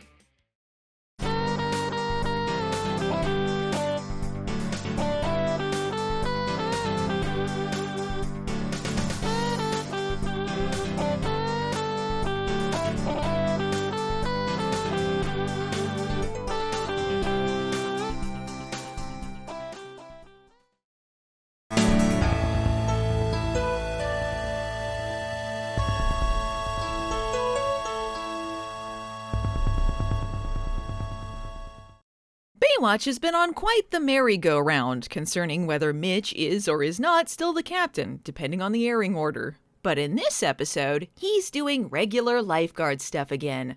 Initially, this started because he was lifeguarding in Cody's place during his suspension, but Cody is back on duty now, so I don't know, Mitch probably ate one of the other lifeguards. Just as a reminder, the last time we saw Cody, he'd left his tower early to go see a movie, nearly getting a young girl killed through his negligence. Cody's gross misconduct has been to my incredible benefit. Ladies.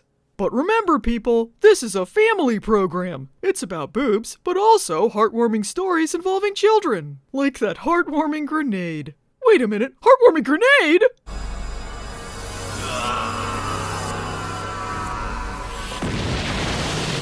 Don't worry, I think we're good.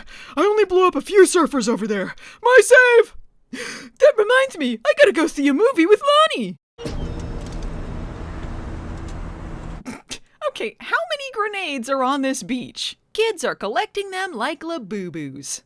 Nobody better be getting injured around here without me! Remember 5 episodes ago when a bunch of lifeguards were ineffectively using metal detectors on the beach? Well, how about they do that again, and still incredibly wrong, to bug all of the metal detector enthusiasts in the audience?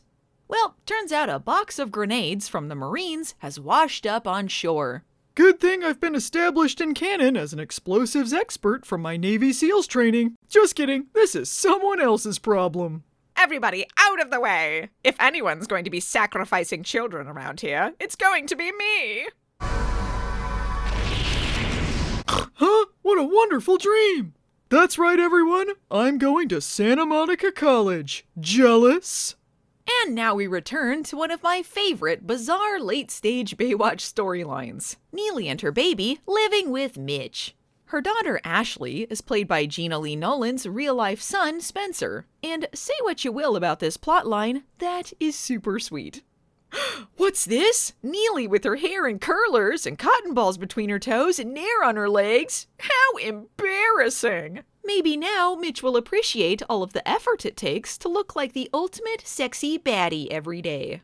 Oh, what's wrong with this coffee? That's not coffee. That's my witch's brew, you silly boy. Just so you know, you're probably going to enter another dimension where your nightmares become reality when you go to sleep. But don't worry, that'll wear off after a couple of days.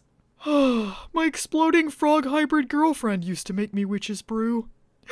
And she used to soak her underwear in my sink too. And somehow, Neely managed to shrink Mitch's sweater to a child's size. Considering how large it must have been to begin with, I can only assume this is also the work of dark magic.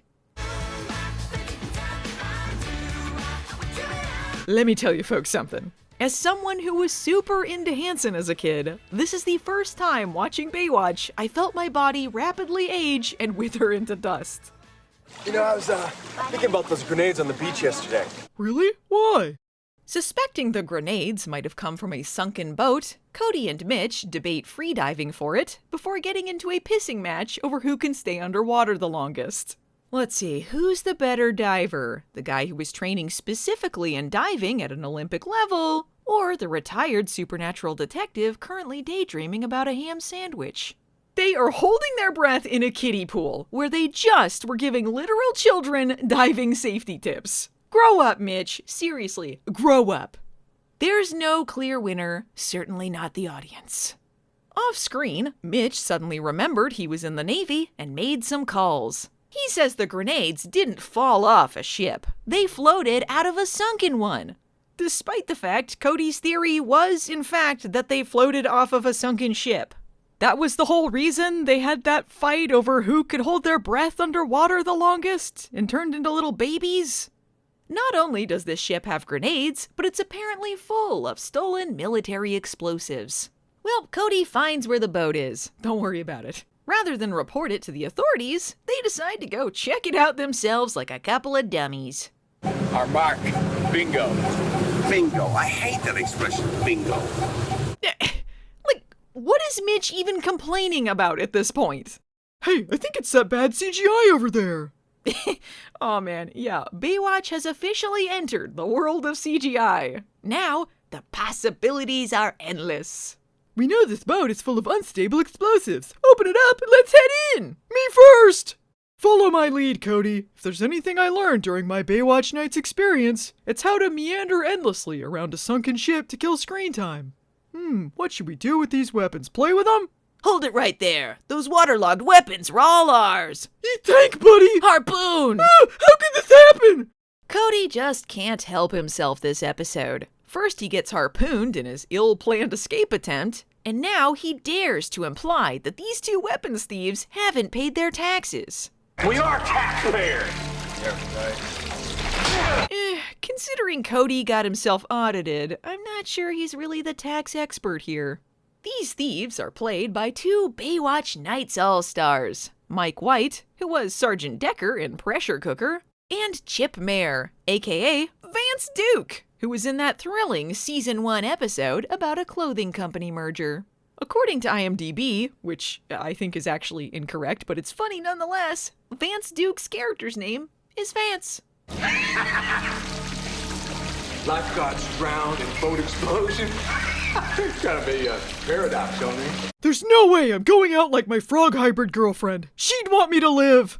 Cody, she didn't know you, but if she did, she'd want you to save me. Hey, Kiba! I will slowly drown you, as is the lifeguard way! Just admit you didn't pay your taxes!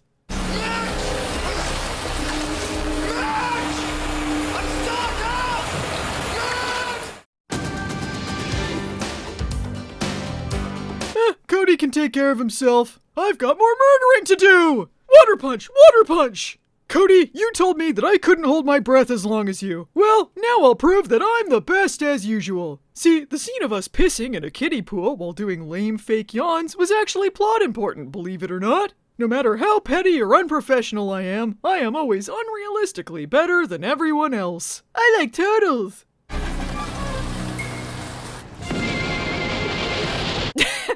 Okay, there's no way that stock footage didn't blast their asses into the sky. Never mind how we made it.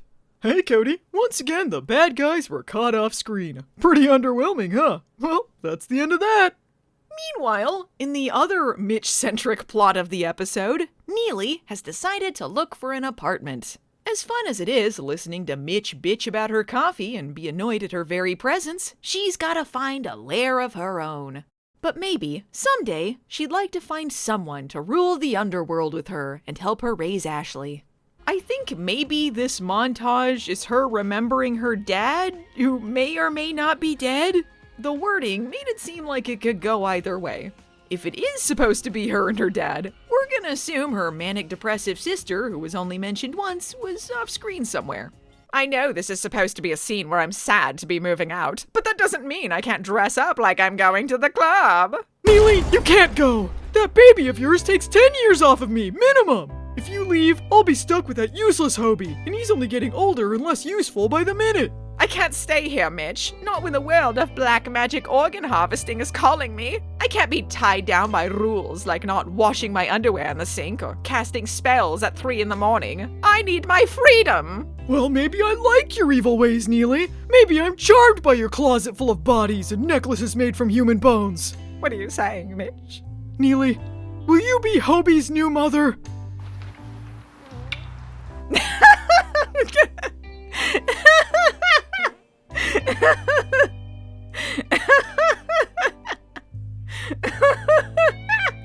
I know Mitch inexplicably hates the word bingo, but check Neely/Mitch romance off on your bingo card, because that's where we're at, people.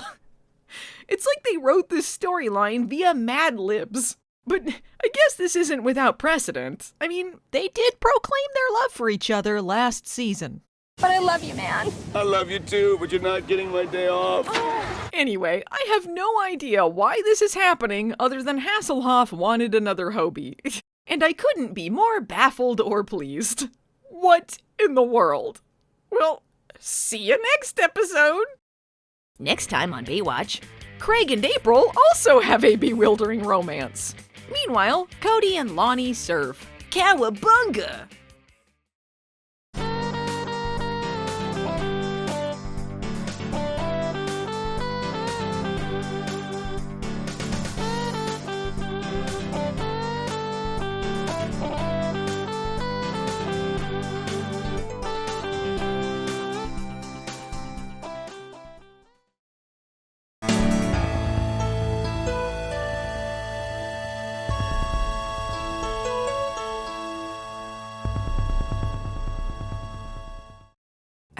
It's been a while since Baywatch has had sport guest stars who aren't really actors, so please enjoy this montage of famous tandem surfers Bobby Friedman and Anna Scheisler doing their thing. It's not necessarily the most exciting or interesting montage, but you have to give Baywatch credit. It did eat some time. Aren't you the team that surfs the big waves on the North Shore? Wire Man in the pipeline? That's us. Yes. Well, that's enough of that scene. Wow, that reminds me of dancing. I'm a dancer. I know Carmen Electra is the face of Baywatch, being in a single season and only appearing in 13 of her 22 credited episodes. But would you believe that the last time we saw Lonnie wasn't even on Baywatch proper? Her last appearance was on the epic Pacific Blue crossover episode, where she did more than she will ever do here. She helped form a super team of police, lifeguards, and EMTs, despite the fact she doesn't even like being a lifeguard, nor is she a high enough rank to be doing these sorts of projects. And, despite the fact she's only lifeguarding while she's pursuing her dancing dreams, we discovered that she's apparently a fully trained EMT. Man, not even Skylar managed to accomplish that, and training to be an EMT was like the one thing we found out about her before she went to prison. On top of that, I guess Lonnie knows how to do martial arts, since we saw her break up a gang fight with some roundhouse kicks. We were even given a backstory about Lonnie being part of a hardcore environmental group back in the 80s. And although it's unclear if Pacific Blue was aware this character would have been living in Hawaii at the time, and it's a little unlikely this group would have also moved to California, nor do they seem aware that Lonnie is half Hawaiian at all, it is nice to see that they bothered giving her, like, a character and stuff. Too much character, you might even say, as if they were giving her storylines she might have had if she wasn't a one-season wonder, but like in one episode. Anyway, none of this backstory will ever come up again, so enjoy her being back to dumb old regular Lonnie. Vroom, I'm a bike! How would you feel about getting season tickets to the ballet? Dancing! As you can see by this sparkling conversation, it's becoming obvious to Lonnie and Cody that they have, like, nothing in common and no reason to be a couple. But Cody has an idea. What if, instead of breaking up and pursuing someone they actually care about, they took up tandem surfing? I've never had a problem that surfing didn't solve. I don't know. Can I make this about dancing? Tandem surfing is like dancing on the sea. Then I'm in. Cowabunga! Hey, you guys are world champion surfers who I have no prior relationship with other than saying hi to you earlier. Can you teach me and Lonnie some moves? Sure, we're here for a competition, but I guess we've got nothing better to do. Oh no, Shadow Stevens is back! Yeah, dancing! Anyway, they give up on their tandem surfing dreams during an almost exclusively 80-yard scene at the end, because they fell over, apparently. The acting is quite something. You're crushing my butt. I'm lucky I didn't rupture a disc. I am not going bowling. There are other indoor sports. Meanwhile, hey, remember Craig? He's still around. And in the continuing saga of is Mitch still the captain or not, we at last get some confirmation that, at the moment, Mitch is simply on standby until the chief selects someone to complain in his place. But apparently, Mitch has decided that even that's too much for him, as he's basically making Craig do all of the captain stuff for him. Craig, being the captain is too hard. You do it. You like being a wise mentor figure. I mean, you're what, 80 now? Mitch, we're the exact same age. Yeah, whatever, old man. Craig's got his own problems. It turns out he's not the only one jumping back into the dating pool, as Gena is apparently dating a 22-year-old college student. As will become abundantly clear throughout this episode, Baywatch is in severe denial about how often characters get into age gap relationships on the show. But to be fair, Craig is mostly upset because Gena seems to have consummated her age gap relationship before him. April is still with Manny, and unless Neely gets back on the drugs, I'm out of options, Mitch. Oh, did I forget to mention? April and Manny broke up. What? But they were my OTP! I thought you wanted to get with April. That doesn't mean I can't ship them wholeheartedly. I'm in full support of whatever the heck they have. Whatever, I've got complaining to do. Yeah, Mitch, let it all out, you scamp. Shut up! I'm so bored. I don't have another injury scheduled until at least a week from now. If only some hunky Boy Scout could rescue me from my malaise. Hey, heard you and Manny broke up. Wanna hold hands and maybe smooch? Oh, what did I ever see in Manny anyway? I know it's impossible to think anything could get between April and Manny, the boy who loses his shit every time the whiff of an obstacle enters his periphery, who was prepared to murder Hobie in a cave in a blind, jealous rage. But apparently, April thinks he's immature. In a shocking bit of continuity, they remember her little brother Charlie. The Children's Cancer Foundation is holding a benefit dinner in his honor, and Manny just flaked out of going with her. But according to Craig, Manny has a good side too. He's hot! It's good looking. So if you aren't interested, I think I can make an age gap relationship work with him too. But wait! Is that a bunch of idiots bullying people on Wave Runner TMs? Age gap to the rescue! I can't feel my legs. I know. Here we go. We'll get you in. I can't feel anything. Worth it! Meanwhile...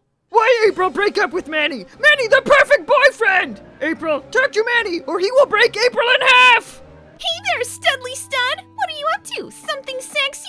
Oh yeah, you bet I am. I'm bird watching. In fact, I think I've spotted a white-crowned sparrow. Finally, a real man! You know, for an episode that credits Parker Stevenson with special appearance by, he's basically the main character of this one. He certainly does more than David, Baywatch Hawaii, Here I Come, Hasselhoff. Anyway, Craig wants to take down those evil jet skiers. And in order to fight a jet skier, you have to become a jet skier. Sexy montage with April, ahoy!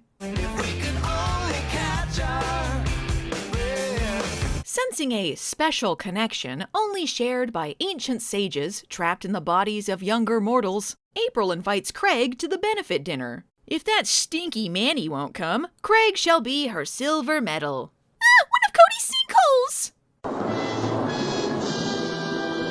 sinkholes! Somehow, the audience has been asked to root for Manny, despite the fact Manny is a piece of shit! Well, then it's a date.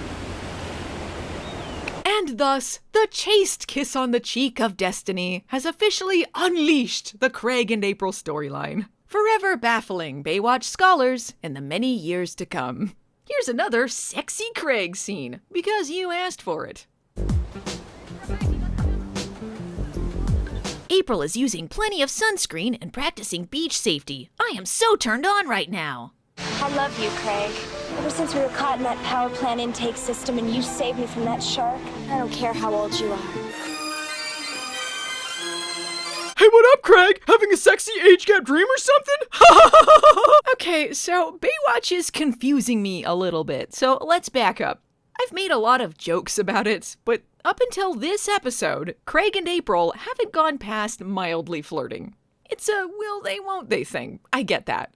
But as of the scene just before this, April has invited Craig to dinner, called it a date, and kissed him on the cheek. Craig has happily accepted the invitation and her advances. They had a whole big sexy montage on a Wave Runner TM.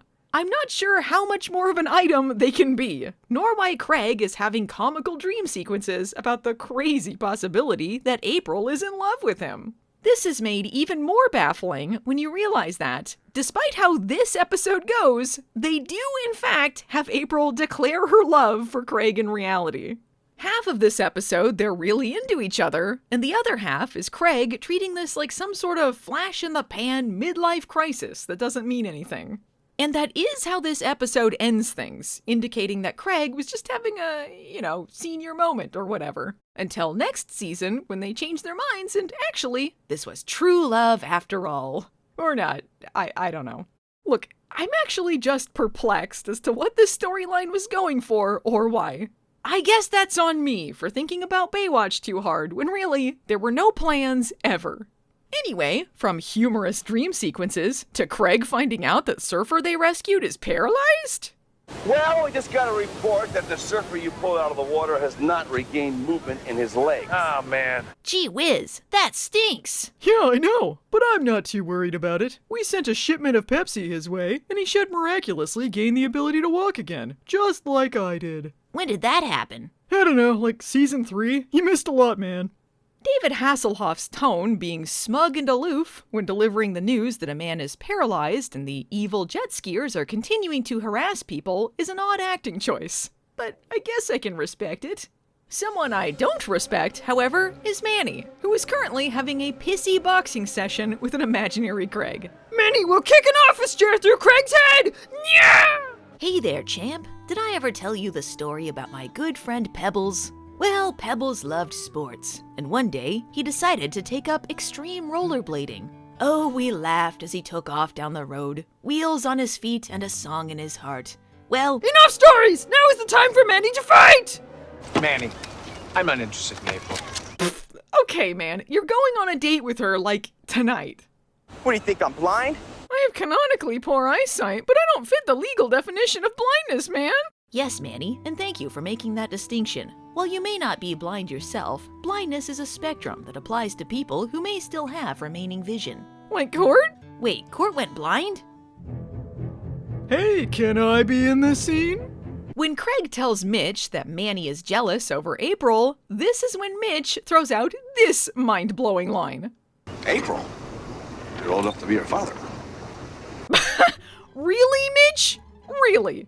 Mitchell fucking Buchanan, man of 1,000 much younger girlfriends, is getting on Craig's case about dating someone younger than him? Oh, the gall, the utter fucking gall and hypocrisy. You know, not a lot phases me on Baywatch much anymore, but I am actually stunned. And you know what? I did the math, bitch. The age difference between Craig and April is 23 years. The age difference between Mitch and Neely, his current live-in girlfriend he just got together with at the end of the last episode, is 19 years.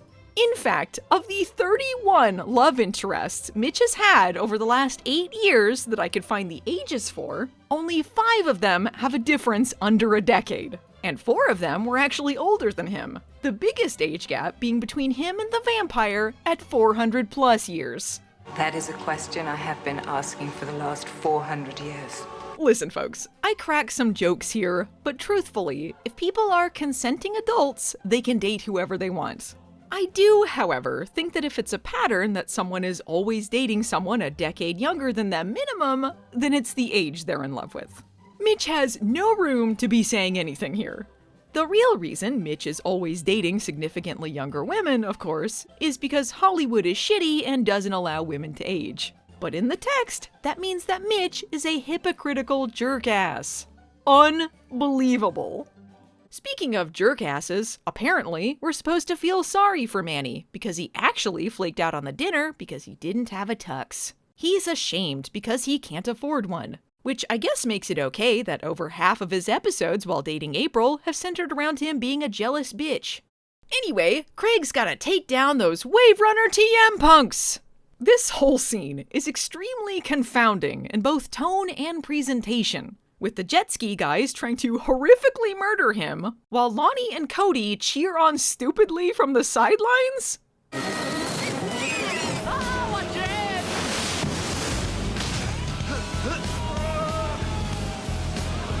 Yeah, do a dancing roundhouse! Ah, my crotch! Yeah, go, yeah!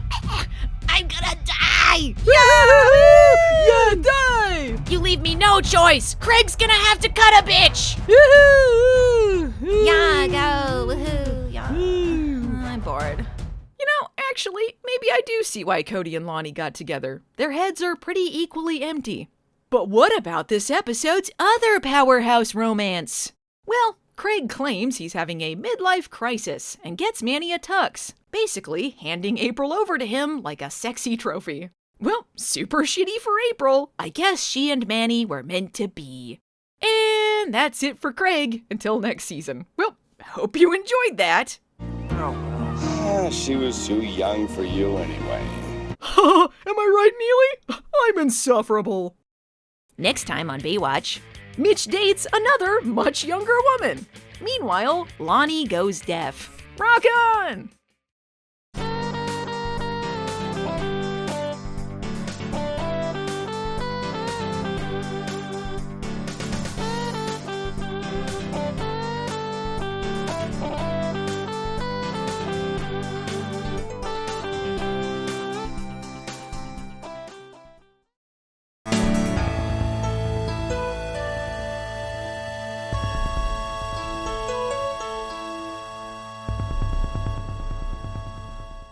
Hey, I don't know if you've noticed, but Lonnie has had basically nothing to do but dance and punch eels in the head, despite the fact Carmen Electra is the face of Baywatch.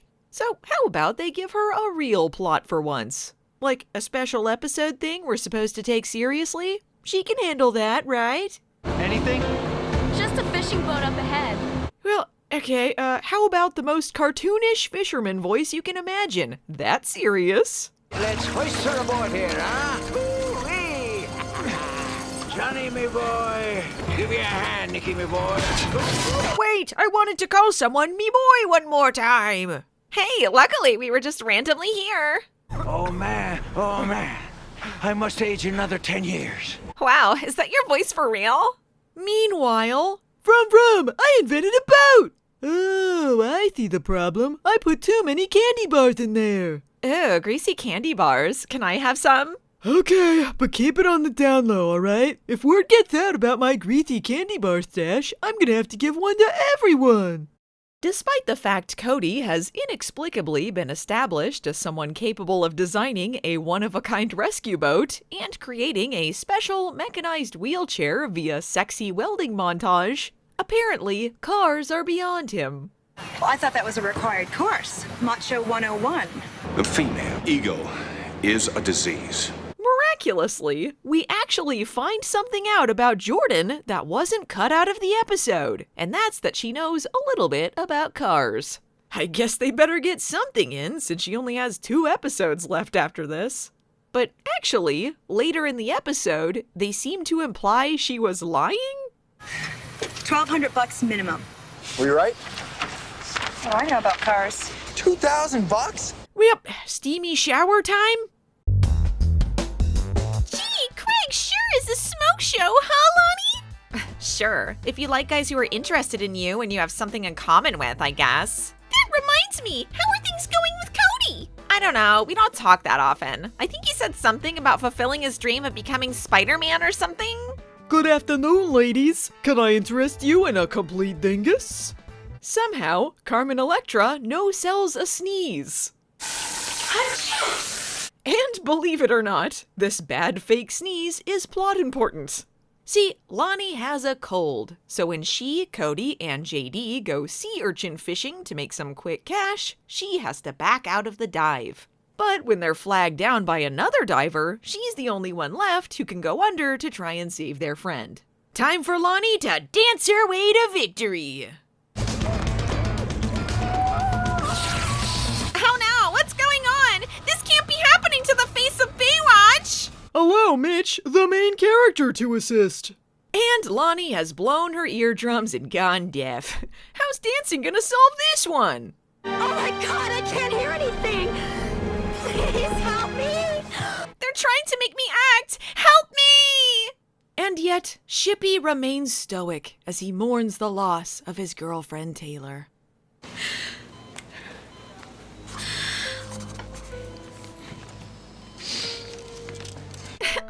You have no idea how hard this is on me, Cody. Things like this just don't happen to stars of Pacific Blue crossovers like me. I have to have a real personality and feelings and maybe more of a point. Why would they do this to me? I mean, everything I love. Music and lifeguarding. You don't love lifeguarding. That's a lie and you know it. I'm quitting Baywatch. Anyway, I've got great news. This is an extended story arc. So tune in next episode for more hilarity. Meanwhile, in the plot you all tuned in for, Mitch isn't driving the captain's vehicle, so I guess he's finally not captain anymore? Maybe? He and Cody mention Taylor's existence and have a good chuckle, happy in the knowledge she will never be seen on the show again. Stupid Taylor. A much younger woman on a horse? I think I'm in love! Just as a reminder, Mitch was just on Craig's case last episode about being romantically involved with someone much younger than him, while also dating Neely, who is 2 decades his junior, who is still currently living at his house with her baby. But I guess is off screen, so fuck it. Mitch will date this woman now. It doesn't count. Well, it isn't as if Mitch is rushing into things, instantly smitten upon first sight. Apparently, this is a woman he's been watching for the last 5 days, like some sort of stalker creep, which I guess is better. Not only that, but apparently he's been waiting for her to show up on the beach with her horse again, so he could slap her with a citation and get all of her personal information, which is also sleazy and concerning. But he's not gonna make the same mistakes he made while misusing his position to get women's information in the past. This time, he's gonna get Cody to do it for him. Pretty sneaky, Mitch. She'll have to fall in love with me now. You're under arrest for horse crimes. State your name, date, and serial number, please. I knew you'd mess this up. Let the professional handle it. All right, lady, let's see your bra. And Mitch throws Cody under the bus like a complete asshole, apparently having planned this entire interaction right down to giving Cody a ride to his tower. Absolutely sinister. Our hero of 8 seasons, ladies and gentlemen. I guess this was all just so Mitch could meet her, which, you know, he couldn't do by just approaching her like a normal, non-terrifying person. And now that he knows she's a horse trainer, which he never could have figured out judging by the fact he always sees her riding a horse, he's going to do the unthinkable and ask her to give Hobie some lessons. Riding lessons? Dad, that's insane! No, Dad, no! You can't do this to me! I won't let you! No! You do as I say, Hobie! She's gonna meet you before you're too old to emotionally manipulate my dates anymore. Right off screen, Neely? It's true, children are the perfect weapon. You might be wondering why Mitch has put yet another middleman into the situation when he could just be taking the lessons himself. Well, only geeks ride horses. I cannot get on a horse in front of her. I'll look like a geek. Oh, but it's okay for me to look like a geek? Yeah. Hobie, you're becoming old and frail. You have nothing to lose. I'm a young bachelor looking for a replacement frog hybrid girlfriend. I still have so much more life to live. You know, I don't really know why Mitch is into this lady if he thinks horses are so stinky and stupid, but, you know. And you'd think that Mitch not wanting to look like an idiot on a horse and then dating a horse trainer would lead to him, like, getting over that and riding a horse later in the episode. But no. And I guess Hobie just sat on a horse and watched some other person ride for a while. Well, good lesson. Man, I wish I could ride like that. Shut up, Hobie. The adults are talking. The horse trainer is named Jenny, and she opens up a bit by telling Mitch about her favorite horse, who's been recuperating after a leg surgery. He still hasn't been acting right, and she's nervous about an evaluation he'll be receiving later in the day. So naturally, this is when Mitch decides to hit on her. Well, if you want, maybe I can take your mind off this for a couple hours. For a couple measly hours, you don't have to think about being a geek who rides horses. What do you say? For some reason, I'm interested. I will outrun this horse! No dumb animal will ever beat me! Can you imagine if I fed you a carrot? I'm so hilarious! Take it to the max. When you think to the max, you think romantic horse beach montages. I do also love the lyric "In Love Forever" playing over Mitch's latest one-episode conquest, who he's apparently cheating on Neely with. In love forever. I can't believe how comfortable I feel with you. Yeah, especially after all of that manipulating I've done. And yes, apparently she is aware he's been lying to her and using all of his friends and family members as chess pieces in his sick little game. But apparently that's charming and old-fashioned, and not a red flag and a sure sign of danger. Ugh, even the horse can't bear to watch her make this horrible mistake. I guess I treated him as my child. You always want the best for your child. What a strange thing to say. Anyway, let's reuse that car crash footage from the Shannon Tweed episode in Season 2.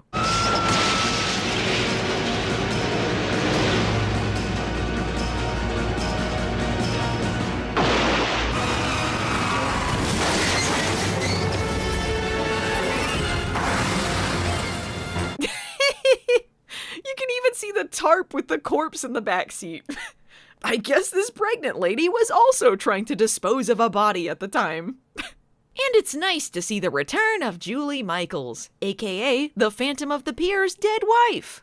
I don't think I mentioned that she used to be Pamela Anderson's stunt double on the show, but she was, which is probably why they cast her as a lady who looks similar to CJ. Damn women driving over cliffs are always ruining my beach picnics. Luckily, I've just refueled. My save! Okay, listen, lady. This isn't the first baby I've helped deliver on this beach, so if you name him after me, you're gonna have to name him like Mitch 3 or 4 or something, because things are gonna get really confusing. You got it? I was thinking of naming him John. Yeah, she's delusional. It's a Mitch, everyone! A Mitch! And I guess we can have an extra scene of the woman's annoying husband kissing Mitch's butt to kill some time as a treat. Hobie, whittles? I'm gonna assume this is a skill he picked up from his good friend the Pelican Man. Hey, Dad, is Lonnie, like, permanently deaf now? I don't know. That's a problem for next episode. Well, see ya, homie. Oh man, he's got the triple denim combo on. He's really serious about this horse girl. And it turns out Hobie was whittling a horse head for her, as a warning for what she'll find in her bed should she continue to date Mitch. I guess her horse is okay for now, but he can't jump anymore and needs to go to a grassier environment. And hey, remember that episode where they saved those horses with a Ricky Van Shelton benefit concert? That unexpected and unneeded sequel gets another unexpected and unneeded sequel because Mitch contacted the lady who owned those horses and found Jenny's pal a home. But wait, he just found out he needed to be rehomed now. Mitch was planning on carting him off before he even knew he needed to go? As far as I'm concerned, a horse is barely better than a dog. Yay! What a happy ending! Well, Jenny is never seen or mentioned again. In love forever! Next time on Baywatch, Garner's back, baby! Meanwhile, Lonnie is still deaf. Yeehaw!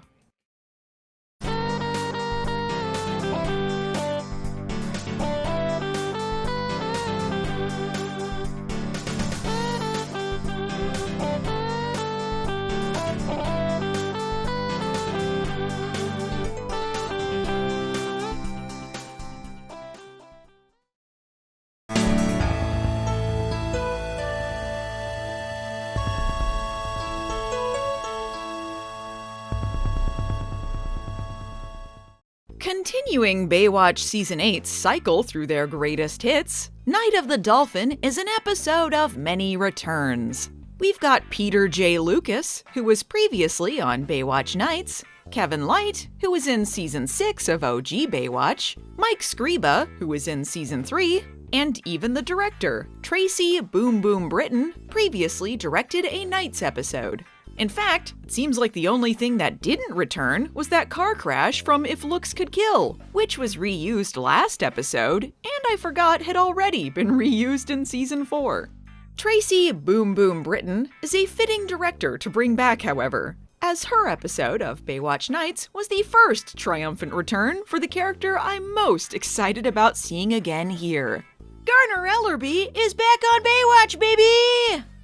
Yes, folks! Gregory Allen Williams is so awesome that Baywatch gave him 2 chances to come back to a show he is much too good for. Previously, he was seen in Original Recipe Baywatch in Season 5, where he left to join Mitch on his failed detective spin-off. After being let go for the second season of Nights, he made one last appearance in their series finale, where they never explained where he went or what he was doing, and didn't give him any sort of conclusion as a character or even in the plot of the episode, where he also just sort of disappeared without mention.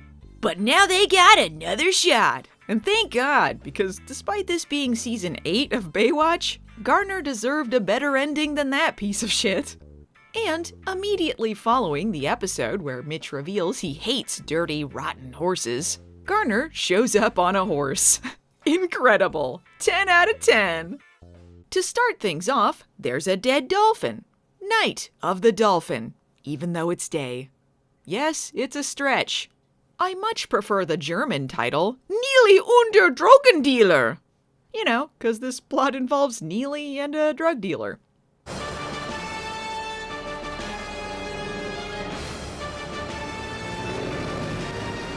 The action music is calling me. Oh, by the way, I'm here. Well, now that we've all subtly blasted in here on loud vehicles, time for a secret drug deal? Now's my moment. Stunt double, away! Thanks for showing my face! Okay, so now Garner is a horse cop, and I love it. Baywatch suddenly remembered that in Seasons 4 and 5, they said that Garner's dad owned a horse ranch, he's been lassoing since he was 13, and he idolized cowboys growing up. And now he's getting to live his dream. Pretty amazing he was rewarded with that promotion, what with him canonically breaking his boss's nose on several occasions and quitting the force the last time he did so, and the fact he was previously promoted to horse cop and got demoted due to his lack of decorum.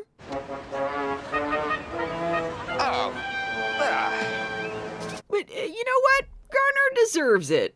Sad that they managed to give this whole backstory in 5 minutes of this episode, when the entire series finale of Baywatch Nights failed to even clarify where anyone was standing in relation to each other in a room.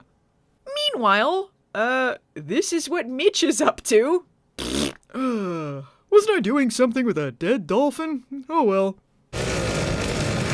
Huh? Someone's having an action plot without me? I gotta butt in! My save! I too can utilize an obvious stunt double! All mounted police are allowed to use lassos, especially while someone is driving away at dangerous speeds. Oh, my neck!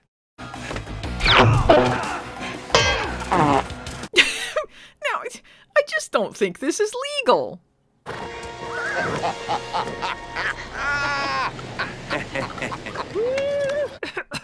dying! Mitch, I'm so glad we're getting a chance to catch up. How's Ryan doing? Who? Ryan. Ryan McBride? We owned a detective agency with her? You worked with her for 2 years.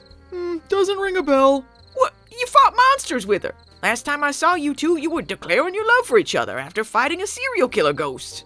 Oh, yeah. Do you even know where she is? Sure I do. I left her in the haunted restaurant. She's probably fine. Mitch? Hello? It's so cold in here. Naya water! Hey, Cindy, how about a couple of Nayas, huh? Anyway, Garner is trying to find a big-time drug dealer. But what Mitch wants to talk about is Garner's horse having a lame name. Earl? Mitch, in the last episode, your girlfriend's horse's name was To the Max. Shut up. That was good times. Anyway, Garner, I've contacted Ricky Van Shelton, and we should have Earl shipped off to a farm by this afternoon. Time to steal Hobie 4 away from Neely. That alcoholic chick who falsely accused Eyebrows of assault? Yeah, her, except now she's a drug addict, and also we're dating. Maybe. Wait, what? Hey, speaking of Neely's drug addiction, I think this makes her the perfect person to involve in this drug plot. Hello, did you order a drug dealer around here? Oh, how quaint. You think drug dealing is even close to my level of criminal activity. Listen, big boy, talk to me when you're on the FBI's most wanted list. You've stolen my heart. Not yet, but I'll let you know when I require a human sacrifice. Hot dog! Delightful. So Neely's been invited to this guy's boat party. But unlike Mitch, she has some sort of misplaced sense of loyalty and brings her oaf of a maybe boyfriend along. Unclear if Mitch floated the idea of bringing his one-episode horse girlfriend with them, but presumably if Neely ever found out about that, she'd flay him alive. Also, Garner is here, and he and Mitch are back to their Baywatch Night Season 1 outfits. Slay! I love that there's been no mention in the episode so far that the boat guy is obviously involved with drug trafficking, but by astounding coincidence, Neely happened to bring Garner along. But Garner also seems to be aware that this guy is involved, even though earlier he said he didn't know who the ringleader of this thing was. So maybe the person who wrote the Baywatch Nights IMDb episode descriptions wasn't completely off base when they described him as a psychic. How do I feel about this guy kissing my girlfriend's cheek? Nothing? Okay. Neely, you're great. I love you and all of that crap. But also, are you back on the drugs? I quit because I wanted to be a good mom. Because somebody I cared about showed me that they cared about me. What are you talking about? I was already cheating on you last episode. You should know never to trust the things I say and do. That's it. I'm cursing your ass so hard. Now I'm glad to know how our storyline ends. Hey, spoilers! Why am I here? Oh, I guess he and Mitch are on an undercover mission now. Sure, why not? Wait, okay, so they're trying to get a sample of this chemical in the water that killed that dolphin, which Mitch was concerned about harming humans, and he just dives right into it? Be right back. How is he so stupid? Well, Garner, you'll be happy to know I was cured off screen. Great, I just got off the phone with my ghost channeling niece, Kira. She's doing fine, aside from a few possessions. Wonderful to hear, old friend. Let us now visit the grave of my exploding frog hybrid girlfriend. Undercover Neely action. So, sell any drugs lately? Oh man, like a ton. All right, let's book 'em, boys. I'm sorry it didn't work out. I hope you're a good swimmer. I'm a lifeguard. You literally picked me up at work. Oh yeah, well, enjoy the shark. That's me! Whether it be chum or dangerous chemicals, there is nothing in the water that I won't dive recklessly into. Mitch, what exactly does you coming onto the sinking raft with me accomplish? Absolutely nothing. You're welcome! And Garner gets his man, and I suppose vicariously through him, so does his horse. Good job, gentlemen. Thanks. Oh, I guess I'm serious now. He also has to go back and save Mitch and Neely because, as I pointed out, Mitch did nothing helpful whatsoever. If anything, his ass made the raft sink faster. But Mitch's stupidity is our gain because it gives us Garner saving them with a lasso. Yeehaw!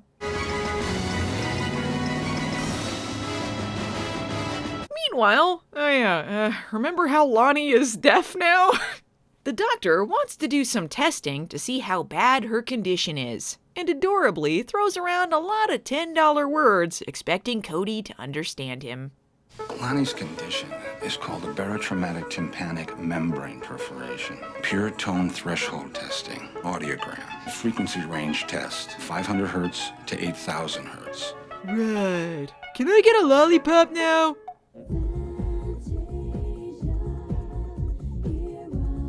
She can't hear it. Oh, how I envy her. I couldn't hear it. I couldn't hear a thing. Doctor, can't you tell me? Am I ever gonna be able to hear again? I don't know what I'll do if I can't hear all of my amazing line reads. That's it, I'm backing over her. Now that I'm deaf, I have no peripheral vision. Not sure how I feel about Lonnie being saved, but I do appreciate this rare shippy showcase. I think this is the closest we've ever seen him. Although, I'm not sure how helpful his advice of, you have to be careful when you don't have your hearing is. Lonnie, you have to be careful when you don't have... Yeah, thanks for that one, Shipmeister. Oh, hell nah. For real? Uh-huh. Nah, I ain't gonna beat his ass. If I can't even enjoy my wonderful performances, what's the point of living?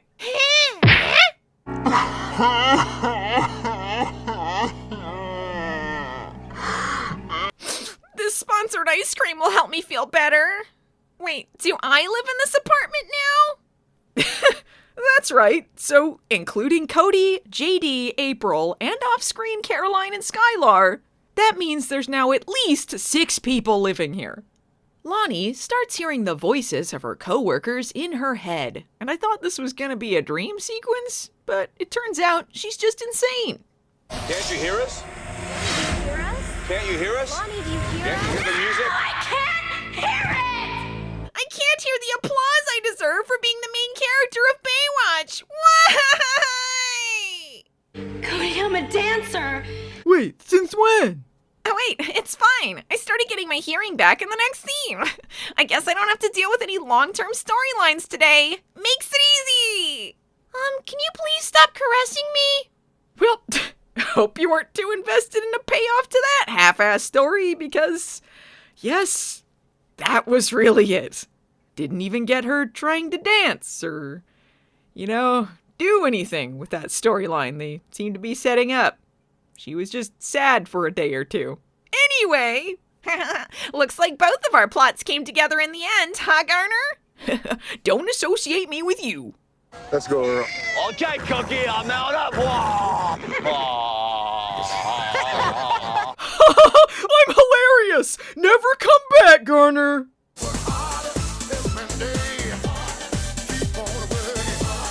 Next time on Baywatch, Cody ropes Mitch into a boat race. But can Mitch race while he babysits? It's Baby Central.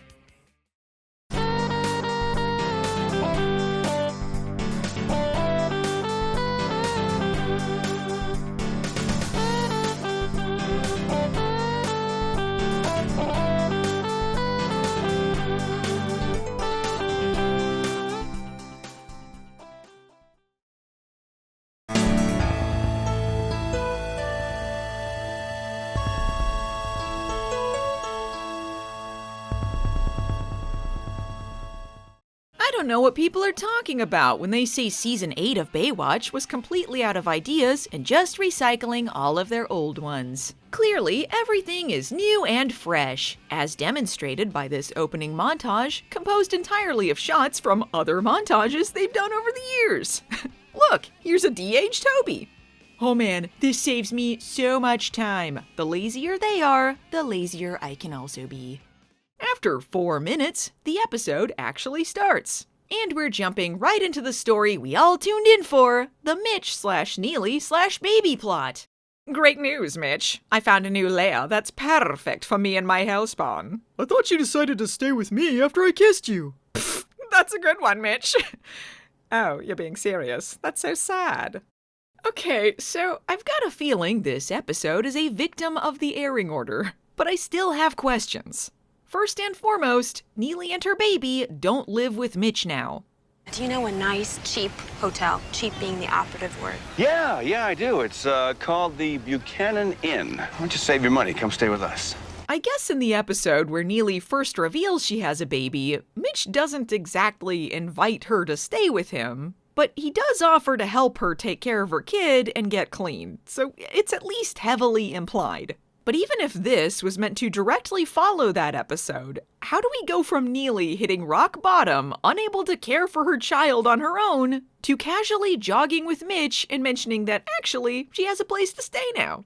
Why, in the other episode where she's finding an apartment and going to move out, is Mitch discovering all of these new things about Neely and getting annoyed at her if apparently she'd already been living there for a while before that? And in this episode, Mitch convinces her to stay after getting ripped off by the apartment she was going to move into this episode. So why did they make 2 episodes where Mitch basically bullies Neely into moving in with him? Do they have no other ideas for this storyline? Oh well, baby and boob montage. Legit question, were people meant to masturbate to this? You can have a cute baby montage or a bouncy boob one. Not both, Baywatch. I can't wait until I get my own storyline. The next episode is the last time we'll ever see you, and you know it, Jordan. I've got great news, guys. This episode is jam-packed with Newmy, and I couldn't be more pleased. Pretty powerful boat for a couple of, For what? A girl? The male ego is a disease. I think we can handle it, boys. Your trim tabs aren't down. Yeah, we know that. Yeah, we don't like them down all the time. The female ego is a disease. Lifeguard boat race! Woo-hoo-hoo-hoo-hoo! Oh yeah, a classic men versus women race. Who will be the victor? The men, of course! Anyway, once Newmy and Cody approach the dock, they come across Spencer, Cooper, and Girls, apparent old rivals of Cody's. They spit out such trash talk as, "You save lives." You know, actually, we admire you. Saving lives, protecting our shores, giving CPR to the halibut. You gonna race Sunday? It's for charity. All proceeds go to your Camp Baywatch brats. Yeah! You gonna race us for charity, you big loser? Wanna cry like a baby as we make money for your organization? As we help little kids participate in beneficial social activities and get opportunities they perhaps wouldn't have at home? Eat shit, lifeguard trash! I won't listen to this disrespect! You're on! Did you just say disrespect? See you at the race, assholes! Meanwhile, Neely wants Mitch to babysit. She's got some souls to collect at the crossroads, so she needs someone to watch Ashley while she's gone. As Mitch will be home watching The Big Game, it's no problem. I'm always here to help, Neely. Also, that horse lady might think I'm her age if I have a baby with me. Oh, Mitchell, you delightful fool. I already transformed her into a horse and sent her to the glue factory. Neely, why would you... Just kidding, you know I can't stay mad. It's so hot when you enchant the women I cheat on you with. No, don't cry. I mean, this is how a woman would respond to Mitch if Baywatch were more honest. I don't want to be the new Hobie. You'll be the new Hobie and you'll like it. You're played by a boy, so you're halfway there anyway. None of this will matter in 6 episodes anyway. Just move on.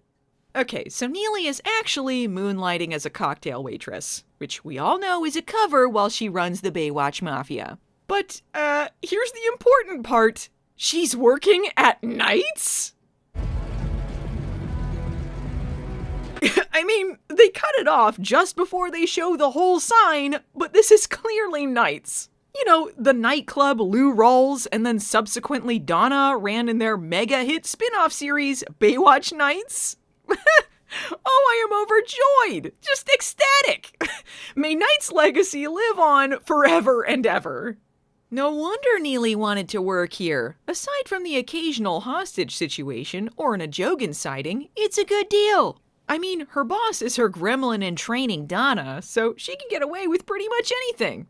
Thanks for the job, Donna. Oh, no sweat. This place is really popping again after I turned it back into a nightclub. I don't know what I was thinking with that bistro idea.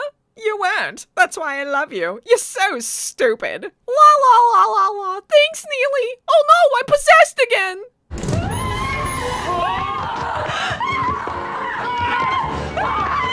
I will never step foot in Nights again. Not after Teague indirectly exploded my frog hybrid girlfriend. And there may have been some other chick who I liked for 2 years, but who can remember now? I love that Mitch casually mentions that Hobie is thinking about moving out for college. Hobie's thinking about moving out for college? You know, any other show would do an episode about that and actually have that character appear outside of archival footage in the background of a montage. But Baywatch is on a whole other level. Anyway, remember when Cody and Numi beat Jordan and April in a race several scenes ago? I can't believe they did that. I can't believe they did that. I know. I invented a boat. The girls want a rematch, and that's the perfect excuse for another montage. Yeah, Jordan versus Numi. That seems like a fair competition. We do get this great shot of Numi's butt, though. Best friends forever. The boys win the first race, as evidenced by Cody doing this insane leap. This is followed by the girls' victory in a jet ski race, giving them at least one win here, but oddly, they fade out before the last race is over? Who won, Baywatch? Who won? Who was superior, boy or girl? What's up, dum-dums? Ready for us to win the hell out of a charity race for kids? Helping underprivileged children isn't good enough for these jerks, though, so they gotta sweeten the pot.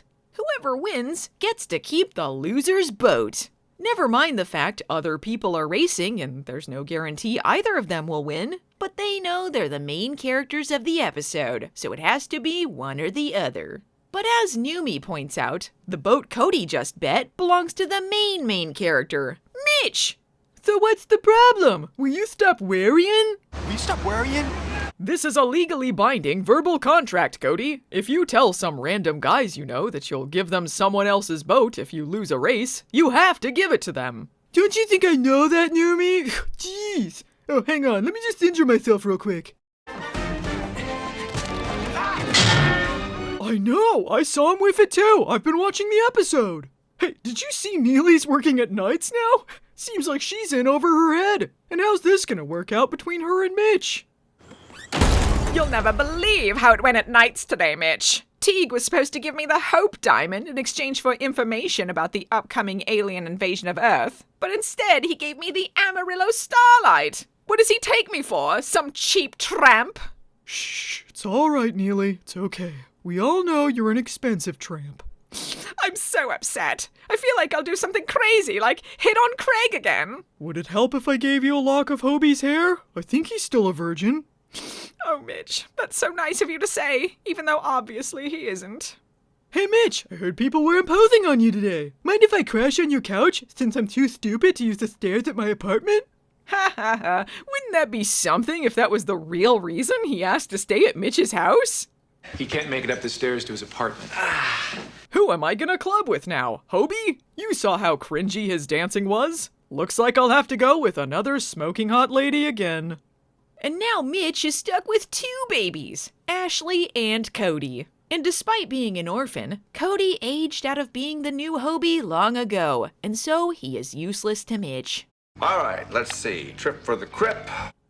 Excuse me? Were they still saying that in 1998? Can't imagine why Numi is having a bad time here. Playing poker with a baby sucks. Cody, my pretzel! Combine the crappy poker game with Cody's idiocy, and Numi is done. He narks on Cody for betting Mitch's boat, which I suppose, Cody just wasn't gonna tell him about?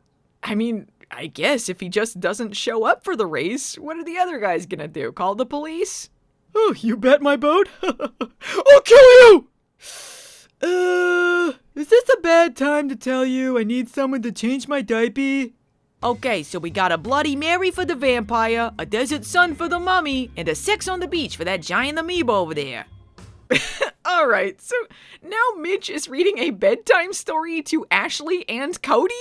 Is this Cody's reward for betting Mitch's boat in a race? Speaking of which, Mitch does the thing that makes sense and tells the other guys that the boat is his, so the bet is off. Well, why don't you race us then? Because I don't want to. Goodbye. I really wish it had ended that way. For once, Mitch's tremendous ability to not give a shit would be beneficial to the story. But these guys are master manipulators, able to hone in on anyone's weakness. They know they can get to Mitch by calling him old. Come on, old man. One last race before they turn you out to pasture. Somehow, my extreme concern over my age has made 46 seem like 82. You're on! Sorry, okay, so I guess they aren't doing the charity race now, and this is just some separate petty race that doesn't benefit kids? We don't even see that race, so I don't know why they bothered setting that up at all. I guess we fucked up the controls or something! Oh, well, guess that makes this super easy! My save! Yeah, I super saved the day, Ashley. And also, I fought off like 20 guys. And then there was an explosion and a tidal wave. Nobody's buying that, Mitch!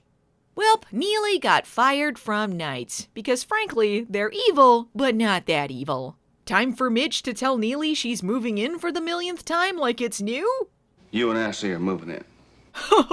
So are we still a couple, or what's the continuity here? Next time on Baywatch, our lifeguard friends are put in quarantine. Meanwhile, horny Newmy with binoculars is back. Go Nooms!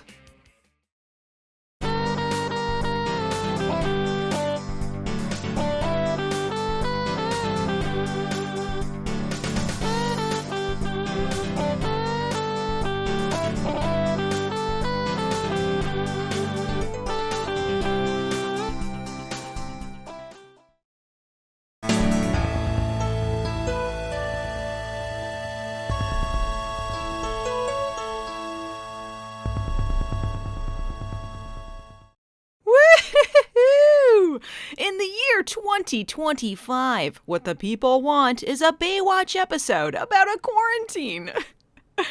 Don't worry, guys. Jeff Altman is back to raise our spirits. We open things up with a sport game featuring a rare Chris showcase, Numi, April, and Jordan. And they've got to get all they can out of Jordan here because this is her last episode.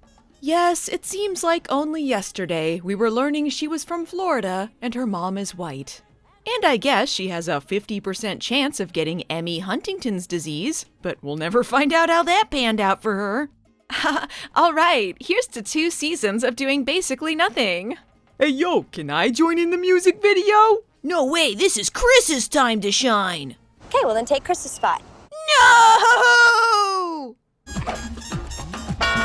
You know, I don't recall a previous instance of a Baywatch montage ending, having a little scene, and then starting up the exact same song and montage again, but I think we can agree it was worth it to see JD playing beach baseball badly. You said it, whoever you are. The reason this montage happens twice is because clearly this episode was running short. And so it has possibly the most montages I've ever seen in 40 minutes. If not, it's certainly the most amount of horn dog montages I've ever seen, because this is all we're getting for the rest of the runtime. It's great being a lieutenant again. It's cool I did that after we made a big deal out of you or Taylor taking my place, right, JD? It's fine. You suck, and I guess Taylor died. The spot was open anyway. Who cares about that, though? Here, we have the beginning of arguably Baywatch's most important and remembered storyline. April designing Baywatch-themed shoes so the show can shamelessly promote their real-life ugly shoes to the audience. This coming season, Kelly's character is going to take off.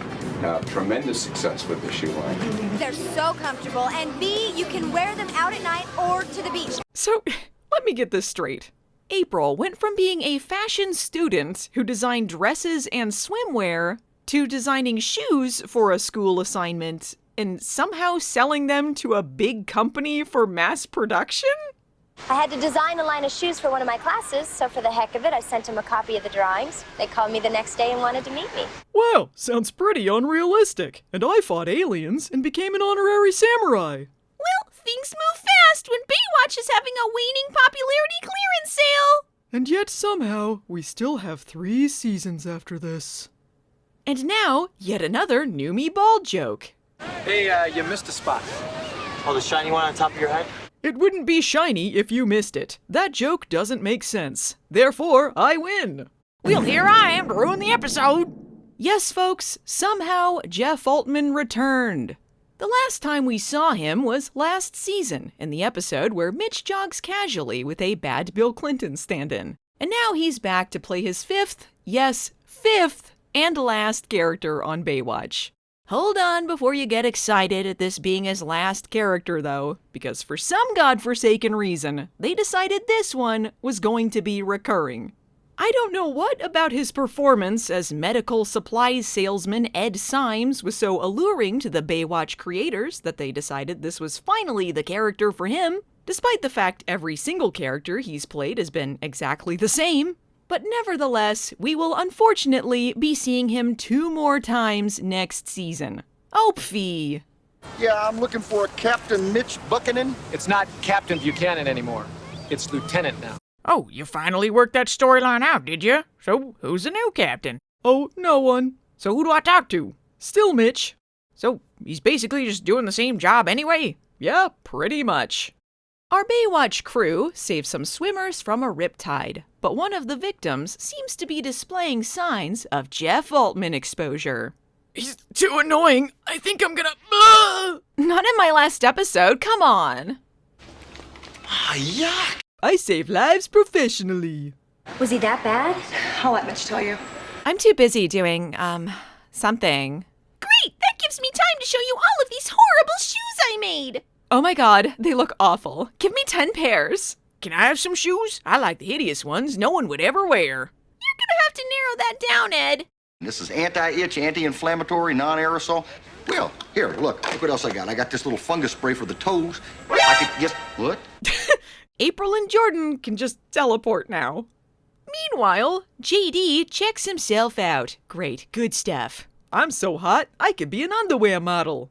JD is going to be lifeguarding on a beach where a sexy photo shoot is being held. Donna, who was previously floated as his love interest, has no thoughts in her head. La la la la la, I just ate some plastic. You really think one of those models is gonna go for a lifeguard? Give me a break. Anyway, off to do another Playboy shoot. Just kidding, she's stuck at headquarters. Because until they can figure out what's wrong with the guy they saved, they've all been put under quarantine. But how long is this going to go on? No, you don't understand. I just put some baked potatoes in the oven. Who's supposed to take them out? Hobie's with his mother. Think about the baked potatoes for once in your life. Cheddar! Everybody just calm down. We're completely safe. Other than the fact we were possibly exposed to a contagious, deadly disease. The doctor said he's a recent immigrant who could possibly be carrying a contagious disease. Oh my god. I can't believe my luck. Now the disease will have to fight my Emmy Huntingtons, thus canceling each other out. That's not how that works, but keep the hope alive, dead meat.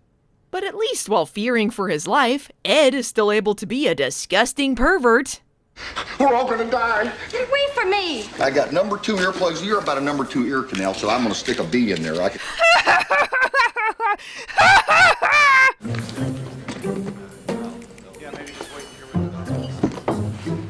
See, the music is telling you that it's funny that I'm willing to spread a contagious disease for my ugly Baywatch shoe meeting.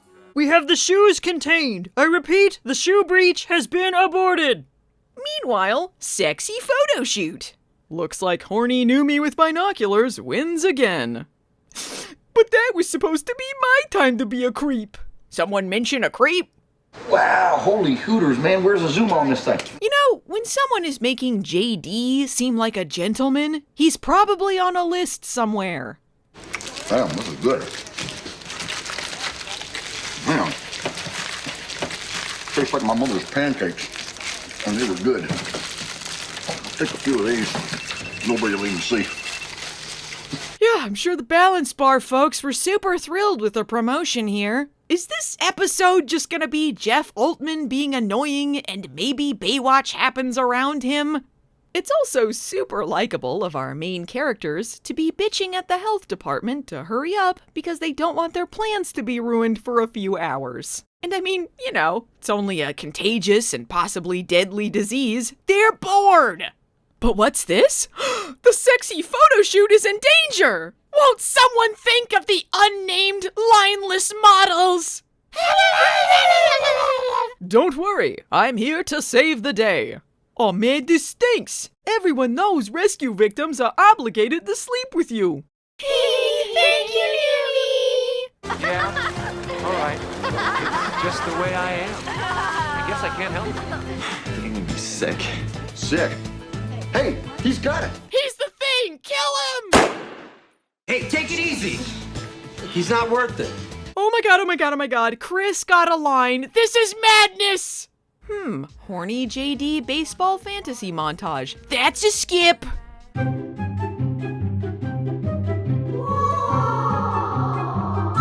Hey, stop sucking in there.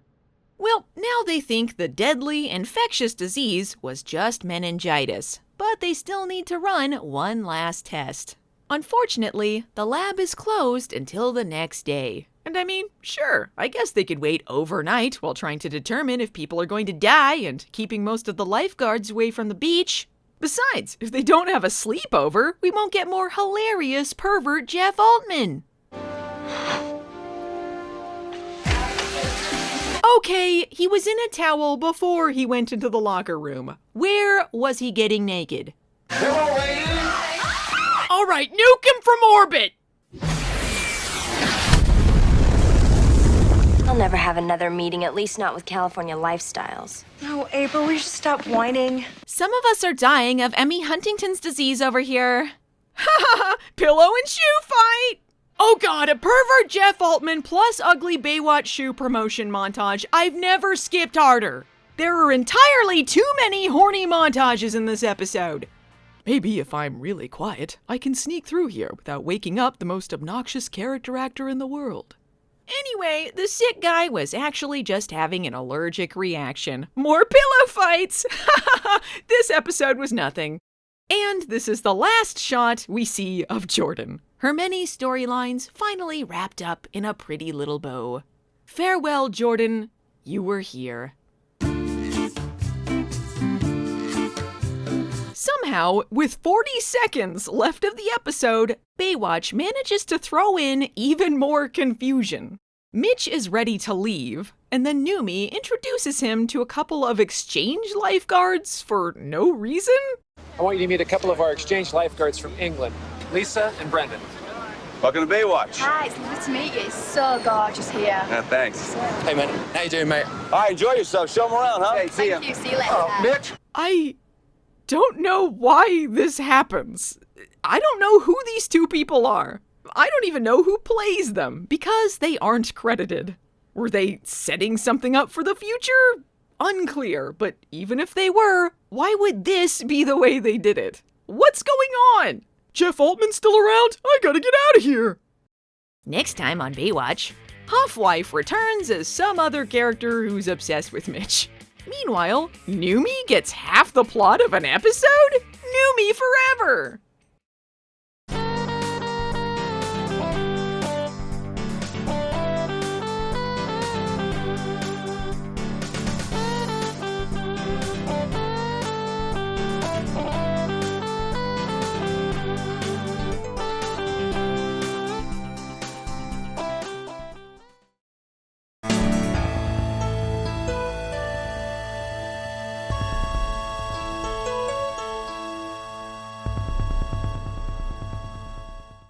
Oh my god, oh my god, oh my god. It's happening, guys. Yes, folks, it's real. Newman gets an actual plot on the show today. The last time that happened was in season 6, when he became mortal enemies with a pack rat.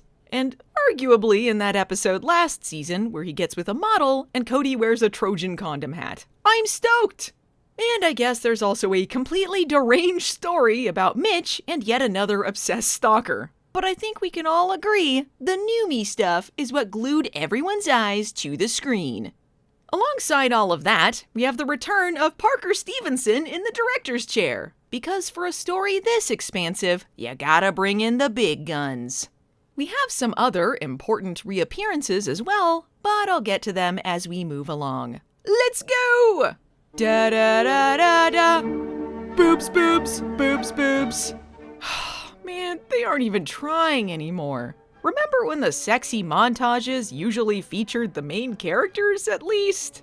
To make this even sadder, clearly all of this was B-roll left over from the photo shoot last episode. They try to tie it together with this episode by having a kite flying contest, but that doesn't happen until later on, so I guess these models are coincidentally flying kites before jumping on trampolines for some reason.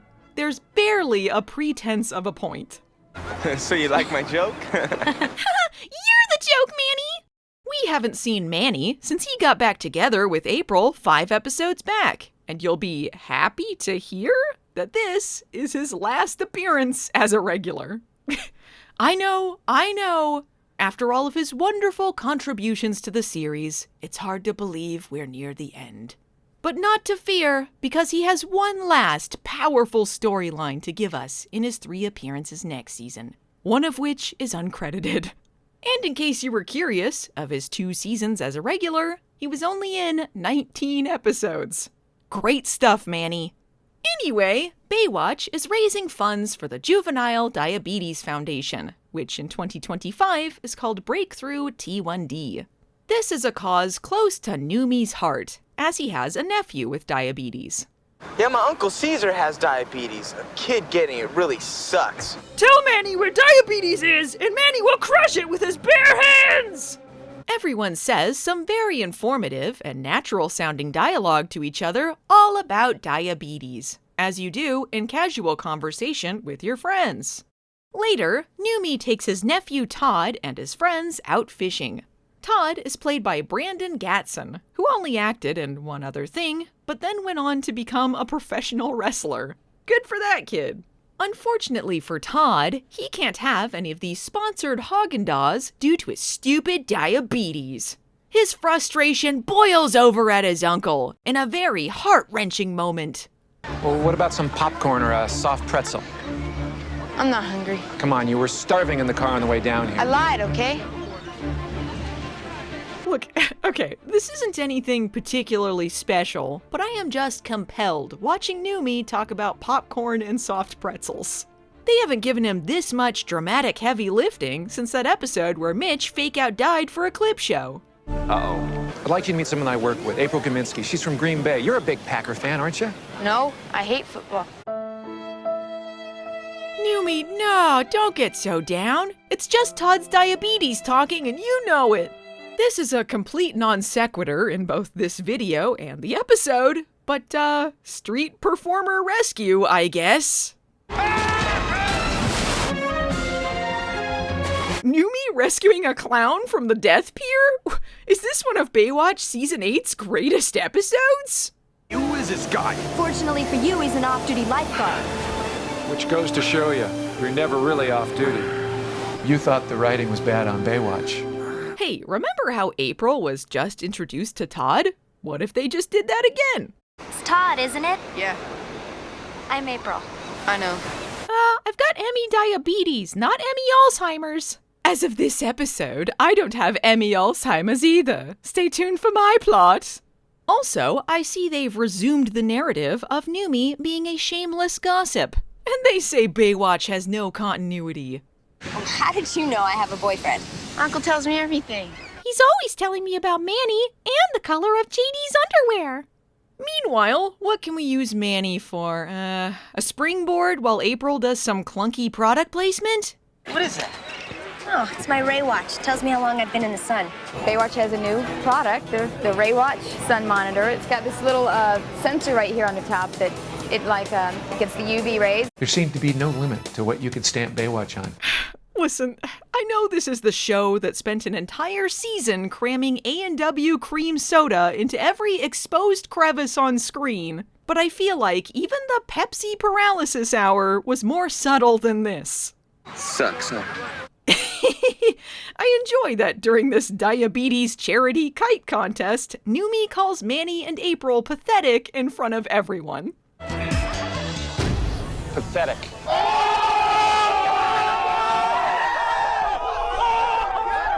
And then he gives them a loser's trophy. I am dying. Petty Numi is the best. That's, I guess, the end of that plot for him. He doesn't even interact with his nephew again. A perfect narrative. Speaking of Todd, he's inspired by April and Manny's complete lameness. Somehow, this also relates to April's brother Charlie, which I'm surprised they still remember 15 episodes later. Todd's not dying of Emmy cancer, so maybe Emmy diabetes isn't so bad. So, I guess the conclusion to Numi's embittered diabetic nephew plot was he just heard about April's brother off-screen? And Numi didn't do anything? Oh well, on to the meanwhile. Meanwhile, Pamela Bach is back. And this is going to be yet another Baywatch mood whiplash, but it is important to note before we move on. Unfortunately, Pamela Bach passed away earlier this year, and it's really sad. As much as I joke about Kay's character and her clearly being there because Hasselhoff wanted to act with his wife at the time, I did enjoy seeing her, and it's a bummer she's gone. Rest in peace, Pamela. Okay, now I have to try and be funny again, because this episode is insane. First of all, you might note that Pamela Bach has a red wig now, and that's because she's a totally different character. Yes, for some reason, despite her being a regular recurring character for 4 seasons, and Mitch's sometimes girlfriend when they remembered, Baywatch has decided you too are not going to remember that and just cast her as someone else. We last saw her in Baywatch Nights as Cindy No. 3, who joins Mitch in fighting a Zargtha, and before that, it was Kay's final appearance in Season 6. And she'll be back as yet another lady in Season 10. I'm a little baffled by them bringing her back as other people and just throwing Kay's character away, but I will say they chose some excellent ones to bring her in for. This is Sarah Chapman, and right away we know something isn't right about her, mostly because she sets her boat on fire. This was all so she could stage a rescue, because she's crazy! Wait, shouldn't there be an explosion right about now? There it is. Clearly, this woman has set her sights on rescuer Mitch. But depending on what the episode order was supposed to be, Mitch may or may not be dating Neely. At the very least, she and her baby are living with him, and they're at the darlin' stage. Hey, darling. Yeah, I'll pick up the dry cleaning. Does the baby need anything? Oh, did I say he and Neely were at the darlin' stage? Sorry, I meant Mitch and his mom.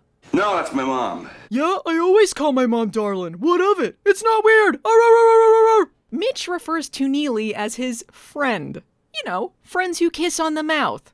And she's in San Diego on business. What business? I don't know. Assume it has something to do with her plot to take over the world with an army of robots.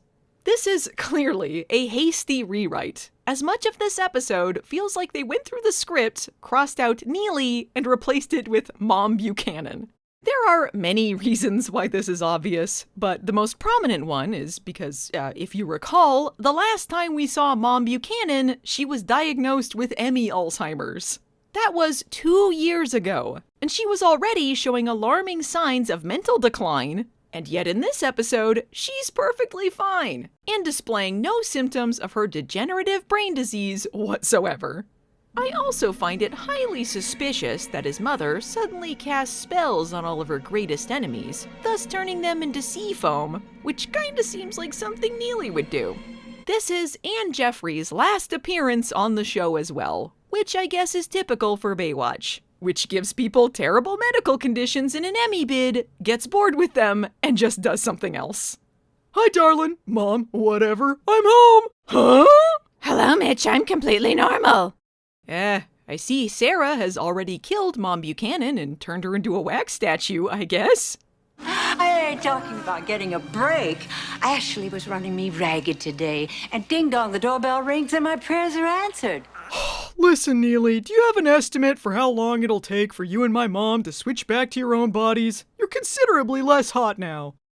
Anyway, Mom Buchanan has taken it upon herself to let Sarah move in and babysit, even though the story they gave us was that Mom Buchanan was visiting so that she could babysit.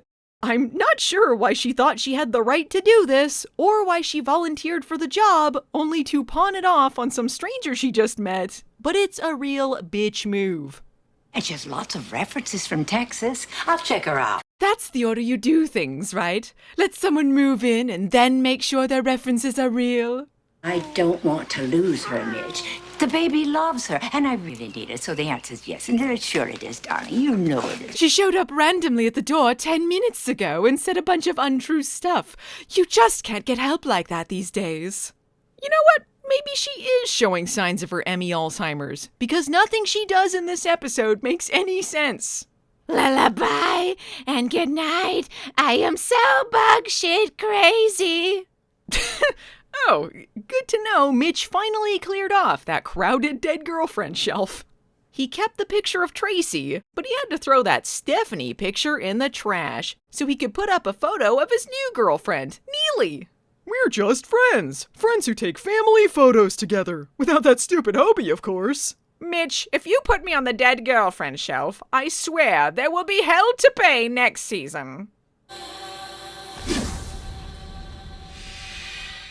Cannot tell you how weird a choice it was to film an episode about a stranger wanting to replace Neely, but without involving Neely at all. Now Sarah is sending Mitch crappy mixtapes. Things are getting serious.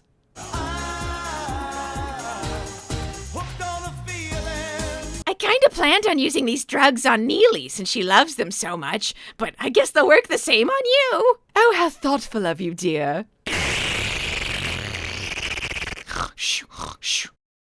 A woman is sending me love songs and acting super creepy. Better unbutton my denim shirt halfway down before I get home. Hey, wait a minute! What's going on here? Oh, don't mind me, darling. I'm just taking a nap in a completely normal pose. Well, I see nothing is amiss, other than all of those alarming red flags I've been noticing. Good night! Hey, Mitch, did you want a cup of bonkers juice before I go to bed? What the hell is this? Nights? That part of my life is over! Is there anything that you need, or is there anything that you want? No, I'm... Okay, they jump from this kite contest story in the middle of the day to Mitch's story at night, and then back to them clearly during the same day, but also it's the next day. So either they were at this kite contest for 48 hours straight, or Mitch is in another dimension. Pathetic. Sarah, here's the thing. You're horrible and I don't like you. We're gonna have to let you go. I won't let you do this to me. You can't do this to me. I'll prove to you how normal and well-adjusted I am. Then you'll be sorry. Help! You should use your manners. Maybe I should call my dementia-riddled mother about the potential danger she's in, but nope! Oh, Hobie, you get younger every time I see you. Well, time for a sexy shower scene. Nobody peek. Somehow, out of all the characters in this plot, I'm the most responsible person to be taking care of this baby. Well, my completely dry makeup and jewelry shower is done. Huh? Nannies. She broke into the house and took Ashley. Not Neely's baby. I may not be the father, but I would raise her as my own if Neely asked. Are you two still dating, or are Neely and me a thing now? Who cares about the lore? We've got a baby to find. And we're also here! The following search scenes come off kind of pointless, because Sarah just goes back to the house with the baby later anyway. But it is nice that Numi gets 2 incomplete stories this episode. I can't help but feel like I was partly responsible. Oh, Mom, you're only saying that because it's true. Wait, what's that baby doing back in the house? You're safe again, my darling. That's it. Yeah, and now it's the next day? Why did she... So she faked an assault, kidnapped the baby, took some photo booth pictures, put the baby back, and left? What? Well, I'm already over it. I snuck back out just to sneak back in. I'm nuts. Now, where the hell did Mitch go? He left his Emmy Alzheimer's mom alone with the baby after she failed spectacularly earlier, and also knowing the psychotic, violent woman who kidnapped the baby is still on the loose? Did he even call the police? Did he just get bored and go out for food? Bad news, Mom. Subway was closed. We'll have to make do with leftover Dominoes. Neely, thank God you're home. Before now, I never could have pictured Hoffwife with blonde hair. Let's don't ever talk about Sarah again, okay? Let's forget that she ever lived. Oh man, now she's trying to become Neely. Just imagine how dramatic this would have been if Neely were actually in the episode, instead of, confusingly, Mitch's mom. Oh well. Let's dance. Jump in my car. I wanna take you. Strangely, I think I'm actually falling for you. I mean, I love Neely, and she's a malicious sea witch. So maybe I'm just into supervillains now. Well, Mitch put his Baywatch Nights detective skills, and just plain common sense to use, and checked Sarah's references, discovering her real name is Carly, and she never got over her husband taking her baby and leaving. I'm not sure how she knew she'd be rescued by a lifeguard who has a baby at his house when she set this whole thing up at the beginning, but let's not think about that. Considering she was insane and gave them her real references, which would have easily unraveled her entire ruse before they even let her in the house, everything that happened is entirely because of Mitch's stupid mom. Where's my mother? Where? Tell me where she is so I can kill her myself! The Emmy Alzheimer's isn't doing it fast enough! Mitch! Mitch!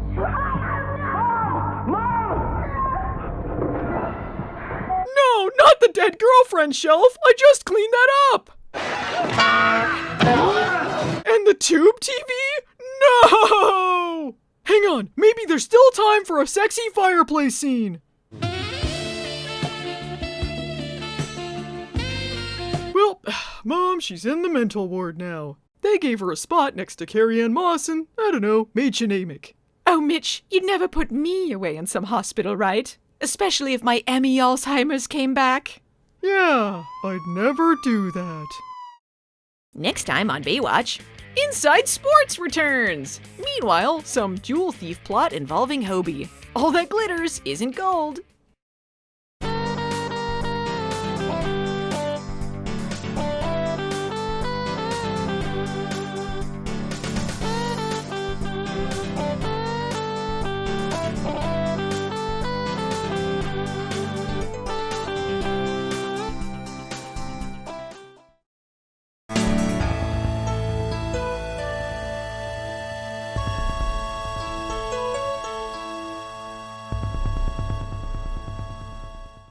Oh boy, folks, we're in for a big one today. Bon Voyage is part 1 of Baywatch's Season 8 3-part season finale, followed by White Thunder at Glacier Bay Parts 1 and 2, which are ironically Parts 2 and 3. All 3 episodes were released together on VHS as a movie under the White Thunder at Glacier Bay title, where there are some minor differences. Unlike Forbidden Paradise, there's not an extensive amount of new footage. In fact, most of the extra footage is actually included in the TV versions in order to pad out the length. That's right, folks. If you want to see all of the good stuff, like, this jewel thief diving scene, then you gotta watch the extended Baywatch episode cuts.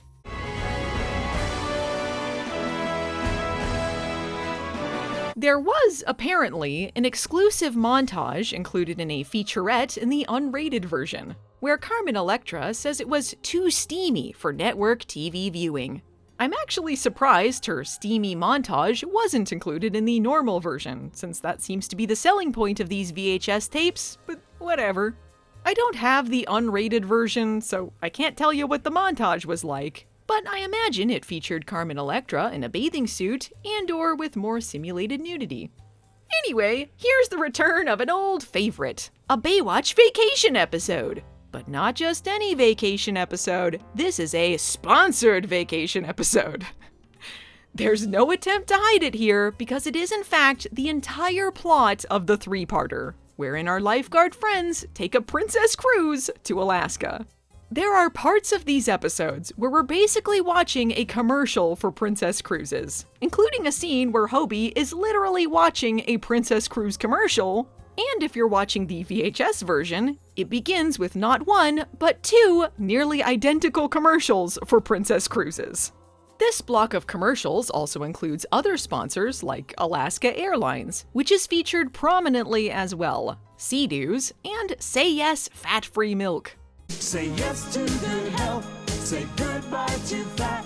Say yes to the best in great taste. And trailers for Star Kid and Chairman of the Board? I am being haunted by that movie. Carrot Top is certifiably insane. Chairman of the Board. If it's got Carrot Top in it, you know what a good name for it would be? What's that, Norm? Box Office Poison. I bet the board is spelled B-O-R-E-D.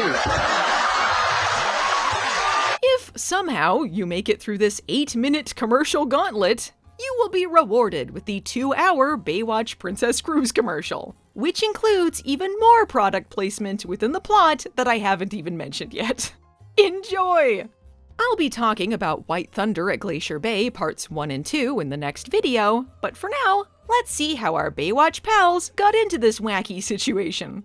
First, it's the triumphant return of Jerry Croft from Inside Sports! Oh my god, we've all been waiting for this! I can't believe we're on his 3rd appearance in 3 seasons, and we get even more of him in the second part of White Thunder at Glacier Bay!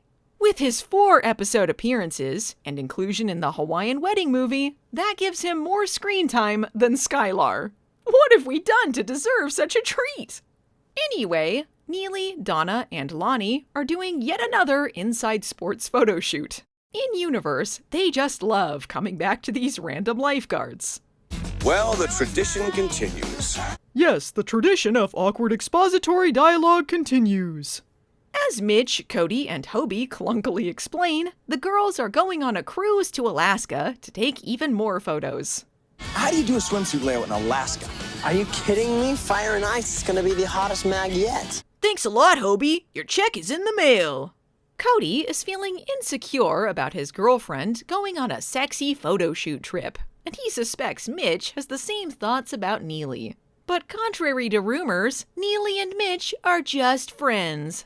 Contrary to rumors, Neely and I are just friends.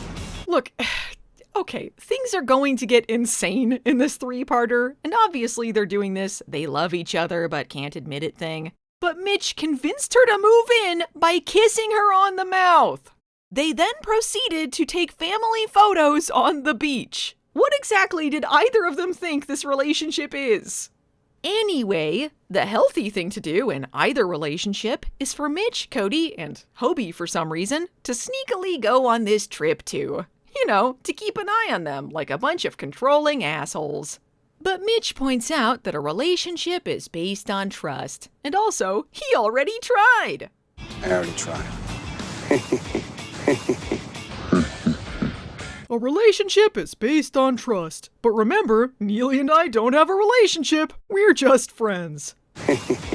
The cruise is sold out. But wait! What if they did a completely pointless flashback to Hobie watching a Princess Cruise commercial to explain how he entered a contest to win 4 tickets on a Princess Cruise?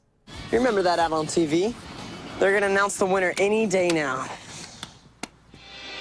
Win a dream vacation for 4 from Princess Cruises and Alaska Airlines. Whoa, a dream vacation for 4 from Princess Cruises and Alaska Airlines? I've always wanted to go on a Princess Cruise via Alaska Airlines. Is it possible I, son of main character Mitch Buchanan, can win a contest to take a Princess Cruise via Alaska Airlines? Princess Cruises! Man, it's like we're back in the good old days, when Baywatch solved a sponsorship problem simply by having Hobie win a contest. And I don't know how many contests like this involve writing an essay, but apparently he has to kiss Princess Cruise's butt some more before he gets the privilege of participating in their giant commercial. So Mitch, how did babysitting Ashley go? Oh yeah, I forgot to tell you. This crazy lady moved in, kidnapped your baby, drugged my mom, and tried to replace you. That's not a big deal, right? A curse upon you, Mitch! This 3-parter will end with your total happiness, but you'll immediately lose everything next season. Please don't explode like my frog hybrid girlfriend, Neely. I can't take another loss like that. Okay, so remember Neely's ex-husband, Peter? Hello, wife Neely. Yeah, that guy. He's the father of Neely's baby, conceived while they were considering getting back together. And she's decided that maybe she should tell him about that daughter he has now. And hey, he lives in Alaska, so that makes this trip a convenient time to do so. However, Neely has conflicting feelings about the situation, unsure if she should get back together with Peter, or if she just feels obligated to in order to support Ashley. Most of this dialogue, Mitch offering her moral support, and the beginning of the next scene where Hobie encourages Mitch to fight to keep Neely, is cut out of the movie version. I mean, sure, this entire relationship seemed to come out of nowhere with no build-up or rhyme or reason, so why not cut out any of the emotional arc leading up to the season's grand finale? Hey Dad, I've never shared any scenes or even been in the same episode with the baby or Neely at all during this arc up until this point, but you can't let Neely get back together with her ex. We're a family. Then someday Ashley can become a famous lifeguard just like you, and she and I can be lifeguards together, forever in your shadow. Shut up, Hobie. Weren't you thinking about leaving for college or something? Hey, speaking of relationships the show and the audience has ceased to care about. Lonnie and I got in a huge fight. She said she never wanted to see me again. Oh. Considering this is Carmen Electra's last few episodes on the show, Mitch and Cody lazily eating pizza about sums it up, doesn't it? All I can think of is CJ. Remember she was supposed to go away for a week and she never came back? Lighten up, man. It's not gonna happen with Lonnie. So have you talked to Lonnie lately? Not since she moved to New York. Anyway, Hobie won the Princess Cruise and Alaska Airlines essay contest. Woo! Congratulations, you're the winner of the Princess Cruises Alaska Airlines sweepstakes. I'm going to Alaska! A Hobie product placement contest plus vacation episode is not enough. We have to include all of the rehashed Baywatch classics. So how about, I don't know, some jewel thieves? Whew, this wig is getting itchy. I better kill my partner so I can take it off. I mean, dye my hair to disguise myself.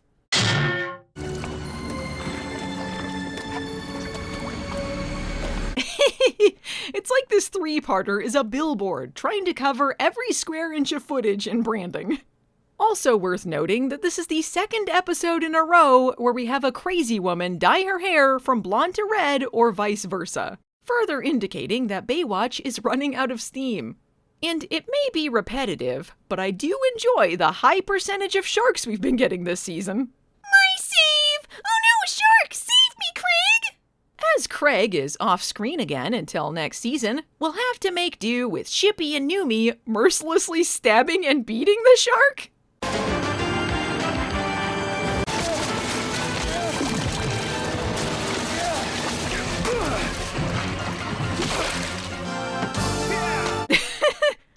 Well, on the one hand, this was a needlessly violent response, considering the shark wasn't even making a move toward them.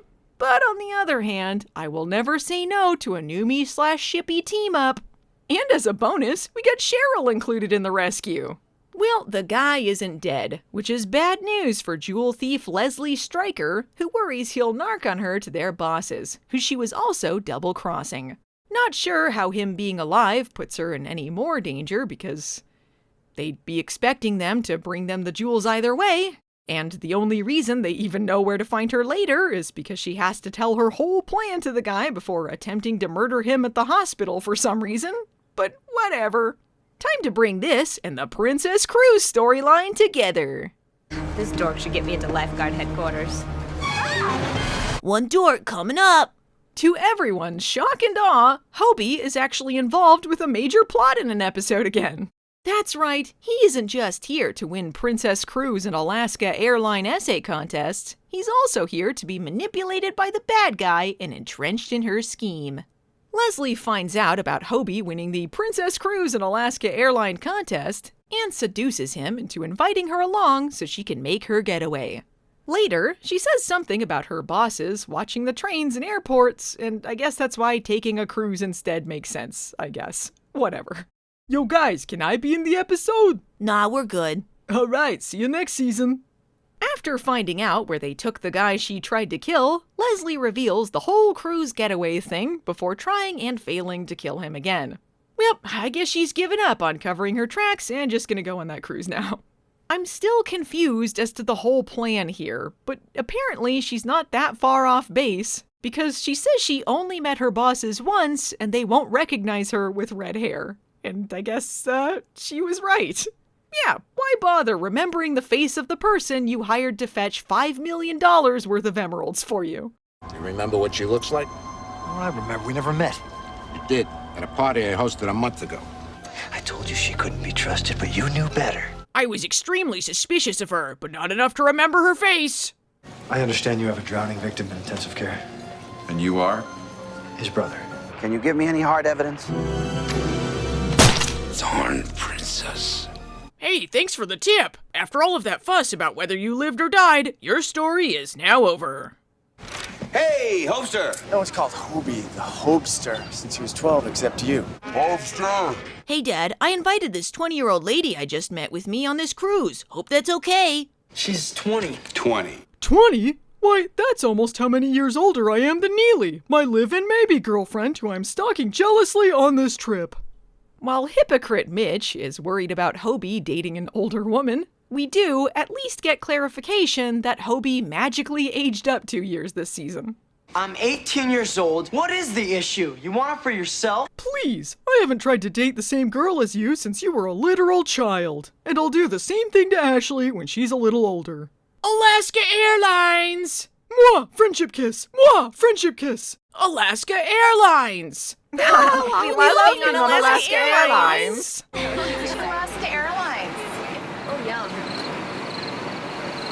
Thank you. Yes, thank you. To Inside Sports and Alaska. All right. Alaska Airlines! Was it excessive to follow this with a 2.5-minute Princess Cruise promotional montage until the end of the episode? I don't think so! Yeah! Princess Cruises! To be continued.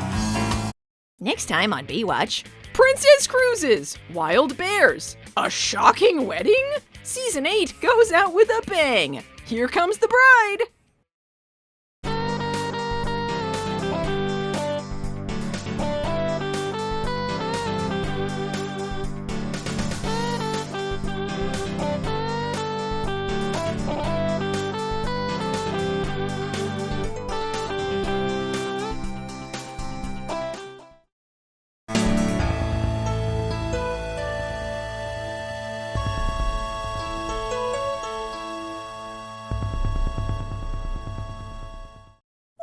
Welcome to the Baywatch Season 8 finale, folks! Sit back and let me tell you the tale of the Baywatch bloodbath, the culmination of Baywatch's Playboy hubris. While we watch the Princess Cruise sponsorship flush some of my most treasured impressions down the toilet. Yes, sadly, today we must say goodbye to many a beloved Baywatch alumni. But if they're gonna go out, wow, what a way to go.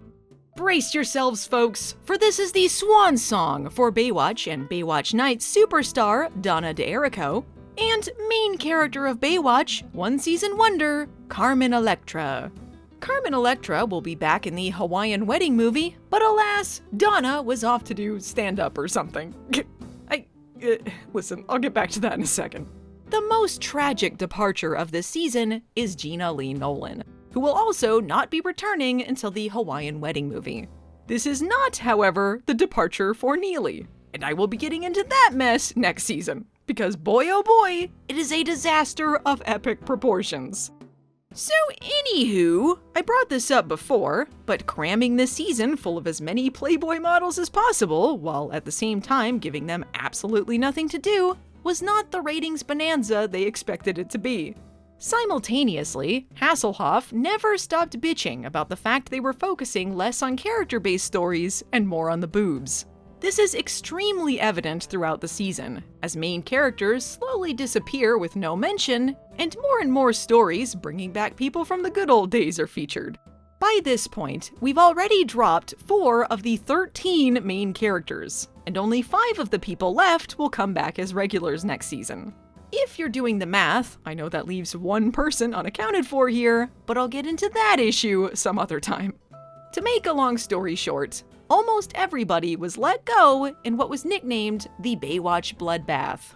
When this happened, everyone claimed they left of their own accord, but according to Michael Burke, this was a move to save face. I tend to believe him, dubious as his stories can be sometimes. Mostly because I'm not sure why Donna D'Errico would need to hold a press conference to announce her stand-up career. I don't know why a statement has been issued implying that I was fired from Baywatch. The truth is, last November I decided it was time to refocus my career on comedy, which is what I really enjoy. Someone let me know if she actually became a stand-up comedian after this, because I am doubtful, but I'd love to be proven wrong. At first I wanted to be a comedian, like a stand-up comedian. Liked making people laugh, but found out that they don't make much money, so I started being interested in acting. Carmen Electra was among the folks to claim she decided to leave on her own, but considering she's made Baywatch half of her personality for nearly 3 decades now, I am also suspicious of this claim. One person who actually did leave on their own terms was Gena Nolin, who was one of only 2 women they invited back for the next season, but decided to focus on being a mother. She'd later rejoin the Baywatch folks for the show Gena, alongside another former Baywatch cast member, John Ellen Nelson, which I wish was a little better, but could have been a lot worse. Anyway, I can't blame Gena Nolin for making her family her priority, but also, her exit creates a huge problem considering how all of this ends. And honestly, I'm just gonna miss her, because she was endlessly entertaining. Luckily, we get some of her best material before she takes her leave. Right, okay, this is parts 2 and 3 of their 3-part finale, and where did we leave off? Oh yeah, a Princess Cruise commercial! And we come back to a Princess Cruise commercial! It's like I'm watching this on a plane. Oh, sorry, I meant Alaska Airlines! But get ready for this. They've changed things up because this montage features Donna and Lonnie getting topless massages and then walking around in towels in slow motion. I'm not sure why they've scored this as if we're watching a dying VHS tape, but at least they're making the most out of Donna and Lonnie's final episodes. Ha! In the movie edit, this montage is moved elsewhere. I guess because they figured it was a little excessive to slam the audience with 2 Princess Cruise music videos in a row. They've also broken them up with one of the few scenes exclusively on the VHS version, where Neely, walks around the ship in a vinyl outfit. Welcome to the Dawn Princess. Can I help you with something? Yeah, I'm lost. Do you have your cabin key? I sure do. Thrilling stuff. And now, those 2 assholes who went on a cruise to jealously stalk their girlfriends. I love being an insecure dickweed. Same here. I look forward to many more seasons of dating Lonnie. Ever been on a cruise before? Not you? Yeah, once. Pretty awesome until Stephanie fell overboard and ended up jumping in after her. Here we are cruising down the Mexican Riviera. I look out the window, through the porthole. Stephanie. It's nice that Baywatch is remembering their other famous vacation cruise episode. Although Mitch did not see Stephanie falling through a porthole. He was just walking around outside. But this is far more continuity than Baywatch is usually capable of at this point, so I'll let it slide. And more TV-exclusive content. Hopester? Hey. No one's called Hobie the Hopester since he was 12 except you. Hopester! This is followed by another Deborah Schwartz sighting. And who knows how many episodes we have left of that. Not me, because whoever was keeping track on IMDb was sorta half paying attention in the middle of the series and forgot about all of those other cameos she did before and after. Okay, so Mitch and Cody concocted this elaborate plan where they pretended to drop off their girlfriends at the airport, then took a separate flight later, boarded the ship, and went so far as to hide under a table in order to avoid being seen. Cody mentions to Hobie that he needs to lay low so that they don't spoil their big surprise. Well, now is the time for their dramatic reveal. The surprise they've been building up for an episode and a half, which will somehow make them being creeps okay. Buongiorno, darling. I was wondering if you'd like some help with the wine. Mitch, what are you doing here? Perhaps you'd prefer some champagne. Cody, what's going on? I know! What a payoff, right? I think we can all agree it was worth the wait. You might be asking why they bothered waiting if that was all they were gonna do, but shut up! And they face no consequences for being jealous assholes. It's great. Woo! Why didn't you tell me? Because I'm an insecure moron. Also, we're just friends. I guess Hobie doesn't have to lay low in order to keep his dad and lifeguard coworker a secret anymore. I don't know. He doesn't seem concerned, and that part of the episode is over. Now, it's all about this weird 2-year age gap relationship. Isn't she a little old for him? That's what I told Skylar before I reported her to the authorities. I'm glad that creep is gone. People shouldn't date someone with a huge 2-year age gap like that. Right, Neely, who is 2 decades younger than me?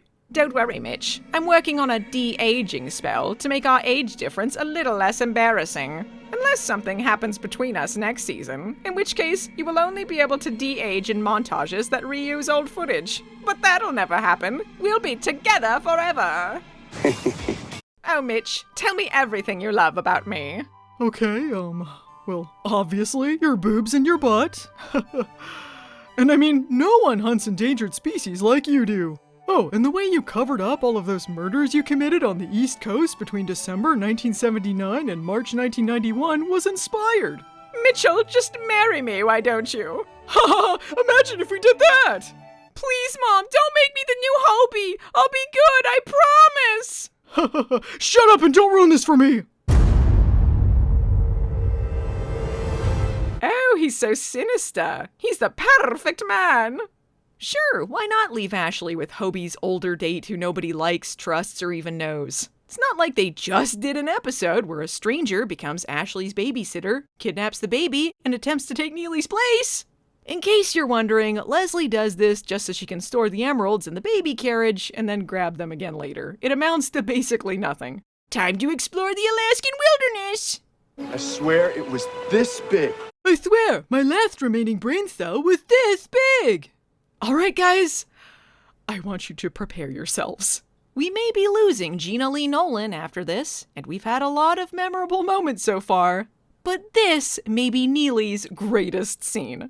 It's all been leading up to this, so without further ado, Neely, Mitch, and Cody versus a guy in a bear suit.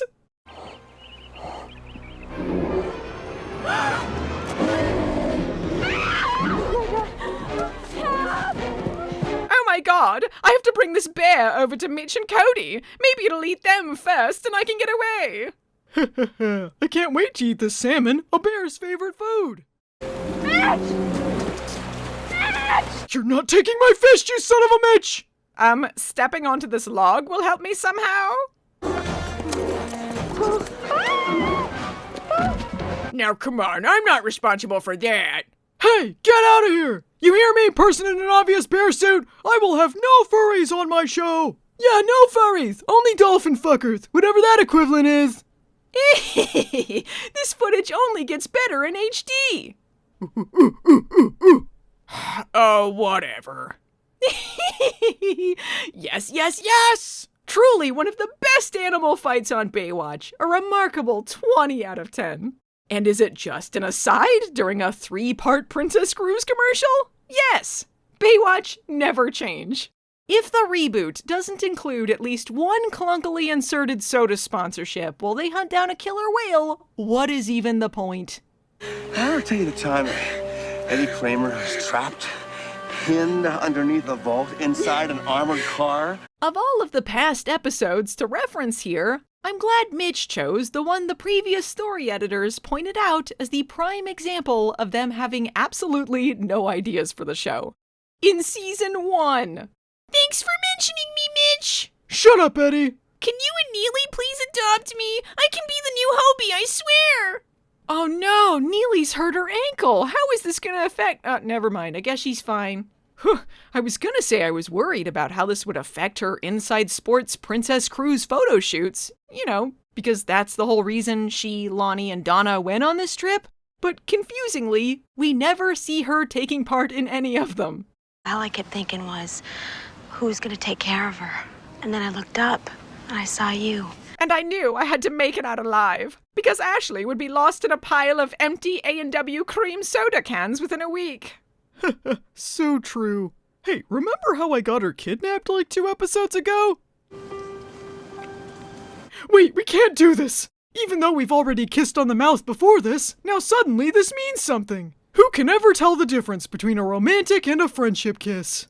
Hey, remember how Lonnie and Cody had a fight just before she left? And Cody was worried she was gonna pull a CJ and rightfully dump his ass for a random stranger?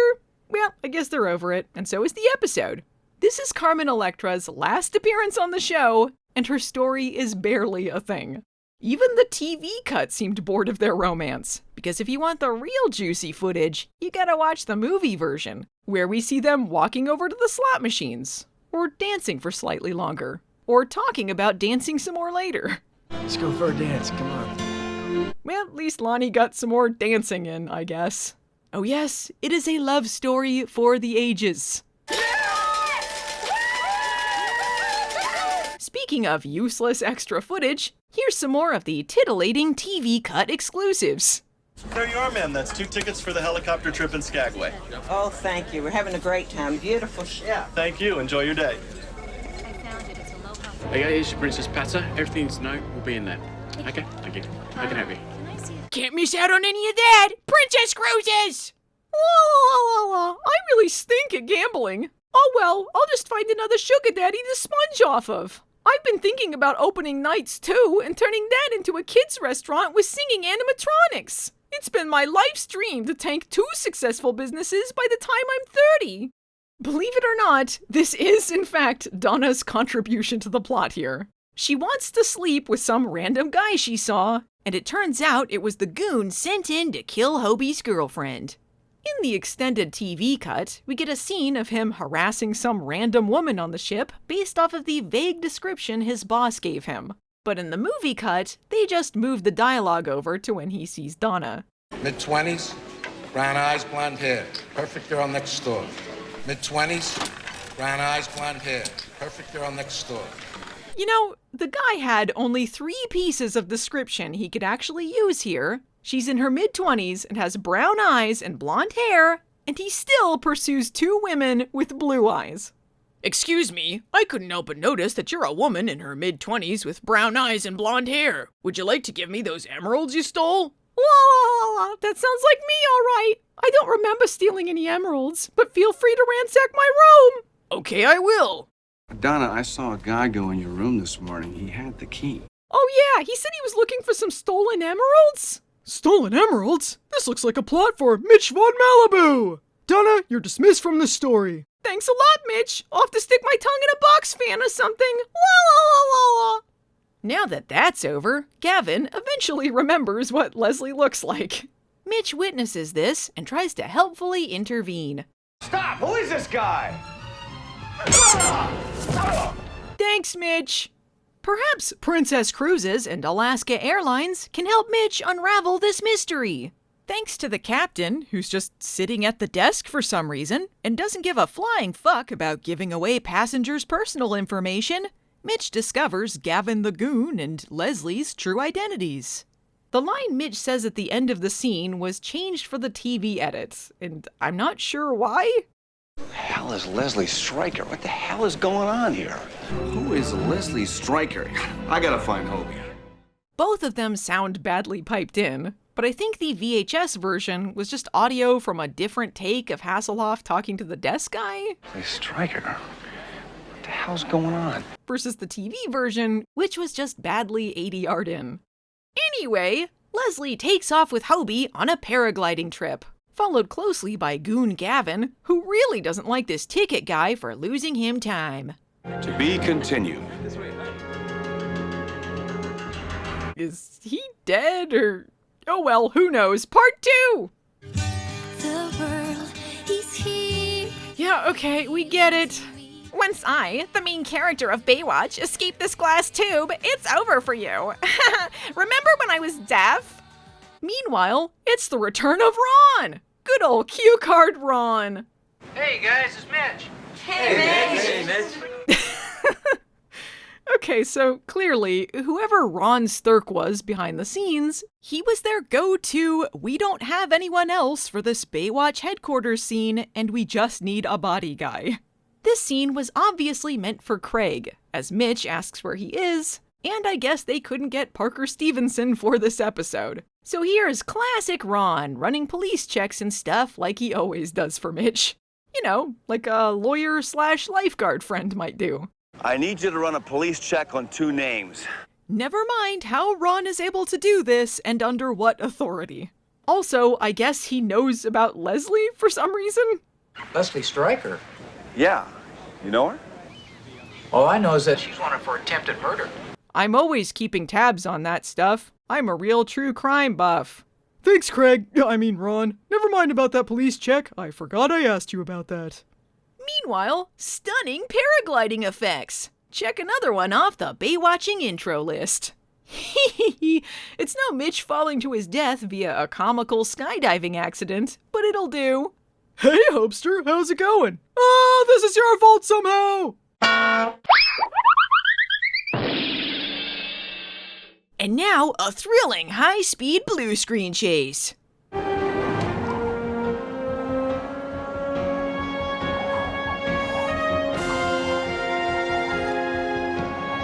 Good stuff. Actually, the most exciting part of this sequence is trying to figure out how Hobie and his girlfriend are having a full conversation while it's happening. This is crazy! Do you know this guy? Hobie, leave me alone! But what do you want for lunch? I mean, this is slightly overshadowed by the bear fight, but I gotta say, this movie features some incredible action sequences. These bullets are brought to you by Princess Cruises and Alaska Airlines! Land on the glacier now! I swear this will be target practice! What do you say? Suddenly, it's hard to hear someone while you're paragliding. Ah, Adidas! Hey, don't be repping Adidas without me, Hopester! I broke out my Baywatch Nights jacket for this one! We're in an ice cave. That's what the set is, right, audience? I hate this set!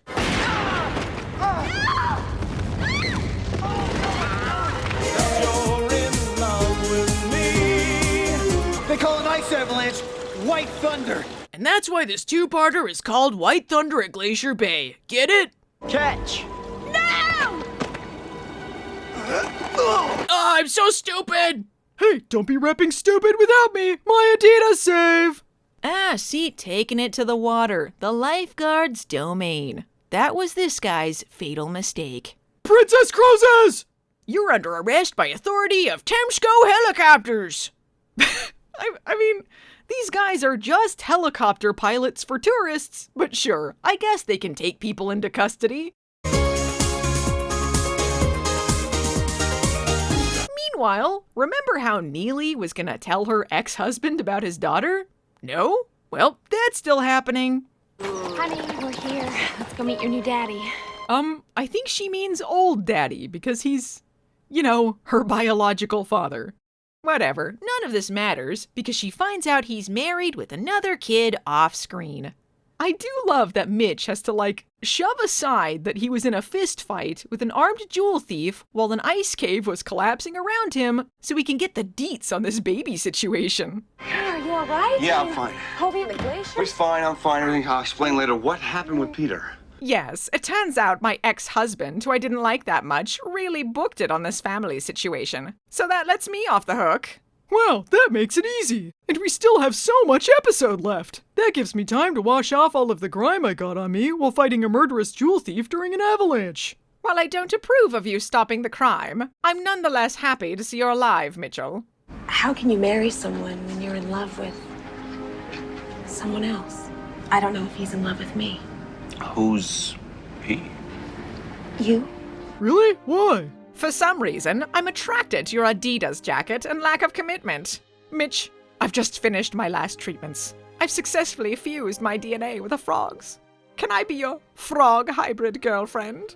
Oh, Neely, I love you too!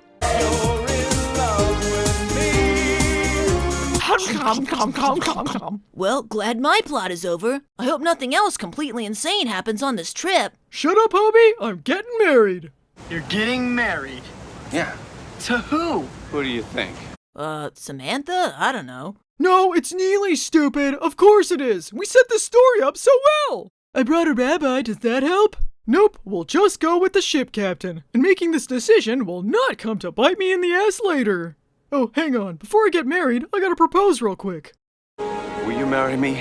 Will I, the #1 rated supervillain on Yelp, become Mrs. Mitch Von Malibu? At last, my evil scheme is coming together. What was that? Oh, nothing. My answer is yes, you foolish mortal.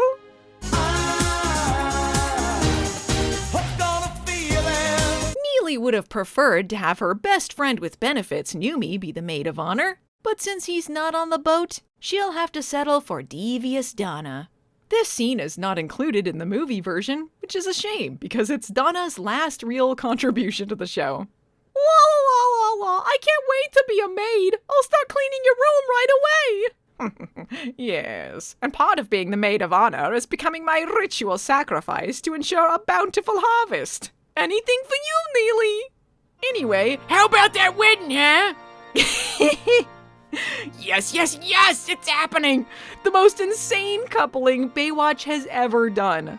Mitch and Neely are getting married. I'm ecstatic, but what the hell is going on? And if you're keeping track, that makes this Mitch's third engagement on the show, but only his second engagement tenuously involving an earthquake plot. I'm glad Deborah Schwartz made it to the wedding.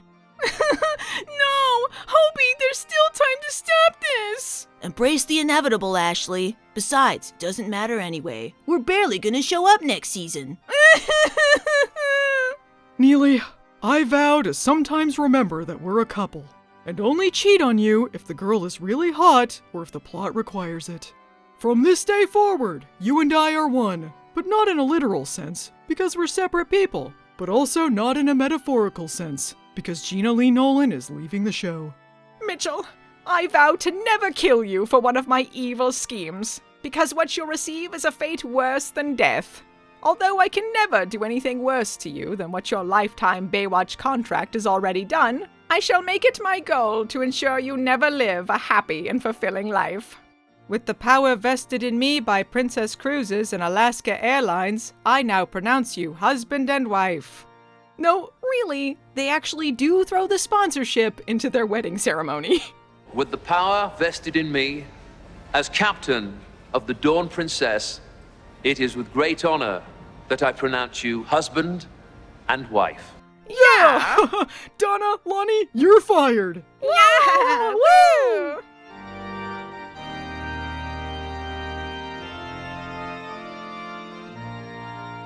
And yes, folks, in case you were wondering, they do end with a honeymoon montage set to a David Hasselhoff song. These loving eyes. The TV versus the movie montage are edited completely differently, but yes, do not worry, both of them feature Neely playing with a moose plushie. And that's the perfect note to end on for Gena Lee Nolin. So long, and thanks for all the great memories. Will always be true. We never had sex on the show. Next time on Baywatch, Season 9 premieres, and it's a complete disaster. Crash and burn.